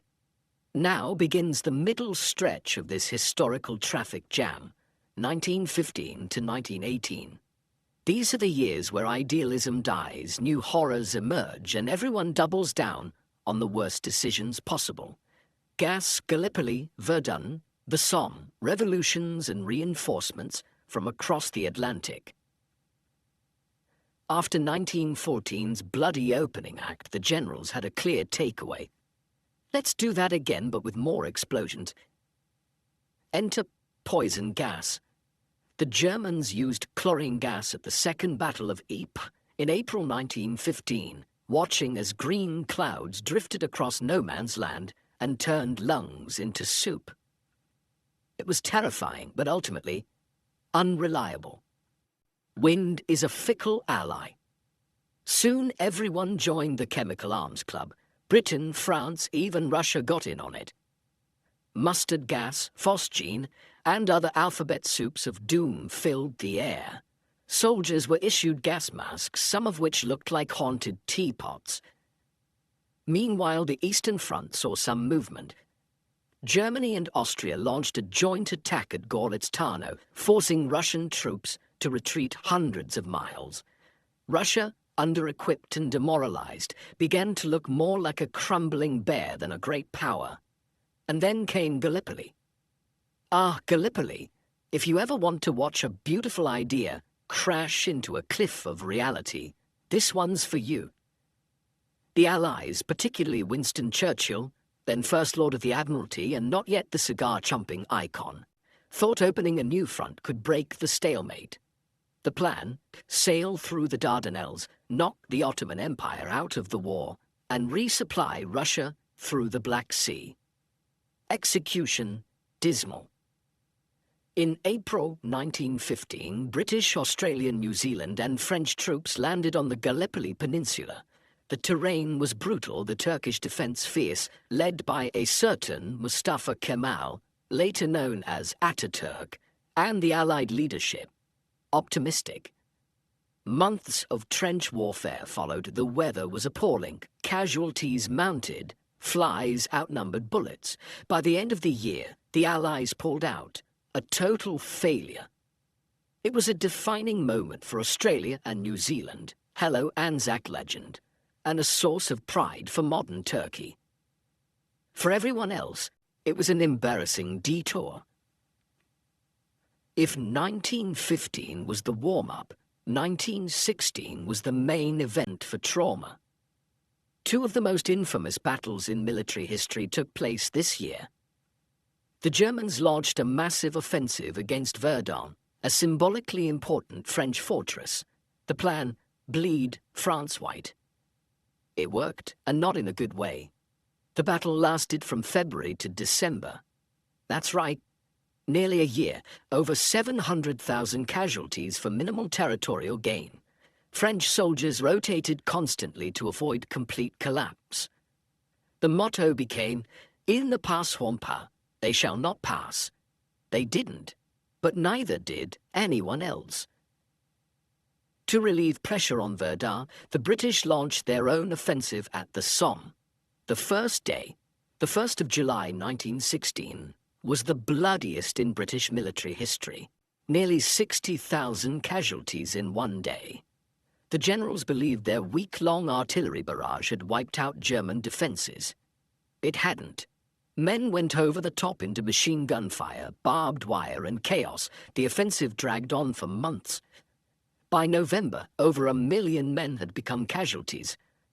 The front barely moved, and still the war raged on. In 1916, the British debuted a new toy, the tank. Clunky, slow, and prone to breaking down, these mechanical beasts nonetheless terrified the Germans. They wouldn't be decisive in 1916, but they were a sign of things to come. Aircraft improved too. Dogfights became a regular feature of the war. The legendary Red Baron, Manfred von Richthofen, soared through the skies, racking up kills and reinforcing the war's growing mythos. Submarines also got nastier. Germany's U-boat campaign intensified, sinking merchant ships and triggering diplomatic fury.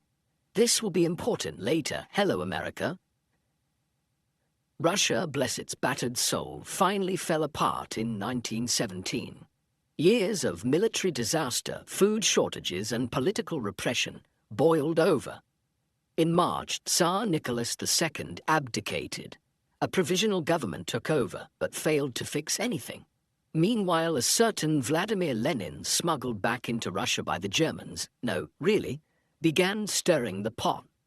By November, Lenin and the Bolsheviks staged a second revolution. The provisional government was swept aside. Russia now belonged to the communists. They promptly negotiated peace with Germany. The Treaty of Brest-Litovsk in early 1918 pulled Russia out of the war, handing over massive territory in the process. Enter America. On the 6th of April 1917, after German U-boats sank too many ships and the infamous Zimmermann telegram, in which Germany encouraged Mexico to attack the US, America declared war on Germany. At first, the impact was mostly moral. The US Army wasn't quite ready.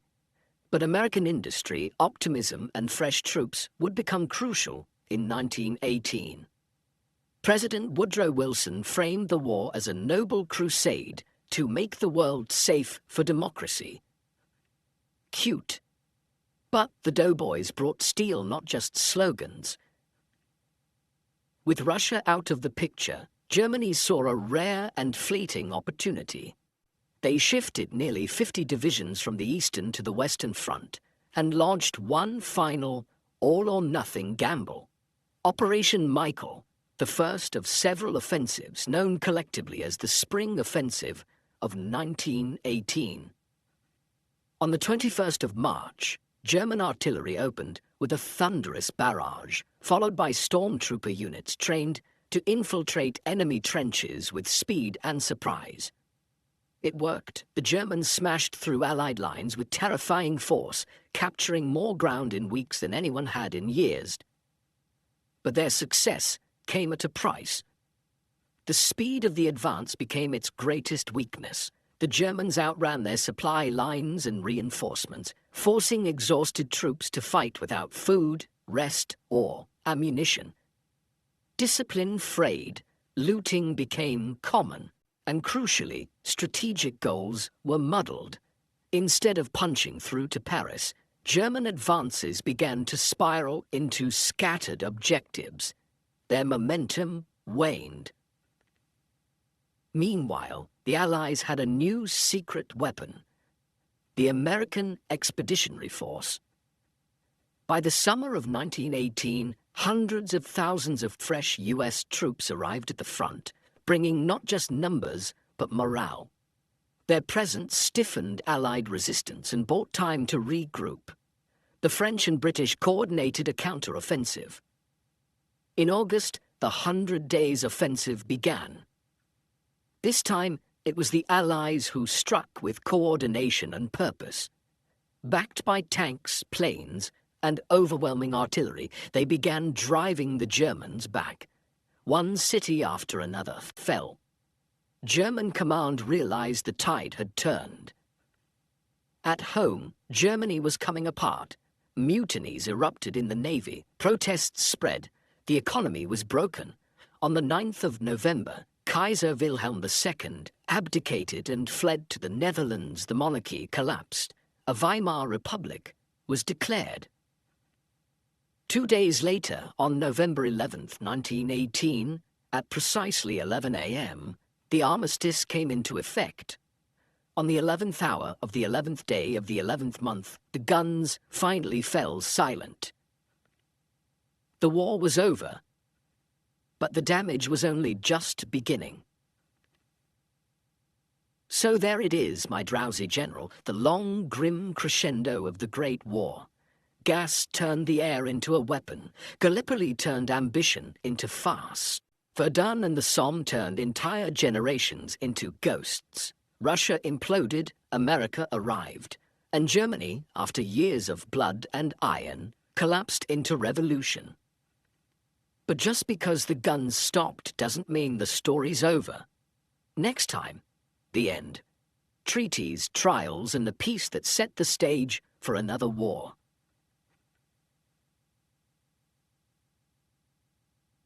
The end. Armistice and what followed. The guns have gone quiet. The mud is starting to dry, and the generals are blinking in disbelief. It's November 1918, and after 4 years of industrialized misery, World War I is finally over. Sort of. Because as we'll see in this chapter, ending a world war is like ending a toxic relationship. Just because someone stops shouting doesn't mean the damage is done. So settle in as we navigate armistices, abdications, awkward treaties, and the diplomatic equivalent of sweeping landmines under the rug. The war didn't end with a dramatic victory march into Berlin. It ended with Germany falling apart from the inside. After the failed spring offensive and the punishing 100 Days offensive, German morale collapsed. Soldiers mutinied, civilians rioted, the navy refused to sail. Revolution was in the air, and not the good kind with baguettes and declarations of liberty, more the desperate everything is on fire variety. On the 9th of November 1918, Kaiser Wilhelm II fled to the Netherlands. The German monarchy evaporated overnight. A new Weimar Republic was declared. 2 days later, at 11 a.m. on the 11th of November, the guns finally fell silent. The armistice was signed in a railway carriage in the forest of Compiègne. Not a battlefield, not a palace, a train in the woods, fittingly weird. People danced in the streets, bells rang, soldiers stared in disbelief. Everyone wondered what would come next. Let's take a moment to tally the damage. 9 million soldiers dead, 21 million wounded, countless civilians dead from famine, shelling, or disease. Empires collapsed, economies shattered. The Ottoman Empire, gone. Carved up and divided like an imperial buffet. Austria-Hungary, also gone, replaced by Austria, Hungary, Czechoslovakia, Yugoslavia, and others. A whole grab bag of new states drawn by men who had never visited the regions they were carving. Russia, mid-revolution. Civil war between Bolsheviks and anti-communists was tearing the place apart. Not ideal. And Germany, defeated, humiliated, and about to be handed a treaty that would ensure no one got a good night's sleep for the next 20 years. In 1919, world leaders gathered in Paris to decide how to rebuild and punish the world. It was less peace conference, more political bake-off with vengeance frosting. The main players, Georges Clemenceau, France, wanted revenge and security, hated Germany, hated compromise, possibly hated fun. David Lloyd George, Britain, wanted to balance peace and punishment, also wanted to win the next election. Woodrow Wilson, USA, idealist, believed in self-determination and his 14 points, also believed he could change Europe with words and handshakes. Cute. The losers, Germany, Austria, etc., weren't invited to negotiate, just to sign. Awkward. The Treaty of Versailles was signed on 28th of June 1919, exactly 5 years after Franz Ferdinand was shot, because symbolism fixes everything. Key points. Article 231, the infamous War Guilt Clause. Germany had to accept full responsibility for the war, even though, as we've seen, everyone had their grubby hands on that steering wheel. Reparations. Germany had to pay massive sums to the Allies. The final bill, 132 billion gold marks. That's a lot of sausages. Territorial losses. Alsace-Lorraine went back to France. The Saar was occupied. Germany lost all overseas colonies. Poland was reborn and given a corridor to the sea right through Germany. Military restrictions. The German army was capped at 100,000 men. No tanks, no aircraft, no submarines, not even a decent parade. To many Germans, this wasn't peace. It was humiliation. And resentment would simmer like an angry bratwurst until a certain mustachioed Austrian turned up, ranting about national pride. The Treaty of Versailles was just one part of the peace process. Others included Treaty of Saint-Germain, Austria.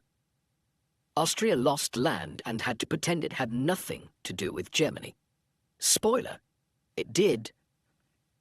Treaty of Trianon, Hungary. Hungary was sliced into bits. It still hasn't gotten over it. Treaty of Sèvres, Ottoman Empire. A messy attempt to dismantle the Ottoman legacy.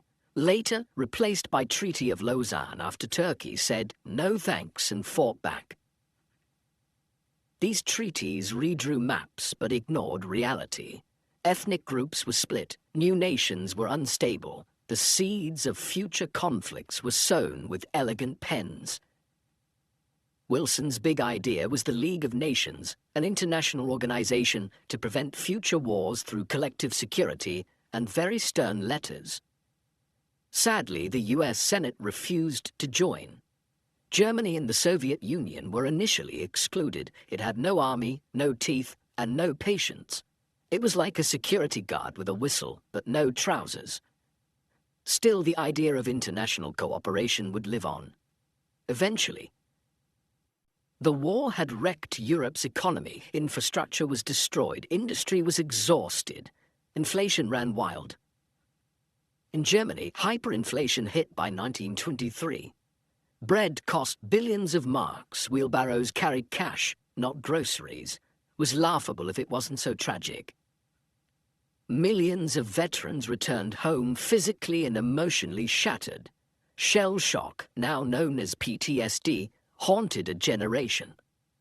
Literature, poetry, and art became darker, rawer, and bitter.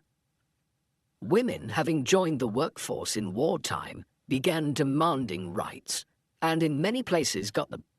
Social structures were shifting, if slowly, and looming in the distance. Instability, extremism, and the faint sound of jackboots. So here we are, dear dreamer. The war ended, but the peace was problematic. Empires died, maps changed, millions mourned, and the seeds for the next global catastrophe were quietly planted beneath the diplomatic wallpaper. Next, the aftermath in full: economics, psychology, politics, and the legacy of a war that was supposed to end all wars, but instead taught us how to build better ones.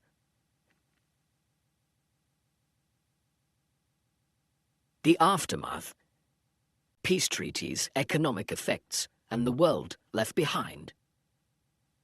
The fighting's over, the ink on the treaties is barely dry, and Europe is lying on the floor, clutching its head and wondering what on earth just happened. This chapter is all about the mess left behind, the patched-up maps, the broken economies, the emotional hangover, and the attempts to make sense of a world that had fundamentally changed. Technically, World War I ended with peace, but in reality, it ended with confusion, bitterness, and a checklist of new problems. The peace treaties didn't bring closure. They brought resentment, paperwork, and border redraws that made absolutely no geographic or ethnic sense. the victorious powers carved up the world as if it were a cake at a toddler's birthday party. Lines were drawn on maps by people who'd never visited the places they were divvying up. And the result? A new generation of territorial disputes, minorities in the wrong countries, and future civil wars simmering under the surface. Let's talk about Germany, because if you're wondering how we ended up with Hitler, it starts here. The Treaty of Versailles painted Germany as the sole villain of the war. The war guilt clause rubbed salt into national pride. The reparations demanded were massive and felt punitive rather than restorative. Worse still, Germany had to disarm, give up territories, and hand over colonies. For the German public, this was a peace they hadn't seen coming. Most had believed they were still winning until the very end. What followed was a perfect storm, a crippled economy, humiliated national identity, political instability, veterans returning with trauma and no jobs. Into that chaos stepped extremists from all sides, and one very angry man with a mustache. The Austro-Hungarian Empire, once a sprawling, dysfunctional alliance of ethnicities held together by bureaucracy, imperial etiquette, and a shared aversion to efficiency, collapsed entirely in the wake of defeat. Its dissolution was less a clean break than a sudden implosion, as national groups scrambled to assert independence and redraw boundaries according to ethnic lines, historical claims, and occasionally sheer wishful thinking. From the rubble emerged a set of newly minted nation-states: Austria, Hungary, Czechoslovakia, and the Kingdom of Serbs, Croats, and Slovenes, later known as Yugoslavia, among others.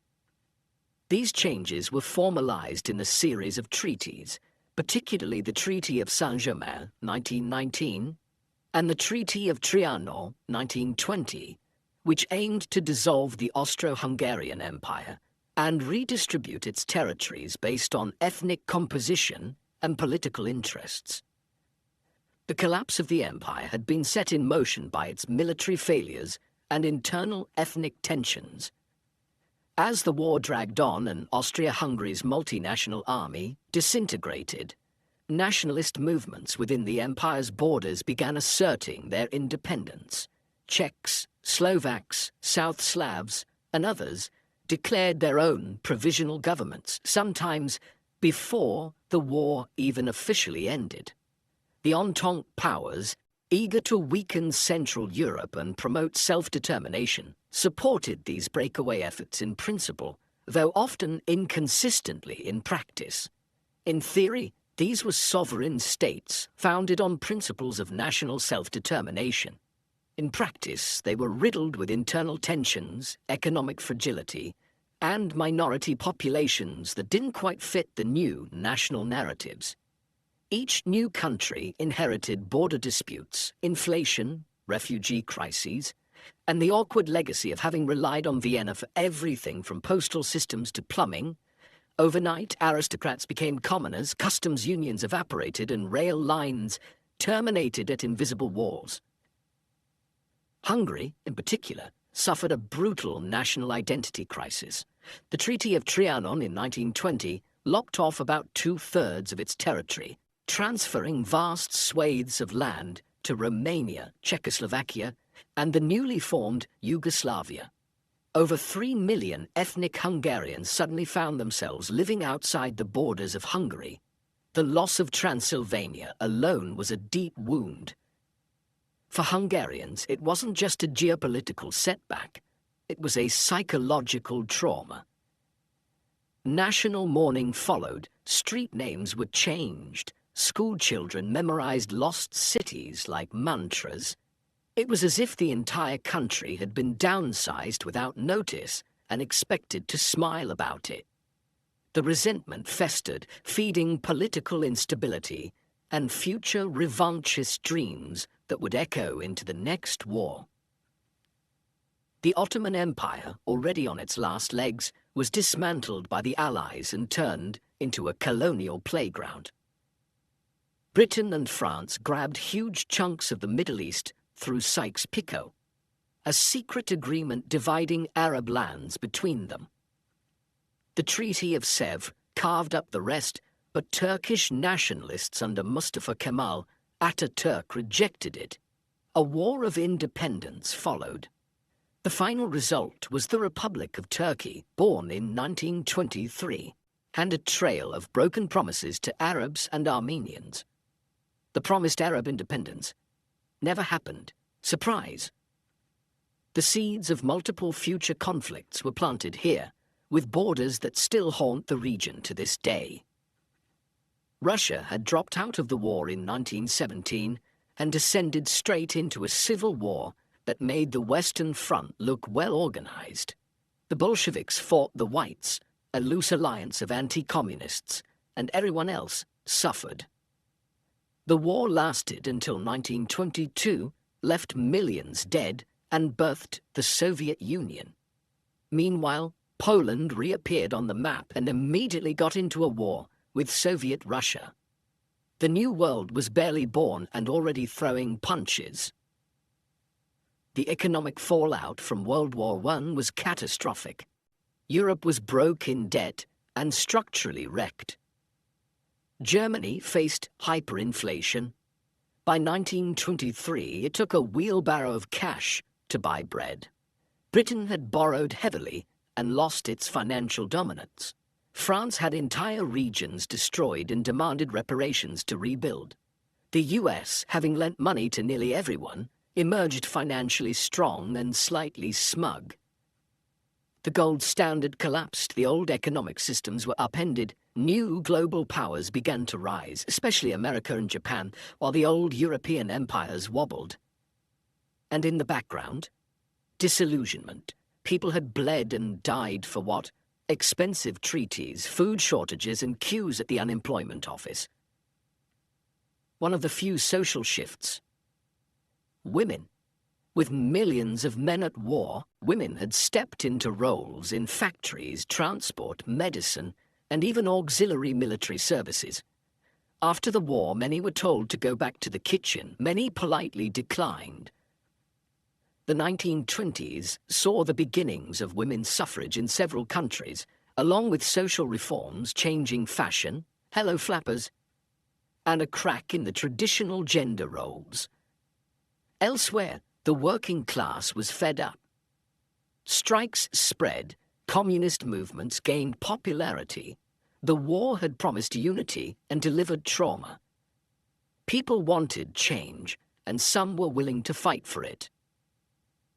The psychological toll of the war left deep marks.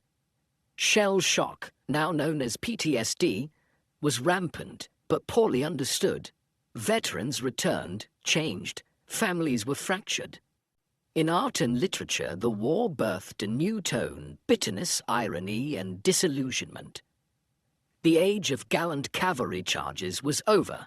In its place came the poetry of Wilfred Owen and Siegfried Sassoon, the novels of Erich Maria Remarque, All Quiet on the Western Front, the art of Otto Dix and George Grote, grotesque, haunting, unforgettable. The Roaring Twenties roared partly because people were trying to drown out the memories of 1914 to 1918. Let's be honest, World War I didn't end so much as pause. Germany felt punished, not healed.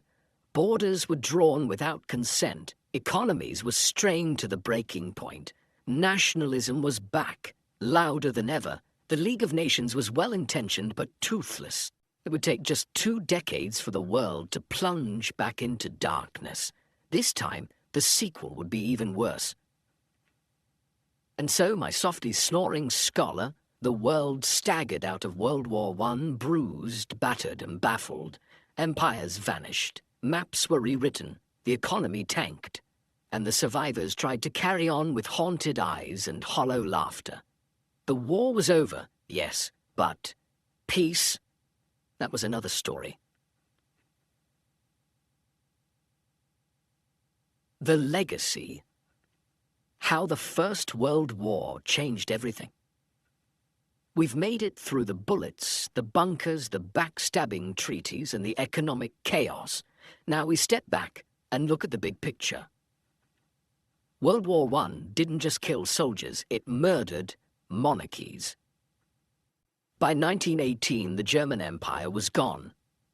The Austro-Hungarian Empire had collapsed into ethnic confetti. The Ottoman Empire was carved up and crumbling. The Russian Empire had imploded into revolution.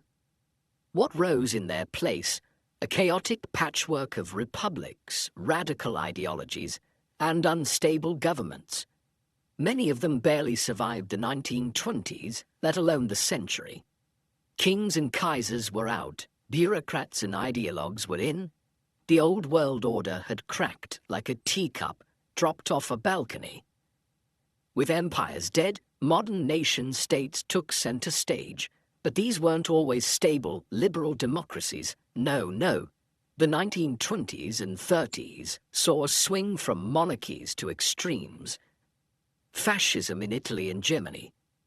Communism in the Soviet Union. Authoritarianism in Hungary, Romania, Spain, and others. Many of these regimes were born from post-war chaos. People wanted order, security, purpose. And if that came with uniforms and censorship, well, so be it. The modern state became bigger, more involved, more repressive when it wanted to be. World War I killed the old ideals of glorious battle. Cavalry charges were replaced by machine guns, tanks, and air raids. Chemical warfare broke the last taboo. Wars became total, civilians became targets. Entire economies were mobilized. The idea that wars could be fought cleanly was buried under barbed wire and cratered earth. And yet, despite the horror, nations began preparing for the next one almost immediately. World War I was not the war to end all wars. It was the tutorial level. Let's be brutally honest, World War I didn't just precede World War II. It caused it. The Treaty of Versailles left Germany humiliated and angry. The Great Depression, partly triggered by war debt and economic instability, destabilized already fragile governments. The rise of Hitler, Mussolini, and Tojo can all be traced back to the wreckage of World War I.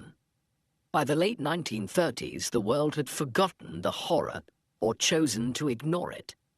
And the cycle began again. Despite the failure of the League of Nations, World War I planted the idea that international problems required international solutions. The United Nations would later rise from these ashes. Global diplomacy, flawed as it is, became the norm.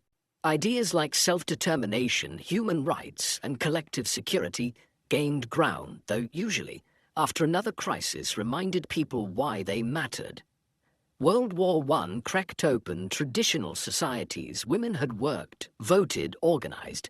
Old class systems were weakened. The idea that a privileged elite should run everything, less popular after the elite had marched millions into machine guns. Culturally, the war ushered in modernism. Literature became fragmented, cynical, searching. Hello, T.S. Eliot, Virginia Woolf, Erich Maria Remarque. Art went abstract and surreal. Dadaism, anyone? Music lost its romanticism and embraced dissonance. Thanks, Stravinsky. The world had been dislocated, culture followed suit. World War I became a canvas for mourning, misunderstanding, and meaning. Cenotaphs and memorials sprang up across Europe. Remembrance Day was born. Poppies became a symbol of sacrifice.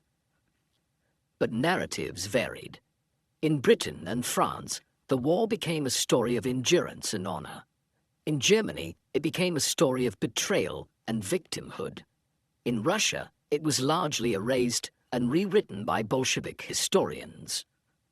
The way we remembered the war shaped the way we prepared for the next. World War I left behind ghosts that still haunt us. The normalization of civilian casualties, the failure to support returning veterans, the idea that war was both inevitable and winnable. PTSD entered the medical lexicon. And the lesson? If there is one, it's this. Modern war is not a test of courage or glory. It is a machine. And once it starts, it chews up everyone. Every time you look at a modern passport, vote in a democracy or question authority, you are engaging with the legacy of World War I. The war reshaped politics, culture, geography, psychology.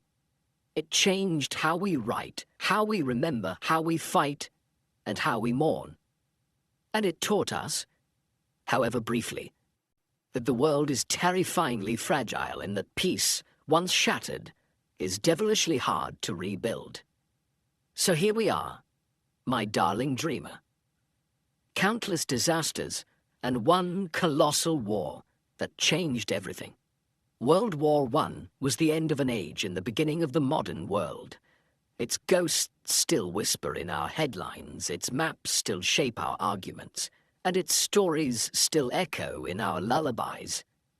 Sleep well tonight. You've earned it. Now, my dear dreamer, let's peek into the pressure cooker and meet our key players properly. In this part, we'll meet the most influential people and try to understand what the heck went wrong with them. Archduke Franz Ferdinand. The bullet that broke the world.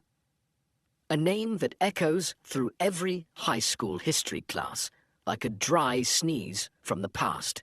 The man whose murder launched a world war. The man remembered less for who he was and more for what happened to him. And let's be honest, he's the most famous corpse of 1914. But who was the man before he became the smoking gun that detonated Europe? To start, Franz Ferdinand was born into a royal family so tangled and tradition-choked, it's a miracle anyone found a seat at the dinner table. Born on December 18th, 1863, in Graz, Austria. Because why not have your destiny begin in the city that sounds like someone clearing their throat? He was the eldest son of Archduke Karl Ludwig, the emperor's brother, which made him nobody terribly important. Yet, Franz Ferdinand was not groomed to rule.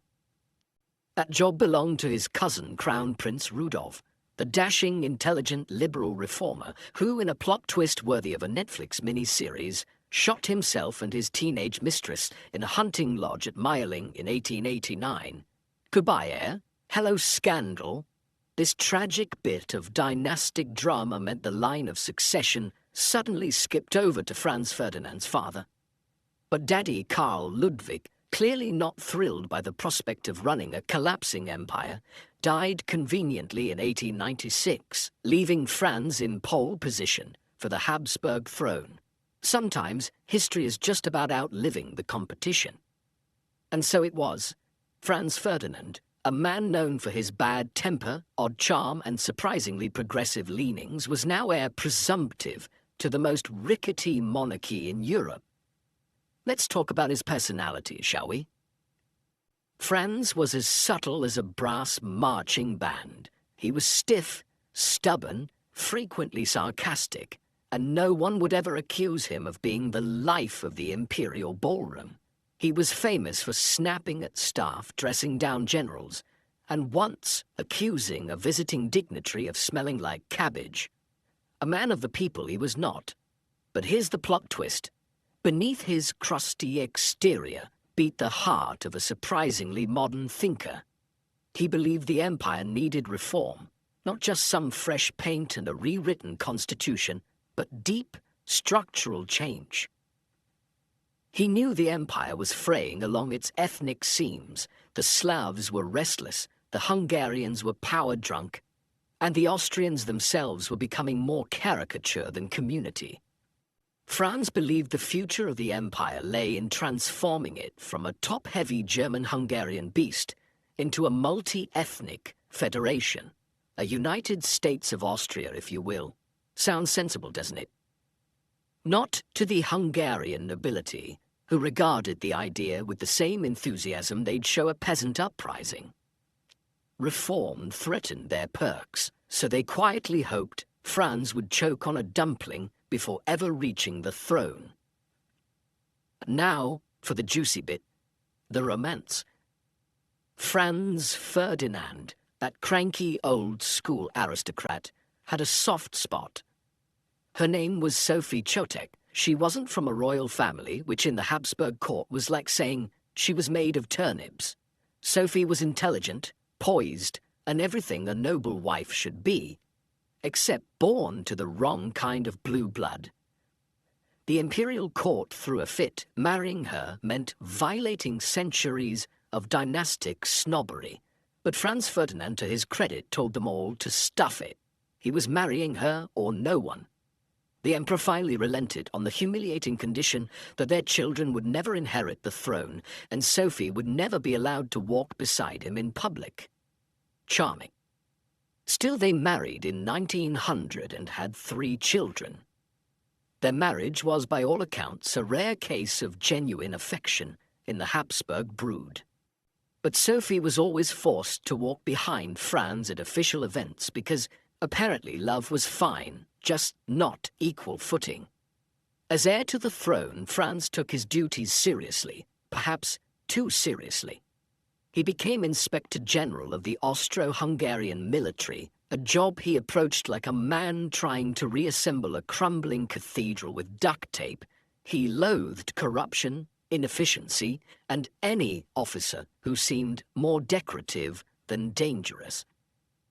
Naturally, he alienated half the army, but he pressed on, convinced he could shape an empire with reform, restraint, and the occasional rage-fueled memorandum.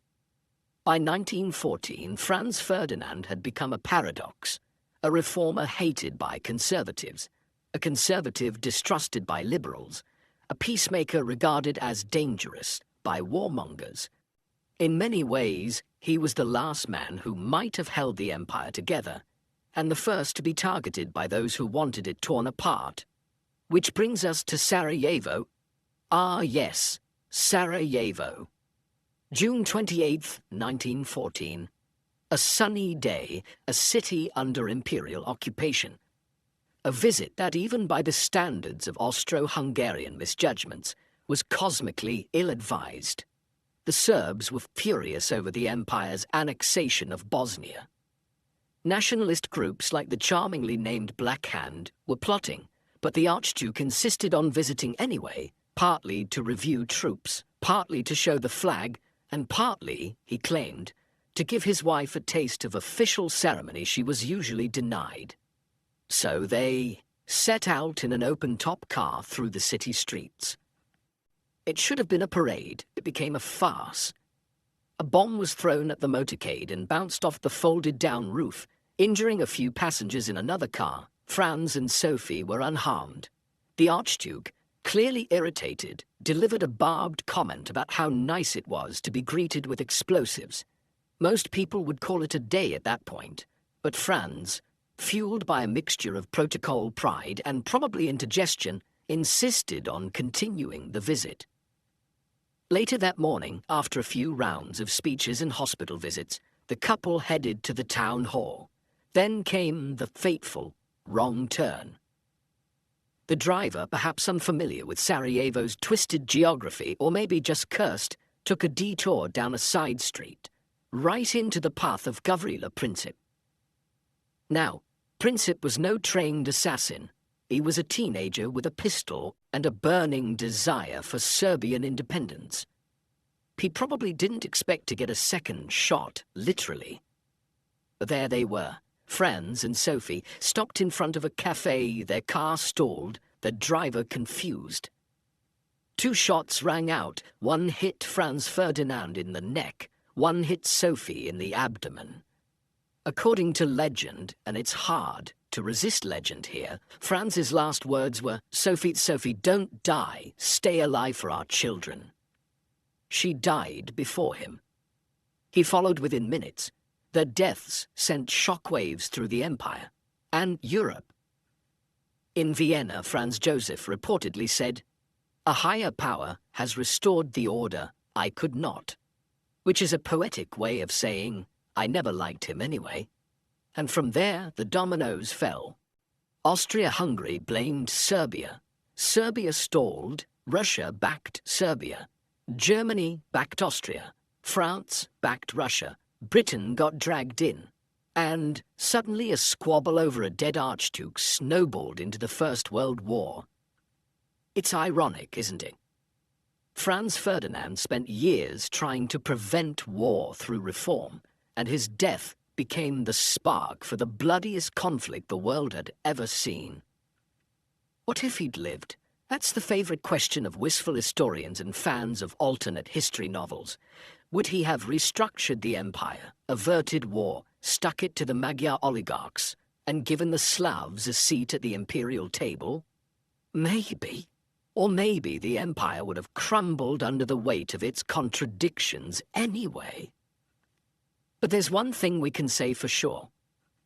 Franz Ferdinand, despite his stiffness and sour demeanor, had a brain, a spine, and a surprisingly romantic soul. He was no saint, but he was trying to patch a rotting house while everyone else was arguing about the drapes. He didn't die because he was evil. He died because he was in the way. And thus ends the curious, complex life of the man who could have saved the Habsburg Empire, if only he'd taken a different route through Sarajevo.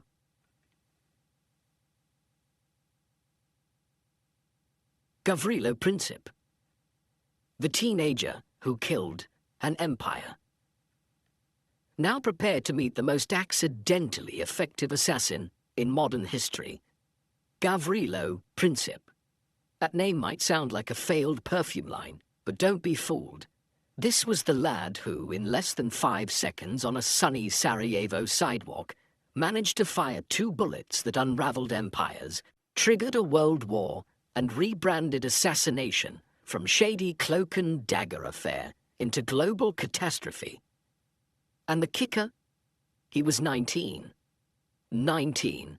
What were you doing at 19? Learning to boil pasta and ghosting your academic advisor.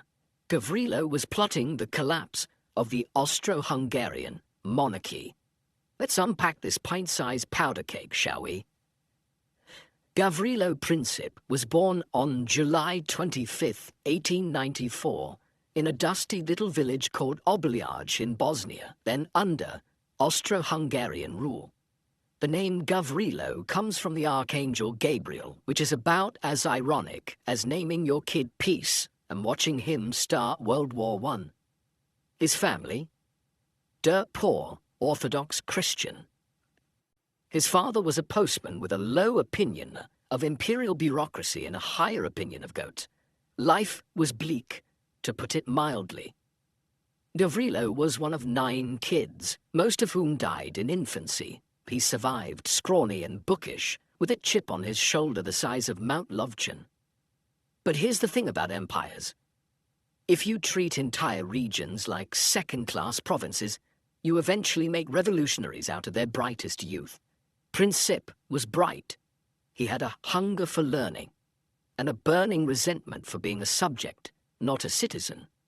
The Austro-Hungarian Empire called it civilizing the Balkans. Gavrilo called it foreign occupation. As a teenager, Gavrilo moved to Sarajevo for school. It was there that he marinated in Slavic nationalism. We're talking poetry, pamphlets, secret meetings in smoky cafes, the whole revolutionary starter pack.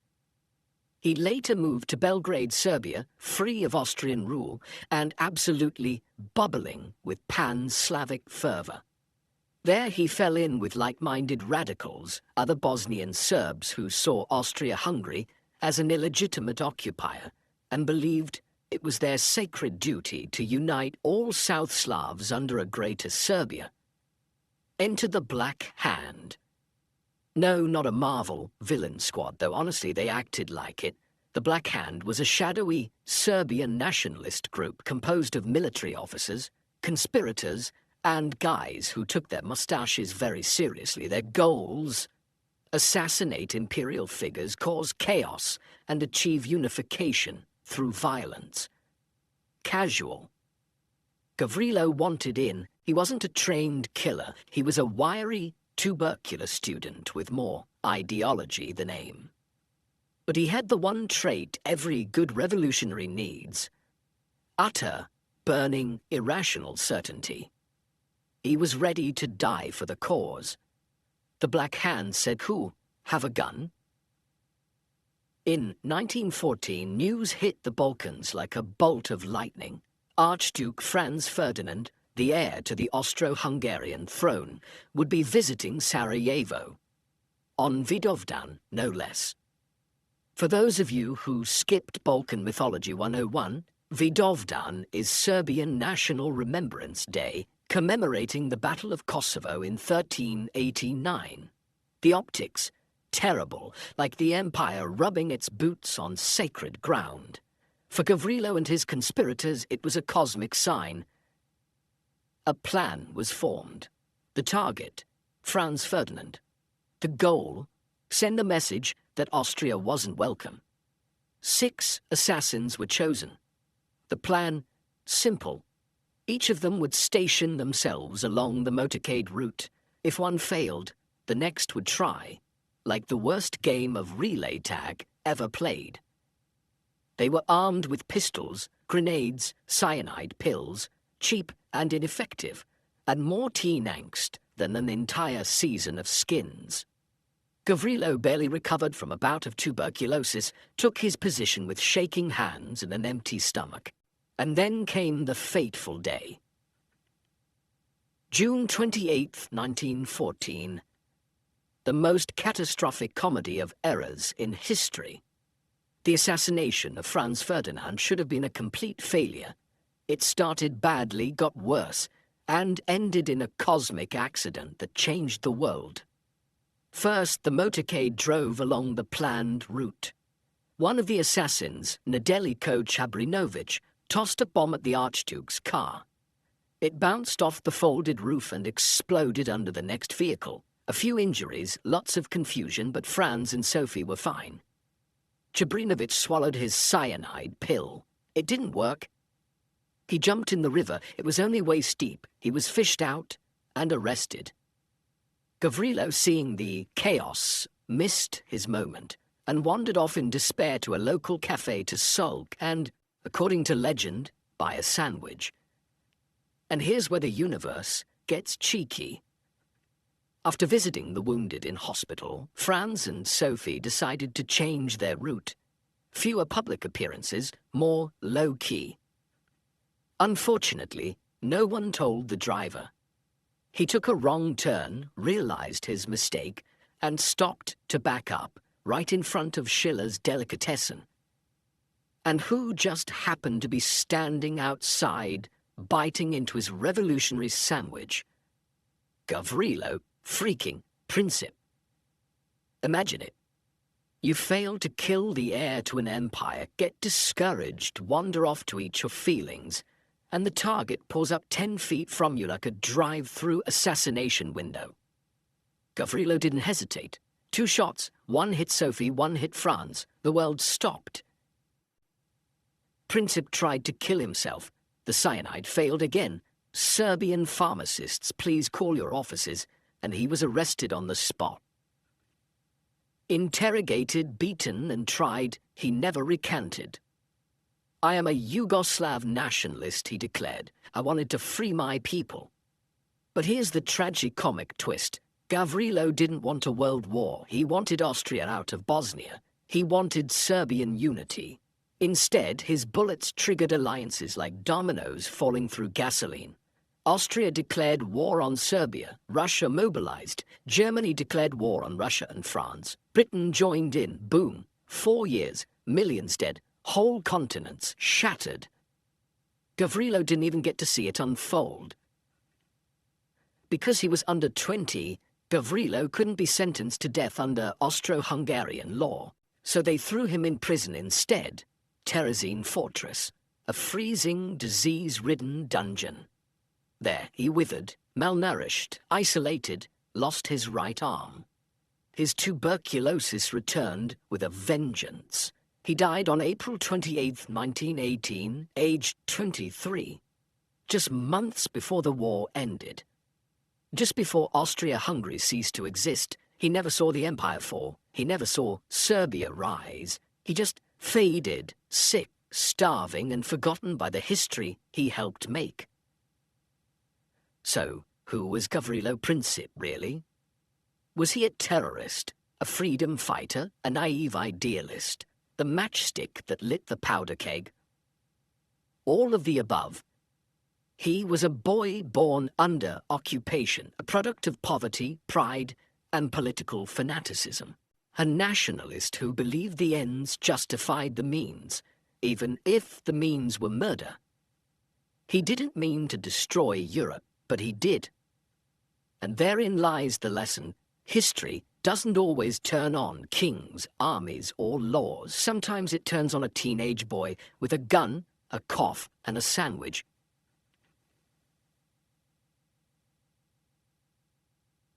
Kaiser Wilhelm II, the mustachioed meltdown of Europe.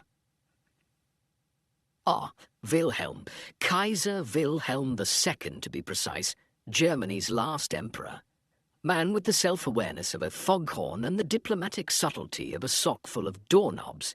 He was loud, proud, insecure, erratic, and by many estimations, the very personification of Europe's collective nervous breakdown in the early 20th century. If Franz Joseph was a cautious grandfather figure and Franz Ferdinand the stiff reformist nephew, Wilhelm was the hyperactive cousin who brought fireworks to a funeral and then blamed the butler when the place burned down. But let's not rush to judgment. Let's peel back the medals, the monocles, and the military parades, and look at the man behind the mustache. Friedrich Wilhelm Victor Albert was born on January the 27th, 1859 in Berlin. That's right, born into the Prussian royal family, and from the moment he took his first squalling breath, he was destined to lead. Trouble is, fate had other ideas. His birth was a traumatic one. His left arm was badly damaged, permanently paralyzed. In an age obsessed with masculinity, military strength, and physical perfection, this was, to put it mildly, a PR disaster. Naturally, the solution wasn't empathy or support. It was relentless physical therapy and emotional abuse. His British mother, Princess Victoria, eldest daughter of Queen Victoria herself, was mortified. His Prussian relatives weren't any more delicate, and Wilhelm, poor lad, grew up overcompensating for his withered arm with saber-rattling military uniforms and an ego that could blot out the sun. From early on, he was caught in a cultural tug-of-war. His English side gave him Shakespeare, naval dreams, and awkward tea etiquette. His German side gave him cold Prussian discipline and a penchant for spiked helmets. He was half Anglophile, half iron-fisted nationalist, and wholly confused about which side of himself to feed. In 1888, Germany got a new emperor. 3, actually, in quick succession. First, Wilhelm's grandfather, Wilhelm I, kicked the royal bucket. Then his liberal-leaning father, Frederick III, ruled for a mere 99 days before dying of throat cancer. And suddenly, at just 29, young Wilhelm was Kaiser of a newly united German empire. Here was a man with a throne and no filter. His first major act, firing the Iron Chancellor himself, Otto von Bismarck, the architect of Germany's unification, a political giant, and the one man who might have kept Wilhelm's wild instincts in check. But no, Wilhelm fancied himself a ruler of destiny. He didn't want to be advised, he wanted to be adored. Out went Bismarck. In came a series of forgettable yes-men. Wilhelm preferred sycophants to statesmen, ceremonial uniforms to sensible reforms, and declarations of divine right to actual governing. He was a master of contradiction, obsessed with appearing strong but deeply wounded by criticism. Desperate to be Europe's alpha but constantly whining about being misunderstood. He once said, "I am the salt of the earth," which sounds less like a Kaiser and more like a guy auditioning for The Bachelor. Let's talk boats. Big boats, pointy boats. Wilhelm had a thing for the sea, probably because he couldn't ride a horse properly with his left arm. But whatever the cause, his obsession with the Navy became his passion project. Britain, of course, ruled the waves. The Royal Navy was their crown jewel, their pride, their floating fortress of empire. And Wilhelm, thanks to his mother and countless awkward summers with Grandma Queen Victoria, had grown up idolizing that British naval power. But nothing says thank you for the childhood biscuits like launching a full-blown naval arms race against your cousins. He poured money into the German Navy like it was a bottomless stein of imperial beer. He wanted dreadnoughts, he wanted cruisers, he wanted floating steel temples of German might. And the British?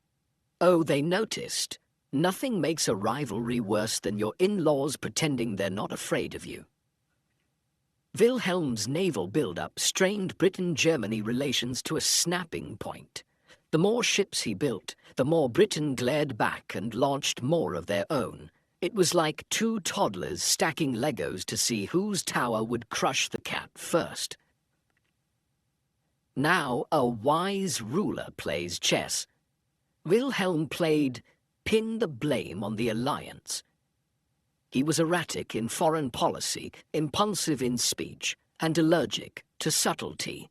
Where Bismarck had forged alliances with surgical precision, Wilhelm tossed out long-standing treaties like expired milk.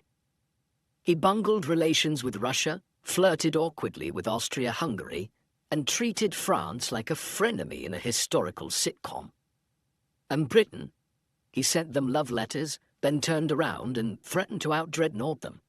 One day he was praising Queen Victoria's memory. The next he was writing newspaper op-eds accusing Britain of trying to encircle and humiliate Germany.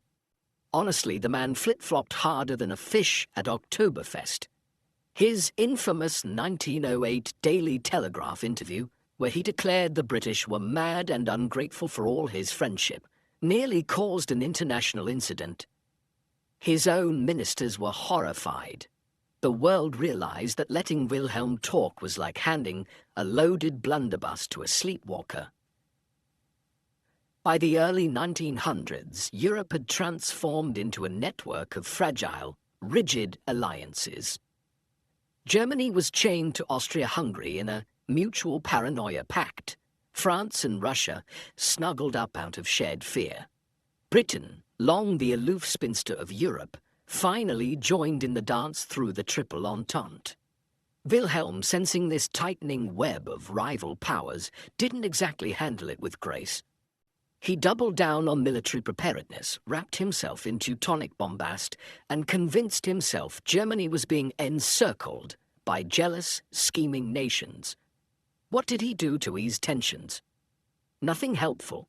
He built more battleships, gave more inflammatory speeches, and increasingly left real diplomacy to underlings who mostly cleaned up his messes while praying he wouldn't open his mouth. Then came 1914. Franz Ferdinand was dead. Austria-Hungary, Wilhelm's bestie by default, was out for blood. Wilhelm's reaction was initially, bizarrely, empathetic. He liked Franz Ferdinand. The man had a spine, and Wilhelm respected that. But then the machine kicked in. Austria issued an ultimatum to Serbia. Serbia tried to play nice but not submissive. Wilhelm, still on his yacht, because of course he was, offered Austria a blank check. Whatever you do, we got you back. Worst check in history. Suddenly, Russia mobilized to defend Serbia. France followed. Germany panicked and declared war on Russia, then France. And when Germany stormed through neutral Belgium to reach Paris faster, violating every rule of diplomatic restraint, Britain finally said, right, that's it. Boom. World War. Wilhelm had wanted a seat at the top table. He got a bar brawl that lasted 4 years, killed millions, shattered empires, and left Europe bleeding in the mud. The war went badly. Germany was strong, but not invincible. Blockades starved the people. The Western Front became a trench slog horror show. Allies tightened the noose. In 1918, after revolution brewed in Berlin and the military finally admitted defeat, Wilhelm was nudged, then shoved, into abdication. He fled to the Netherlands, sulking in exile with a closet full of medals and a lifetime of bad decisions. He lived until 1941, watching Hitler rise and fall in a twisted sequel to his own misadventures. He was never allowed back into Germany. He died quietly, aged 82, no empire, no fanfare, just a footnote in a war he helped create and could never escape. So, who was Wilhelm II, really? He was a man with enormous potential and zero restraint. A monarch in a modern age, allergic to democracy but obsessed with popularity. He was theatrical, insecure, dangerously impulsive, and utterly convinced of his own divine purpose. He had flashes of brilliance, moments of humanity, but they were buried under a mountain of ego, saber-rattling, and historical bad timing. Wilhelm II didn't cause World War I alone, but he sure helped grease the wheels. If he'd been a little less dramatic, a little more diplomatic, the world might have burned slower, or not at all. But he wasn't. He was Kaiser Wilhelm, the emperor who couldn't stop talking, couldn't stop building warships, and couldn't see that the age of emperors was ending. Fast.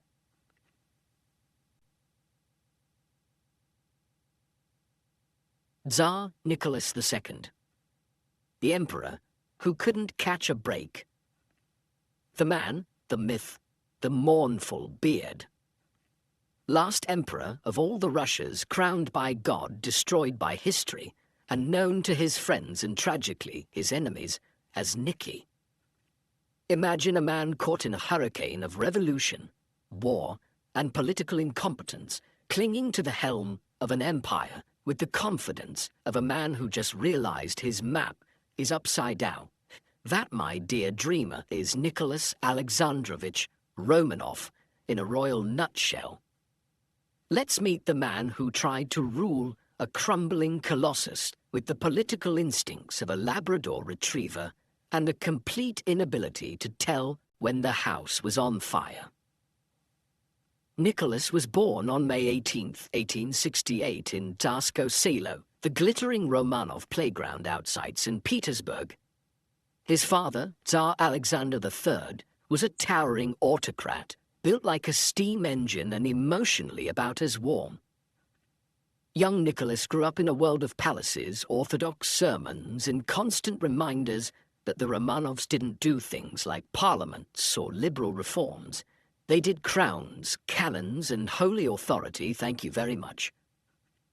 But here's the issue. Nicholas wasn't his father. He was small, quiet, mild-mannered, thoughtful, sometimes even sweet. Unfortunately, sweetness is not what one needs to run an empire that stretched from Poland to the Pacific. His education was tailored more for a gentleman than a ruler. He studied languages, history, military science, and how to wear epaulettes without dislocating a shoulder. But his political instruction, laughable. Alexander III didn't trust him with real statecraft, and so, when Daddy unexpectedly dropped dead of kidney disease in 1894, Nicholas, aged 26, became Tsar of 1/6 of the Earth's landmass. He greeted the news with the infamous line, "I am not ready to be Tsar." And oh, how right he was. Within weeks of ascending to the throne, Nicholas married Princess Alix of Hesse, Queen Victoria's granddaughter. She converted to Russian Orthodoxy, changed her name to Alexandra Feodorovna, and entered the Russian court like a wary cat in a room full of firecrackers. But here's the thing. Nicholas and Alexandra actually loved each other. Deeply, passionately, obsessively, which in a royal marriage was practically unheard of. Unfortunately, Alexandra was intensely shy, deeply religious, and absolutely hated the Romanov court. She preferred incense and mysticism to banquets and diplomacy. And when their first 4 children turned out to be girls, gasp, Russia began to whisper, at Tsarina who couldn't produce a male heir. The peasantry wept. The nobles sneered. The court whispered in corners. Then, in 1904, after nearly a decade of trying, Alexandra finally gave birth to a son, Alexei. But joy quickly turned to horror. The boy had hemophilia, a blood disease that made bruises deadly and paper cuts terrifying. The Romanovs kept it a secret, but they were desperate. Which brings us to the weirdest part of this whole royal tragedy, Rasputin. Grigory Rasputin was a Siberian mystic who wandered into the Romanovs' lives like a vodka-soaked fever dream. He claimed to have healing powers, and shockingly he seemed to calm Alexei's hemophiliac episodes, likely through stress reduction, not sorcery. Alexandra became convinced he was sent by God. The court, of course, went bananas. Rasputin was crude, drunk, scandalous, and, let's be honest, reeked of both goat and manipulation. But Alexandra trusted him implicitly, and Nicholas, spinelessly, went along with it. Rasputin soon wielded more influence than most ministers. Appointments, policies, court decisions, he had a finger in every pie, and probably a few fingers where they didn't belong. The public was scandalized. Whispers of orgies, black magic, and treason flooded the streets. Did it matter that most of it was untrue? Of course not. It was Imperial Russia. Optics were everything. Before Rasputin, there was another catastrophe, the Russo-Japanese War of 1904 to 1905. Nicholas, in a misguided bid to bolster Russian prestige and distract from internal unrest, picked a fight with Japan. Japan promptly wiped the floor with Russia's outdated navy and creaky army. The final insult came when the entire Baltic fleet, sent on a 20,000-mile voyage, arrived at Tsushima and was promptly obliterated in 24 hours. At home, the humiliation stung. Then came 1905, protests, strikes, and one particularly infamous Sunday in January when peaceful demonstrators marched to present a petition to the Tsar. Soldiers opened fire, hundreds died. This became known as Bloody Sunday, and Nicholas's reputation was toast. Faced with revolution, Nicholas issued the October Manifesto, concessions, a constitution, a Duma parliament. Gasp. But don't get excited. As soon as the unrest calmed, Nicholas clipped the Duma's wings and reasserted autocratic power. Classic, Romanov, bait and switch. The revolution was postponed, but not extinguished. Through it all, Nicholas remained Nicholas, dutiful, polite, and utterly disconnected from reality. He believed truly in the divine right of kings. He believed the Russian people loved him, despite mounting evidence to the contrary. He believed God had put him on the throne and would carry him through. While workers starved and revolutionaries plotted, Nicholas retreated into family life. He played with his children, tended to his garden, went on sleigh rides. Adorable, yes. Effective leadership? Not quite. He trusted bad advisors. He let Alexandra and Rasputin sway his decisions. He viewed any form of liberalism as a personal affront. In short, he governed a modernizing nation with the mindset of a medieval monarch. And then came the ultimate test. World War I. In 1914, when Austria-Hungary declared war on Serbia, Nicholas felt obligated to back his Slavic brethren. He mobilized the Russian army, triggering a cascade of alliances. Germany declared war on Russia, then France, then Britain, and just like that, Europe was a chessboard soaked in kerosene. Nicholas made the worst possible move. He left the capital to command the army himself. Now, let's be clear, Nicholas was not a brilliant strategist. He was barely competent. His presence at the front didn't inspire the troops, it just made him directly responsible for every failure. And there were many. Back in Petrograd, Alexandra and Rasputin held the reins. Ministers were fired, scandals multiplied, public faith collapsed, the army bled out, breadlines grew, the Duma protested. Nicholas ignored them.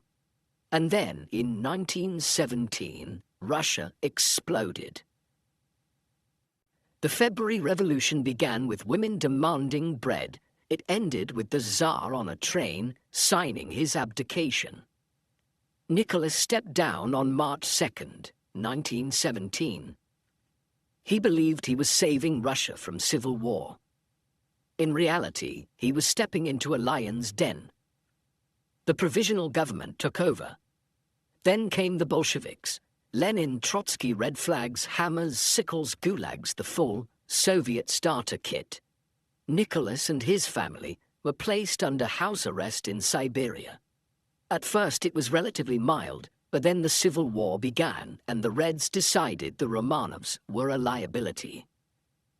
On July 17, 1918, in the basement of the Ipatiev house, the entire Romanov family was executed. Nicholas, Alexandra, their 5 children, and several servants, all shot by Bolshevik guards in a flurry of chaos, bullets and bayonets. Their remains were dumped in a forest. Decades later, they were exhumed and reburied with honors in St. Petersburg. Nicholas's canonization as a saint by the Russian Orthodox Church came in the 2000s. Was he a martyr? Perhaps. Was he a good ruler? Not even close. So, who was Nicholas II? A loving husband, a doting father, a deeply devout man, and an absolutely catastrophic monarch. He clung to autocracy in an age of revolution. He listened to mystics instead of ministers. He mistook reverence for loyalty and tradition for strength. He lacked vision, adaptability, and the capacity to lead a modern nation. He didn't cause the Russian Revolution, but he made it inevitable. Nicholas II was the emperor who couldn't say no to war, couldn't say yes to reform, and couldn't get out of his own way. He was the tragic last act of a dynasty that had ruled for 3 centuries and went out not with grandeur, but with a whimper in a cellar.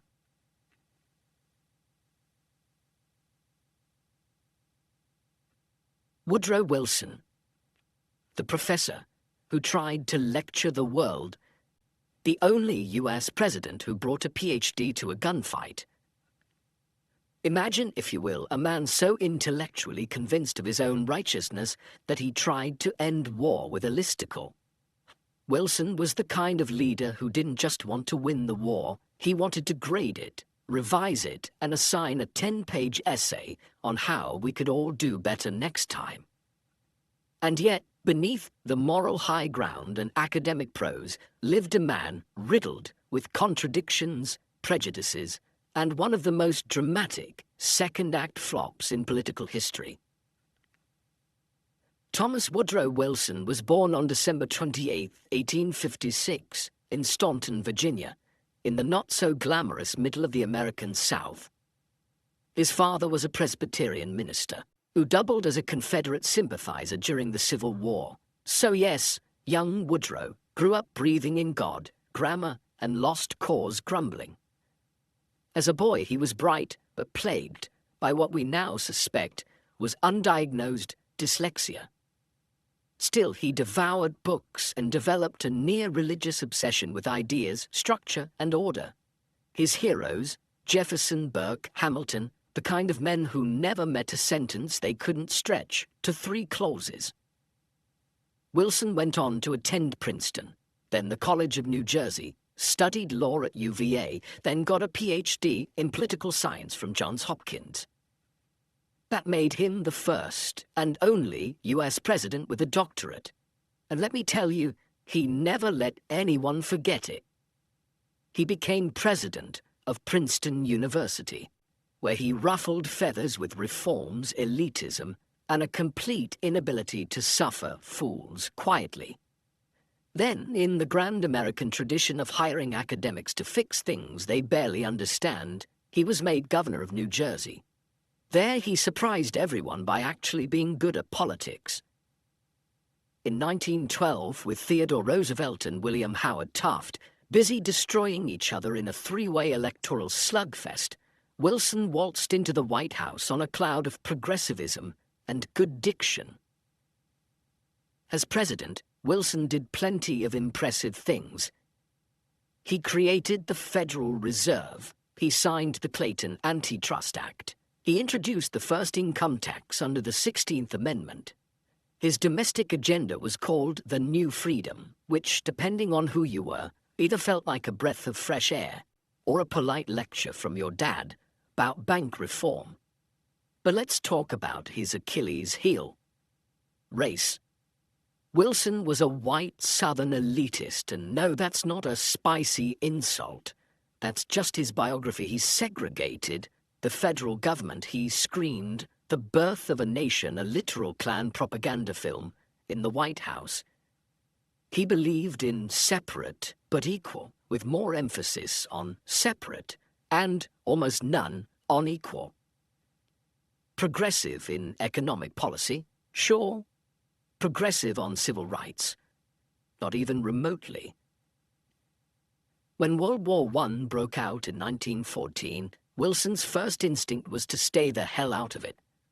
America was, in his mind, a shining city on a hill, not a mud-splattered trench in Flanders. Neutrality was his mantra. He won re-election in 1916 on the slogan, "He kept us out of war," which aged about as well as unrefrigerated potato salad. But neutrality gets tricky when German U-boats are sinking your ships. The final straw was the Zimmermann telegram, in which Germany offered to help Mexico invade the US if America didn't stay out of it. Subtle, it was not. In April 1917, Wilson went to Congress and declared war on Germany, not because he wanted to conquer anything. Oh no, he wanted to make the world safe for democracy. That was the line, and just like that, America was in. Now, did Wilson suddenly transform into a military mastermind? Absolutely not. He let General Pershing and the military do the dirty work, while he sketched out what post-war Europe should look like in his idealist little planner. America's arrival tipped the scales. The Allies surged. The Central Powers crumbled.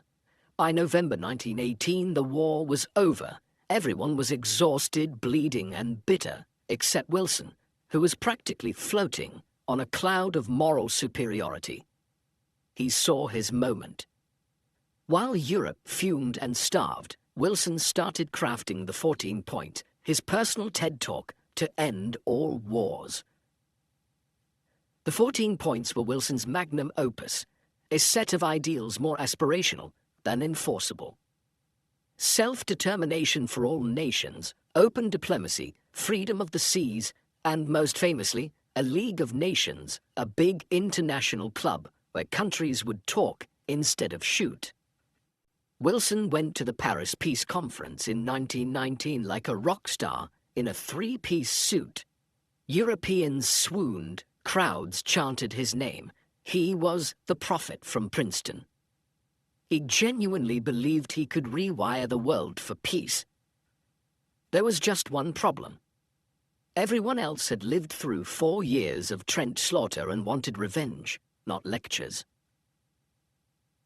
At Versailles, Wilson faced British Prime Minister David Lloyd George, canny political, French Premier Georges Clemenceau, furious, unforgiving, and Italian Premier Vittorio Orlando, mostly there for vibes. These men didn't want justice, they wanted payback. Clemenceau famously quipped, "Wilson has 14 points. God Almighty has 10. Wilson tried to hold the line. He compromised, some say too much. In the end, Germany was saddled with crushing reparations and blamed for everything. The League of Nations made it into the treaty. Wilson called it a victory. The rest of the world called it a mess, barely duct taped together. Still, Wilson came home, hoping for ratification. Back in Washington, Wilson faced his greatest enemy yet, the United States Senate. They hated the League of Nations. They saw it as a foreign entanglement, a surrender of American sovereignty. Led by Senator Henry Cabot Lodge, Wilson's political nemesis and human embodiment of a bitter divorce, the Senate gutted the treaty. Wilson, ever the moralist, refused to compromise. No changes, no negotiations. His ego, already the size of a transatlantic steamship, simply wouldn't allow it. Then in 1919, Wilson suffered a massive stroke while touring the country to rally support for the League. He was incapacitated. For months, the U.S. was essentially run by his wife, Edith Wilson, in a constitutional grey area, known as, wait, is this legal? The Senate killed the treaty. The U.S. never joined the League. Wilson never recovered. He lived out his final years bitter, broken, and convinced he'd been betrayed by the very country he tried to elevate. So, who was Woodrow Wilson? A visionary? Yes. A reformer? Often. A racist? Absolutely. A peacemaker? In theory. A political disaster? Without question. Wilson tried to bring academic idealism to a world bloodied by realpolitik. He was a man of principles, but also pride. He wanted to uplift the world, but couldn't lift himself above petty grudges. He built the League of Nations, an idea decades ahead of its time, and yet couldn't bring his own country into it. His presidency was one of towering highs and abysmal lows.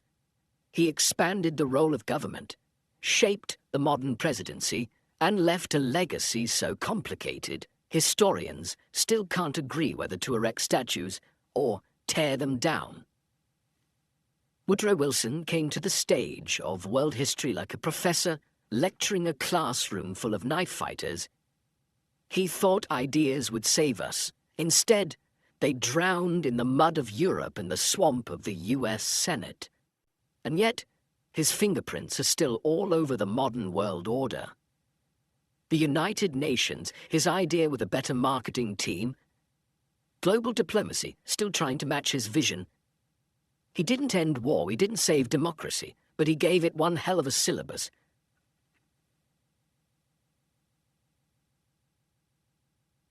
David Lloyd George, the Welsh wizard of war and wiggling out of trouble.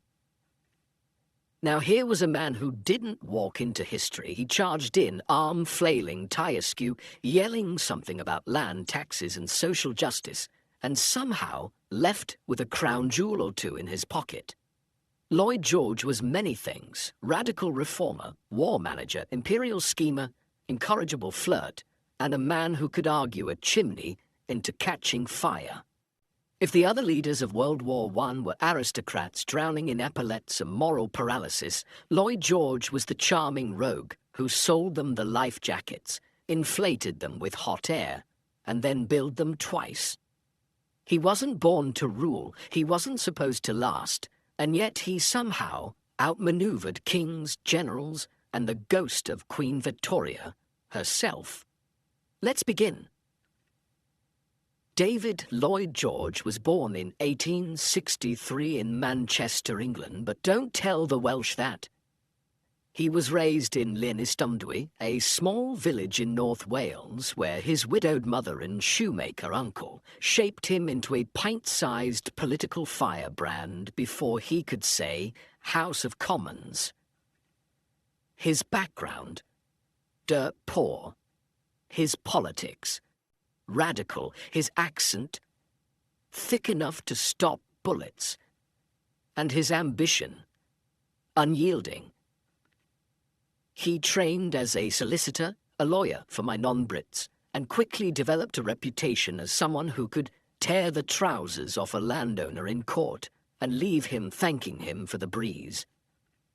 By the time he entered Parliament in 1890, he had one goal: stick it to the elites and make Britain a bit less medieval.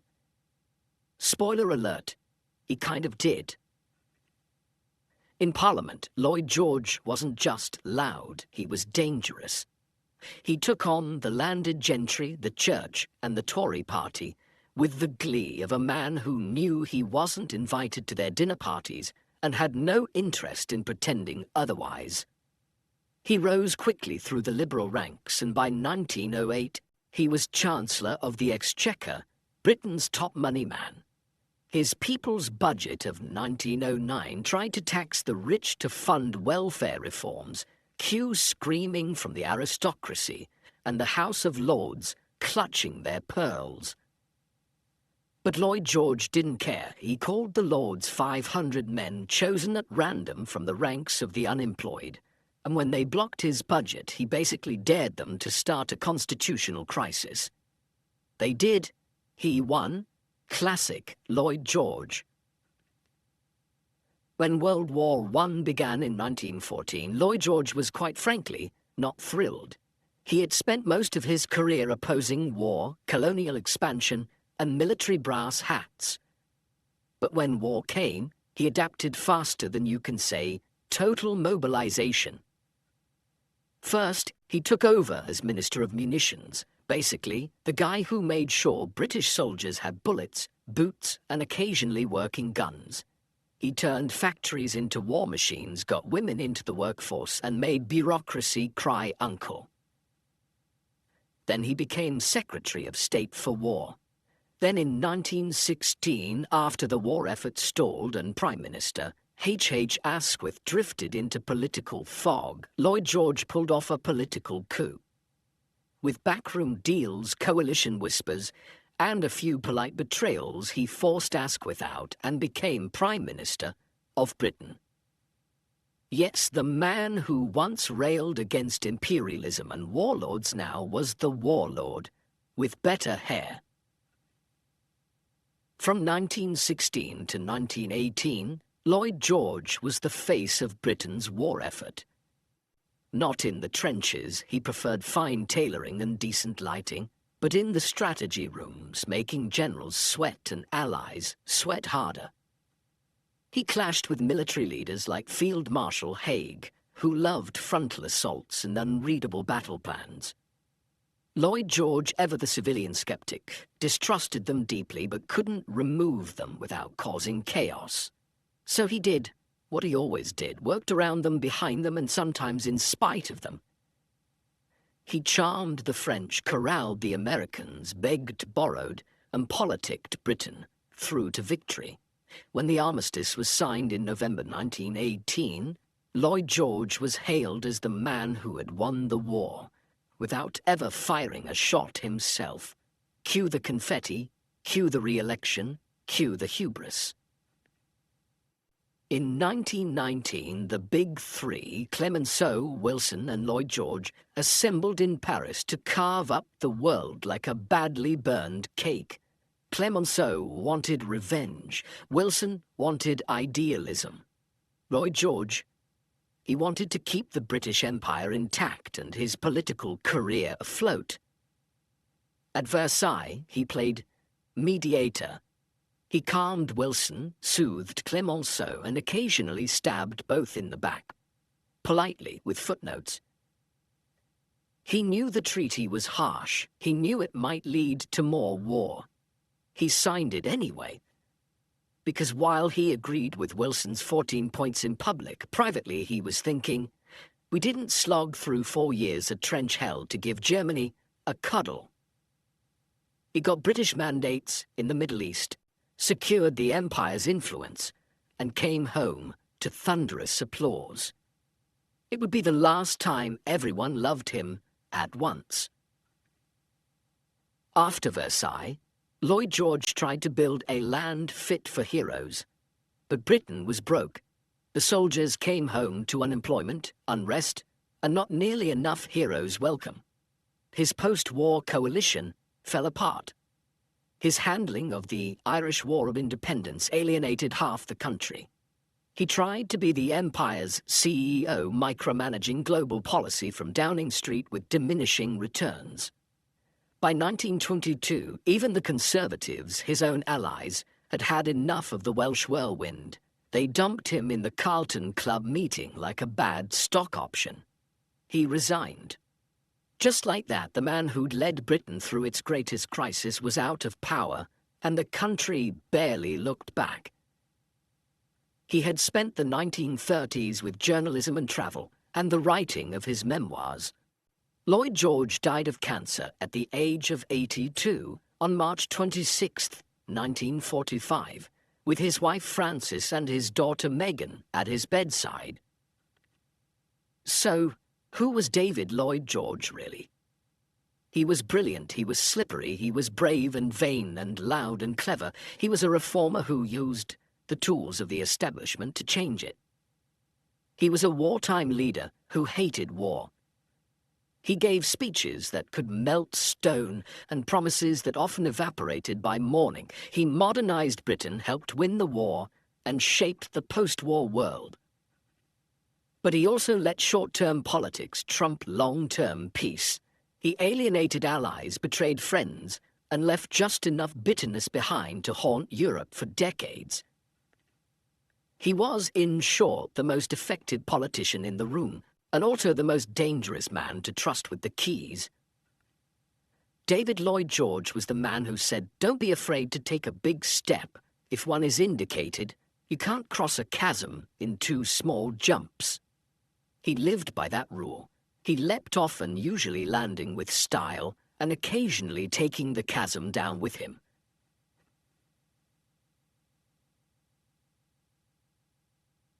Georges Clemenceau, the tiger who bit back.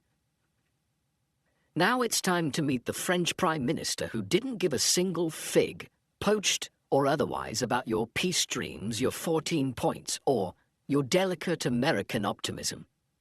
Georges Clemenceau wasn't here to negotiate. He was here to win.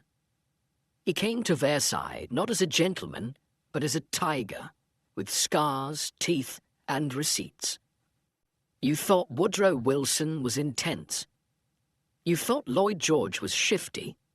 Well, mon petit chou, allow me to introduce the man who survived duels, outlived political exile, and treated diplomacy like trench warfare with better upholstery. Georges Clemenceau, surgeon, journalist, revolutionary, prime minister, twice. France's avenging grandfather. Let's dig in. Born in 1841 in rural Vendée, France, a region that had once rebelled against the French Revolution, Clemenceau was raised by a doctor father who was both a Republican and anti-clerical, which in 19th century France basically meant heresy with a stethoscope. Georges grew up fiery, brilliant, and allergic to authority. He trained as a doctor because nothing says future prime minister like blood and scalpels, then veered off course and fell in love with journalism, politics, and shouting at monarchists. He went to Paris, founded radical newspapers, and gave speeches so scorching they made the wallpaper peel. In the 1870s, he entered the French National Assembly and quickly earned the nickname Le Tigre, not because he was cuddly, but because he tore into opponents with surgical precision and zero remorse. The politics, like trench warfare and soufflés, is full of surprises. After years of battling conservatives, supporting the Dreyfus affair, more on that in a moment, and generally being France's loudest voice for justice and secularism, Clemenceau fell into political disgrace in the 1890s. Why? Oh, just a little scandal involving shady financial dealings. Nothing that would raise an eyebrow today, but enough to get him booted from the National Assembly back then. So he vanished for a while, wrote, travelled, shouted from the sidelines. He once said, "A man who is not ready to die for his ideas is not worthy of them." And judging by the number of duels he almost fought, he meant it. But when France needed him most in 1917, with the war going badly and morale in the gutter, guess who got the call? Le Tigre. Picture it. French soldiers mutinying, the Germans digging deeper, the Allies squabbling. Into this burning dumpster of despair steps a 76-year-old firebrand with a cane in one hand and political napalm in the other. Clemenceau became prime minister again, but this time with absolute focus. His mission: save France, destroy Germany, and take no prisoners. Rhetorically, of course. He centralized war planning, he cracked down on defeatists, he visited the front lines regularly. Imagine Churchill meets your terrifying grandfather and reminded soldiers, ministers, and generals alike that France would not collapse on his watch. He even survived an assassination attempt, shot by an anarchist. The bullet lodged near his heart. Doctors said it was safer to leave it in. Clemenceau agreed. The assassin got 15 years. Clemenceau got better press. When the war finally ended in 1918, Clemenceau didn't breathe a sigh of relief. He lit a cigarette, spat in the general direction of Germany, and packed his bags for the Paris Peace Conference. Now let's be clear, Clemenceau did not come to Versailles to make friends. He wanted revenge. He wanted Alsace-Lorraine back. He wanted reparations. He wanted German boots off French soil forever. And when Woodrow Wilson showed up with his 14 points and his League of Nations, Clemenceau responded with the diplomatic equivalent of "how cute." To Clemenceau, Wilson was a lecture in human form. Too idealistic, too American, too non-French. Clemenceau famously snapped, "Wilson has 14 points. God only needed 10. As for Lloyd George, Clemenceau respected him but didn't trust him farther than he could throw a treaty. The two men sparred, drank, made backroom deals, and occasionally agreed, just to confuse the room. In the end, Clemenceau got much of what he wanted. Germany was blamed for the war, forced to pay reparations, disarmed and humiliated. France got Alsace-Lorraine, control of the Saar for 15 years, and occupation of the Rhineland. He wanted more, he always did, but he left Versailles satisfied that France had clawed its way back from the brink. In 1920, with the Treaty of Versailles signed and the world limping into peace, Clemenceau stepped down. He refused to run for president, though many begged him to because he knew the job was ceremonial, and Clemenceau didn't do ceremonial. He preferred action, cigars, and telling people they were idiots. He spent his final years writing, traveling, and being treated like a national monument. He once went to Egypt, looked at the Sphinx, and reportedly muttered, "Too verbose." Legend? Maybe, but very on brand. He died in 1929, aged 88, with the scars of political battles still metaphorically and literally in his chest. France mourned, the world remembered, and the League of Nations floundered without him, probably grateful he wasn't around to insult it weekly. So, who was Georges Clemenceau? He was sharp, furious, principled, and petty. A radical-turned-realist, a tiger who hated cowards, a patriot who preferred progress. He believed in truth, justice, and France's sacred right to not be obliterated by Prussia again. He didn't care for pleasantries, he didn't suffer fools. He said what he thought, did what he said, and burned every bridge he didn't like the look of. He helped France survive its darkest hour. He helped end the war. He didn't build the peace, but maybe he knew it wouldn't last. Georges Clemenceau wasn't a warm leader, he wasn't a kind one, but he was the man France needed, crusty, unyielding, and absolutely done with everyone's excuses. He didn't peddle hope. He peddled survival.